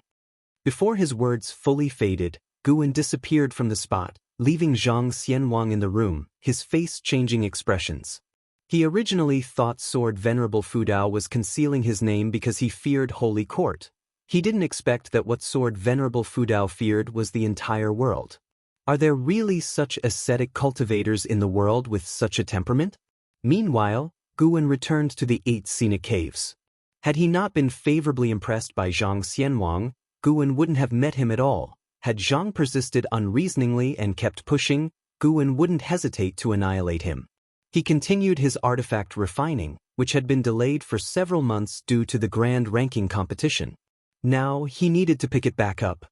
His goal was to create his own Immortal Path Supreme Treasure when he reached the 9th level of Immortal. What kind of Immortal Path Supreme Treasure would be worthy of him? He constantly pondered this question. As dawn broke, Guwen felt Zhang Xianwang's presence departing, bringing a smile to his face. He hoped Zhang Xianwang could convey the signal that Guwen had released to the Immortal dynasty. He didn't want further conflicts with the Immortal dynasty. Standing up, he tidied up before leaving the 8 scenic caves. After the grand ranking competition ended, new disciple numbers in the Supreme Sect surged, even attracting high cultivation level cultivators to join. The Supreme Sect once again began expanding the sect. It recruited many servant disciples to labor, offering generous compensation. Gu's Third Medicine Valley remained unaffected because he offered even higher treatment to the servant disciples. 10 years passed, and the number of disciples in Third Medicine Valley broke 2,000. This year, the Supreme Sect agreed to expand Third Medicine Valley. Guwen stood on a mountaintop, watching his busy disciples, his face filled with a smile. The expansion of Medicine Valley helped increase his lifespan income. Naturally, his mood was excellent. A figure approached from behind him. It was Yang Jian. Yang Jian had grown more composed and his brow bore a vigorous look. "Master," Yang Jian approached Guwen and respectfully bowed. Guwen did not turn around but gazed into the distance, asking, "Have you decided?" Taking a deep breath, Yang Jian replied, "I have decided. I carry too much karma. First it was Impermanence Tian, and now Heaven Sect. As my cultivation level continues to rise, the problems will only increase in the future. I don't want to cause trouble for you and Medicine Valley. Also, I wish to venture out alone to cultivate my heart and seek Tao. Guan turned around, looked at him, and softly laughed. You truly have grown up. Go then, it's time for you to be on your own. Hearing Guan consenting, Yang Jian sighed with relief, his face showing happiness as he solemnly nodded. Leave today and don't say goodbye to anyone else. Guan waved his hand. Stunned, Yang Jian could only nod. As he turned to leave, he couldn't help but ask, Master, who exactly is my senior brother? You've already chosen another path, don't ask further. After leaving Third Medicine Valley, do not mention my name or reveal my existence, or else. Gu and his back faced Yang Jian as he spoke in a calm tone. He didn't complete his sentence, but he believed Yang Jian understood. Yang Jian took a deep breath, knelt again, and bowed deeply to Guan. Then Yang Jian left.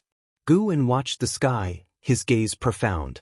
He was not afraid of Yang Jian exposing him. Currently, as Sword Venerable, he displayed the cultivation level of Divine Immortal of Wondrous Dharma. Who could guess his cultivation had reached Divine Thought True Immortal? Moreover, Yang Jian himself had a significant background. It was better that he left to follow his own path.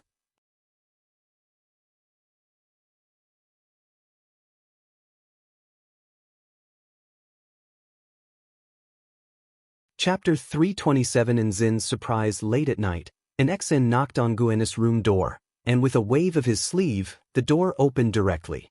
An Exen stepped inside and closed the door behind her. She approached Guan's desk, curiously looking at her master. Guan seldom called for her at this time alone, and she couldn't help but be curious. Guan caught the disrupted cultivation aura from downstairs and spoke. Yang Jian has left to gain experience. How about I teach you cultivation techniques myself from now on? An Exen was taken aback and asked, Haven't you always been teaching me? Guan chuckled. Previously, I only assisted you in energy absorption, but now I will truly help you become stronger. After hearing this, an Exen smiled brightly. If Master is willing to teach, naturally I have no objections, as long as you don't despise me for my lack of insight. Don't worry. Guan offered reassurance, then began to talk about affairs within Medicine Valley. The cultivation aura downstairs returned to normal and remained undisturbed throughout. After chit-chatting for a while, Guan let an Exen leave. Then he left the Third Medicine Valley, heading towards Mystic Valley. Arriving in Mystic Valley, he stepped into the Nianchu cave, preparing to spend the night with Tian Yaoer and her 3 demons. In a bright and magnificent hall, rows of figures stood, forming 4 long lines, neat and orderly, with the 2 middle rows spaced wide apart to create a broad aisle. A rainbow light flew into the hall, swiftly condensing into the form of Zhang Xianwang. Zhang Xianwang quickly strode forward, reaching the steps, where he bowed in greeting and looked up to see a towering figure seated on a golden throne, the back of which was made of overlapping golden weapons, like an unfurled fan. The towering figure donned a red dragon robe and a dragon crown with hanging beads, surrounded by whirling blood-colored dragon chi, as if encircled by dragons. His visage was majestic, eyes seemingly containing a sea of stars, piercing and profound. This person was none other than the ruler of the Immortal dynasty, the Yang Xian Emperor. After Zhang Xianwang recounted his mission's details, the hall erupted with discussion among the immortal spirits. This Sword Venerable Fudao dares to show no respect to us, arrogant. He indeed has that right, after all. He dared to refuse the divine position offered by the Holy Court. It seems he is one of those ascetics who wishes to stay away from conflicts. The world is complex, and one can't simply hide whenever they wish. The Holy Court will certainly be suspicious of him. Now that the Holy Minister dominates the court, we need not lift a finger. He alone can provoke Sword Venerable Fudao into action, considering that the great Nether Saint King is his lackey. Once Zhang Xianwang concluded his report, the discussions in the hall turned raucous. Ignoring the surrounding noise, Zhang Xianwang's gaze was fixed on the Yang Xian Emperor, awaiting his judgment. The Yang Xian Emperor slowly asked, "From what you've seen, is what he spoke the truth?" Silence fell over the hall upon his words. Hesitating for a moment, Zhang Xianwang replied, "Based on what I know of the Supreme Sect, his actions are indeed consistent with his character. He only strikes to defend against external threats to the Supreme Sect, never due to personal vendettas. At least, no one knows of any, and even the Hall of Elders seems unaware of Sword Venerable Fudeo's true identity." The Yangxian Emperor listened and narrowed his eyes. No one dared interrupt his contemplation. After a while, the Yangxian Emperor spoke, "In that case, let's not disturb him any further." "Yes," Zhang Xianwang replied, relieved. Although the actual realm of Sword Venerable Fudao was unclear, the mere fact that he could effortlessly crush the great cold demon sect meant he was at least at the divine immortal of wondrous Dharma realm. If his realm exceeded that, he would be even more dangerous to provoke. Unable to ally, it was also needless to make an enemy. Zhang Xianwang then added, "During this mission, I also encountered someone from Heaven Sect, who went to the Supreme Sect looking for someone. It's likely that the reincarnation of the great Nether Saint King is hidden within the Supreme Sect." "Heaven Sect? Seems like the Holy Court is in for more trouble," commented the Yangxian Emperor, his tone playful. Zhang Xianwang shared this sentiment. He asked, "If trouble does break out, do we need to intervene?" The Yangxian Emperor snorted, "Intervene in what?"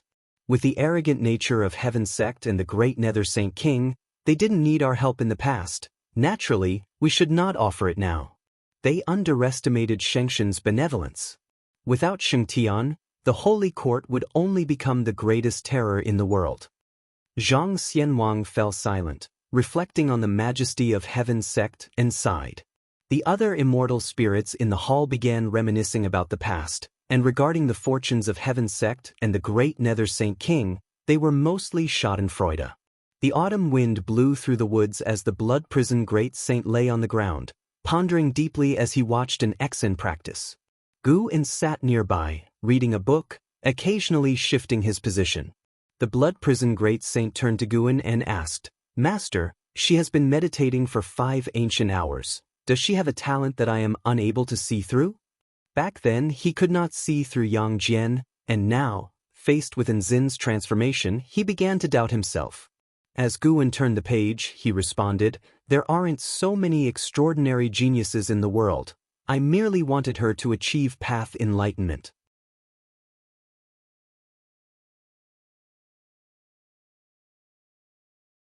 Guan calmly said, "From now on, I will teach you cultivation in private, and you mustn't tell anyone." For some reason, upon hearing these words, Nzin's heart quivered. It sounded so familiar. A figure from deep within her memory emerged, coincidentally overlapping with Guan at this moment. Could it be impossible?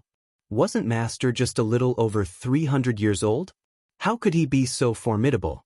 Guan put away his book, looking at an Exen. "The identity of Supreme Sect's Guan is indeed my disguise. You guessed it right, I am him. From the very beginning, you've only had me as your master." With these words, an Exen immediately stood up, her eyes welling up and her body trembling uncontrollably. "Master." Overwhelmed by emotions, an Exen burst into Guan's arms and began to sob uncontrollably. Guan, helpless, said, "Why are you crying?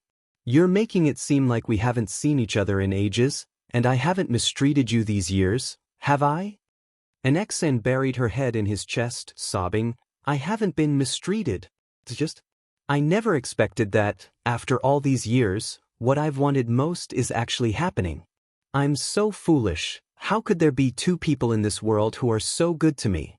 Master, I've missed you so much." The blood prison great saint was utterly confused. Weren't these 2 just master and disciple? Why the emotional reunion?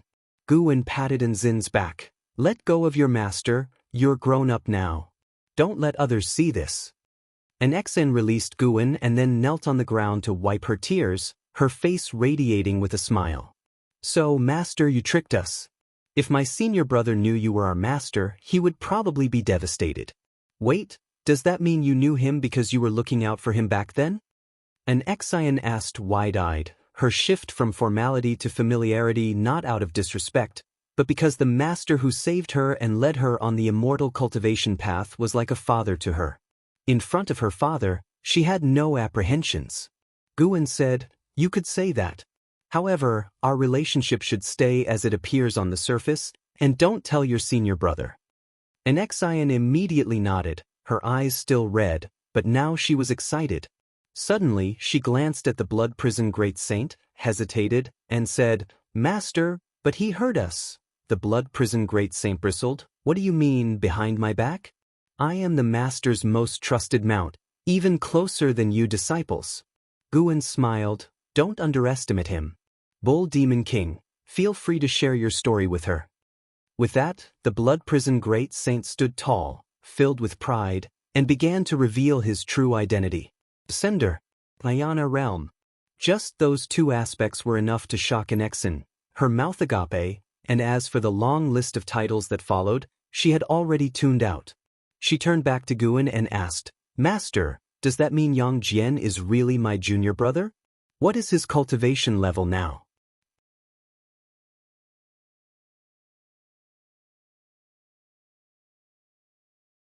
Chapter 328. Master, what realm are you exactly? He has already reached the void-crossing realm in terms of cultivation level, Guan replied offhandedly, as if he was talking about a trivial matter of no importance. An Xen was shocked once again, her mouth agape and hands involuntarily covering her face, seemingly unable to accept this reality. She and Inhao had started cultivating on the same day and knew all too well how extraordinary Inhao's pace of cultivation was. Precisely because of this, she was very clear that Yang Jian's progress was no less sensational than Inhao's.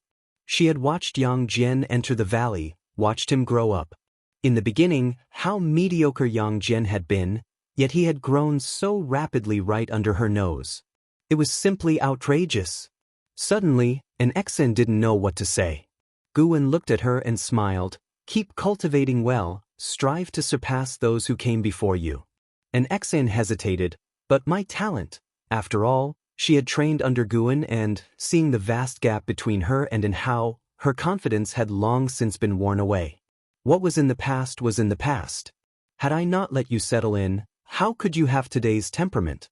Do you think your senior brother could have had it all smooth sailing? I've intervened for him countless times over the years. He always loves to cause me trouble, Guan huffed. An Xian was astonished. The master had helped the senior brother before? Why hadn't the senior brother mentioned it? Damn it, he actually kept it hidden from me. An Xen gritted her teeth. She looked at Guan and asked, "Then, do I have a chance to surpass my senior brother?" Guan spoke earnestly. "That depends on how much determination you are willing to put forth. No one is predestined to be stronger than another." These words completely ignited Nzin's aspirations, as if flames were blazing in her eyes. Blood Prison Great Saint was somewhat displeased. "I haven't finished bragging yet." After returning to Third Medicine Valley, an Xine was in an exceptionally good mood, wandering around and greeting everyone she saw. For this senior disciple of the Medicine Valley, all the disciples held great respect. Passing by, Chuanyue asked with a cheerful smile, "Senior sister, why are you so happy?" An Xen replied with a smile, "Because the moonlight is beautiful tonight." Chuanyue looked puzzled, but an Xen did not explain, instead brushing past him. On the other side, in a loft, Guan picked up Green Hero Travelogue and had only been reading for a short while when Ji Xiaoyu came up the stairs and entered the room. "Where did you two go during the day?" Ji Xiaoyu stared at Guan and asked. Guan answered, "We went out for cultivation." "Really? What can you teach her?" "Well, I managed to teach Yang Jian, didn't I? Just wait, maybe he'll make a name for himself and shake the world someday."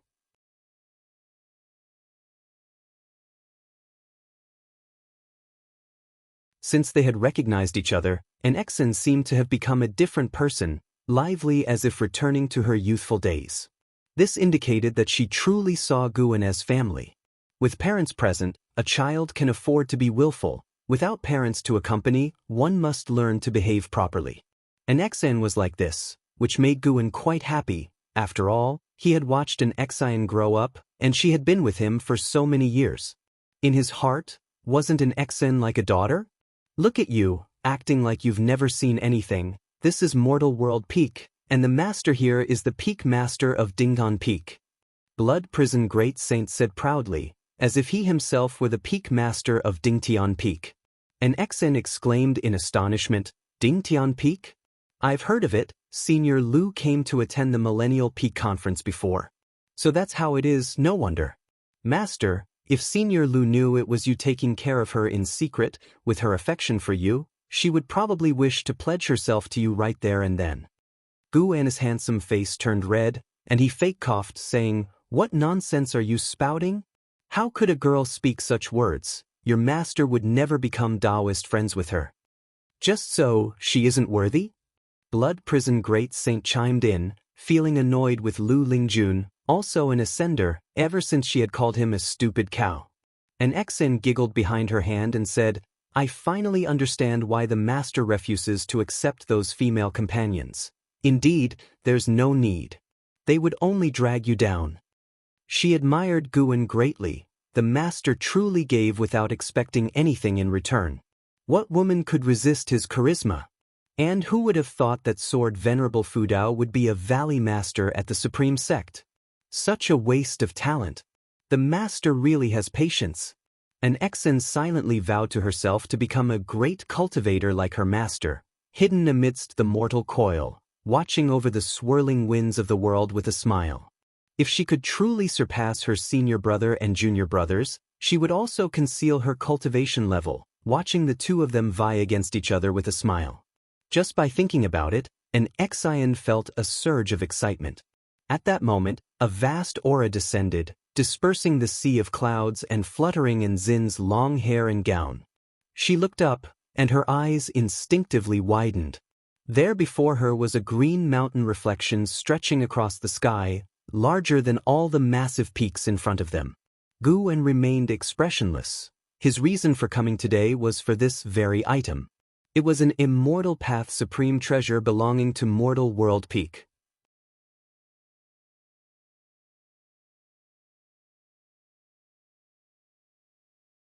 Chapter 329. Fu Shenxiu, Qingtian Peak. When the azure mountain shadows hung suspended in the sky, disciples from various peaks flew out, looking up at this magnificent scene. Guan did not stop, taking Blood Prison Great Saint and an Exen toward Dingtian Peak.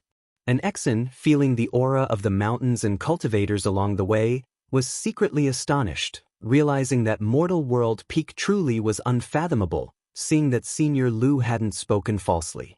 The oppressive force of the azure mountain shadows lingered for a long time, enveloping the entire domain of Mortal World Peak, prompting discussions among the disciples from all peaks. Upon reaching Dingtian Peak, Guan flew toward the mountaintop. Only then did an Exen truly feel the immense size and height of these mountains. Thinking that such a vast mountain belonged to her master, and Zin's gaze toward Guan was filled with admiration. Soon, they arrived at the top of the mountain, and as soon as they landed, Zhu Xinglan, the leading disciple of Dingtian Peak, appeared and came forward to greet Guan with a salute. What's the situation? Guan asked. Zhu Xinglan replied, its main peaks Fu Shenxiu subduing an Immortal Path Supreme Treasure. He is the future master of the main peak and the disciple with the strongest talent in 1,000,000 years in Mortal World Peak. There was a complex tone in his voice when he mentioned Fu Shenxiu. Guan looked up at the azure mountain shadow in the sky and laughed. That's quite a commotion. For such a carefree primordial immortal to subdue an Immortal Path Supreme Treasure, it seemed to be quite strenuous. It seemed that this Immortal Path Supreme Treasure was somewhat special. Zhu Xinglan answered, this Immortal Path Supreme Treasure was found beyond outer heaven by the Peak Master, without the suppression of Qi fortune from the Holy Court. Truly subduing its immortal spirit would raise quite a ruckus, and there have been those who failed before. Guan nodded and then asked about Dingtian Peak's recent situation, learning that there was nothing requiring his intervention. Only then did Guan start walking toward the medicine garden. An Exian and Blood Prison Great Saint followed behind him, with Zhu Xinglan accompanying them, yet his gaze occasionally shifted toward the sky, admiring the vast azure mountain shadow. Who wouldn't want to possess an Immortal Path Supreme Treasure? It's just that their numbers were limited, and it wasn't something one could have just by wishing for it. While picking medicinal herbs, Guwen introduced them to an Exin. The majority of the medicinal herbs here were unheard of by an Exin, so she listened intently and wasn't distracted by the phenomenon in the sky. Zhu Xinglan was inwardly curious about the origins of this girl, feeling that their master treated her differently compared to others. And Zin's mask, crafted by Guwen, was inscrutable for Zhu Xinglan, who was at the 9th layer of Wandering Immortal Realm, and he didn't dare probe with his divine sense. An hour later, the vast oppressive force enveloping Mortal World Peak began to dissolve, and the azure mountain shadow in the sky remained, even becoming more detailed, revealing trees that swayed with the wind, as if they were truly real. "You can go on with your duties, there's no need to follow us." Guwen, just stepping out from a section of the medicine garden, turned his head and spoke to Zhu Xinglan, who immediately saluted and then disappeared into thin air. Attracted by the sudden disappearance, an Exen looked at Guwen and asked, "Master, what's his cultivation level?" Guwen casually replied, "Wandering Immortal Realm, 9 layers." And Zin's pupils, hidden beneath the mask, involuntarily widened. She had heard of Wandering Immortals. The 9-Finger Divine Lord who took first place in the Heavenly Ranking Tournament was a Wandering Immortal. To reach the 9th layer of Wandering Immortal Realm, didn't that mean the person just now might be even stronger than the 9-Finger Divine Lord? Feeling the pressure, an Exen thought of the multitude of disciples at Dingtan Peak, each seemingly an immortal, commanding such formidable power. How could she not feel the pressure, when her master was training her with such focus? At the very least, she couldn't disappoint her master. Master and disciple walked and chatted along the mountain path, with Blood Prison Great Saint trailing behind.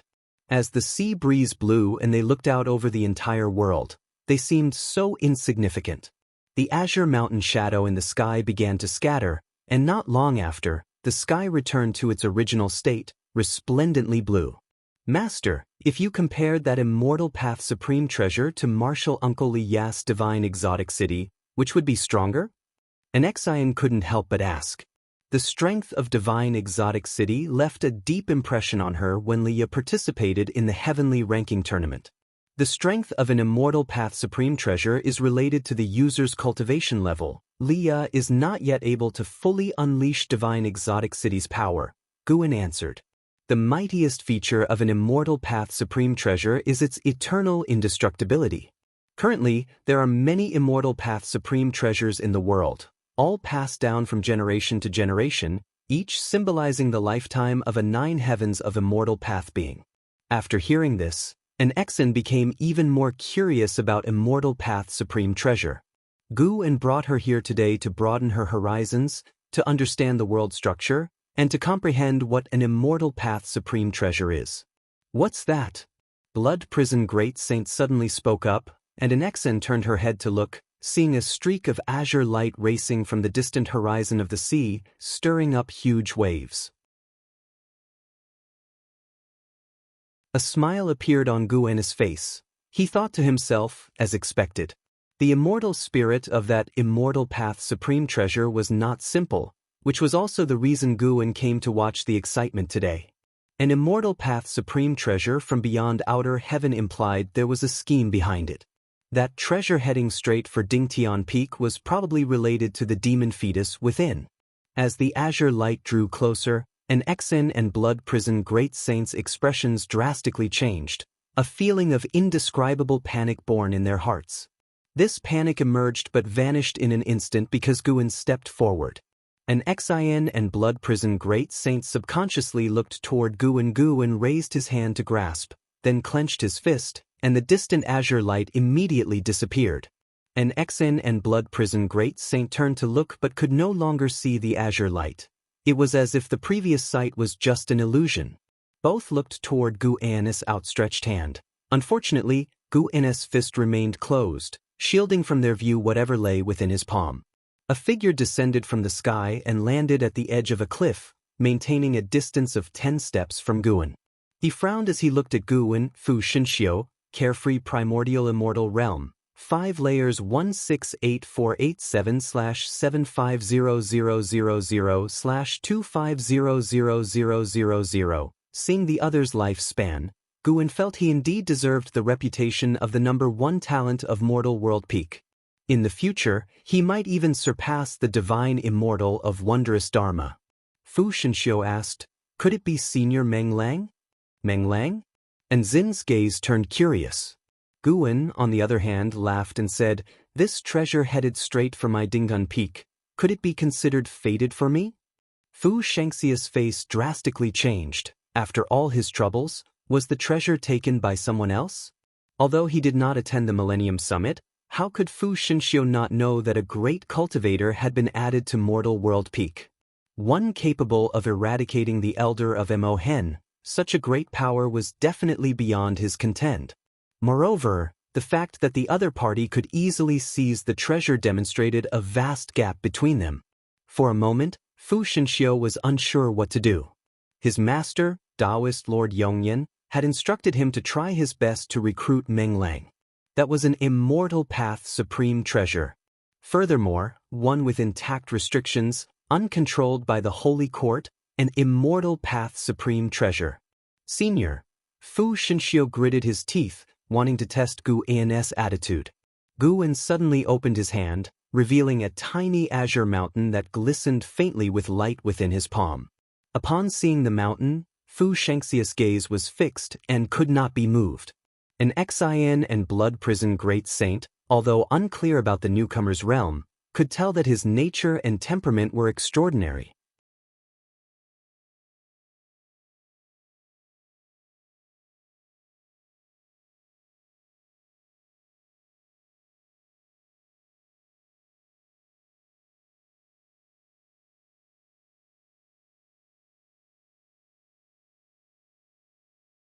Yang Jian gazed at his right hand, having just crushed a golden jade stone given by Heaven Sect, with his palm covered by a golden sphere and tiny golden stars scattering into the air.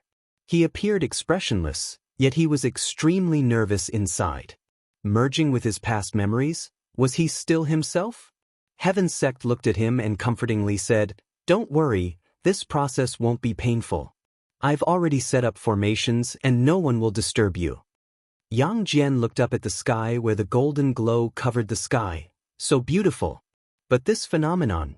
Yang Jian hesitated. Heaven Sect stroked his beard and said, don't worry, this phenomenon covers a vast area, and you don't have to worry. Yang Jian took a deep breath and refocused on his palm. Then, the golden stars rising from his palm began to fly toward his face, eventually entering his eyes. The wind picked up on the island as the world's spiritual energy surged towards Yang Jian. The golden light in his palm brightened, illuminating his face while his eyes flickered with different scenes. Seeing this, Heaven Sect smiled, slowly backing away to give Yang Jian space. Elsewhere, inside Supreme Sect, Guwen could see the heaven and earth rules enveloping Yang Jian, with Yin Yang rules being the most intense. He couldn't understand the process, but he felt that Yang Jian wouldn't encounter any mishap. There was no other soul in that golden jade stone, so there was no risk of soul snatching. Master, why has the sky changed color? An Xian curiously asked. Your fellow disciple is awakening his past memories, Guwen said nonchalantly as he gazed at the sky. Past memories? An Xian immediately became interested, and Guwen did not hide the truth, revealing Yang Jian's causality. Hearing that Yang Jian was the reincarnation of a holy king from the holy court, an Xian was even more shocked. No wonder he's so powerful, Master. Could my fellow senior brother also be the reincarnation of a great power? An Xian asked, staring intently at Guwen, her eyes apprehensive. Probably not. Guwen's answer left an Xian feeling disappointed. If An Hao was a reincarnation of a great figure, that would mean she was not too bad. The problem was her comparison to An Hao. However, everyone might have a past life. Once you reach a certain realm, you will understand, Guwen said and then looked away. He stood up and said, let's stop here for today. Upon hearing this, and Zin's face revealed a relieved smile. She followed Gu An's steps. Master, if Yang Jian awakens his past memories, Does that mean he will become the Holy King again? Is the Holy King powerful? What he becomes is up to him to decide. As for the power of a Holy King, let me tell you something. The Great Cold Demon sect previously served a Holy King. A Holy King could command a sect like the Great Cold Demon sect? Don't be overly dramatic. Thinking about it now, having such a powerful Holy King as my junior brother feels like a dream.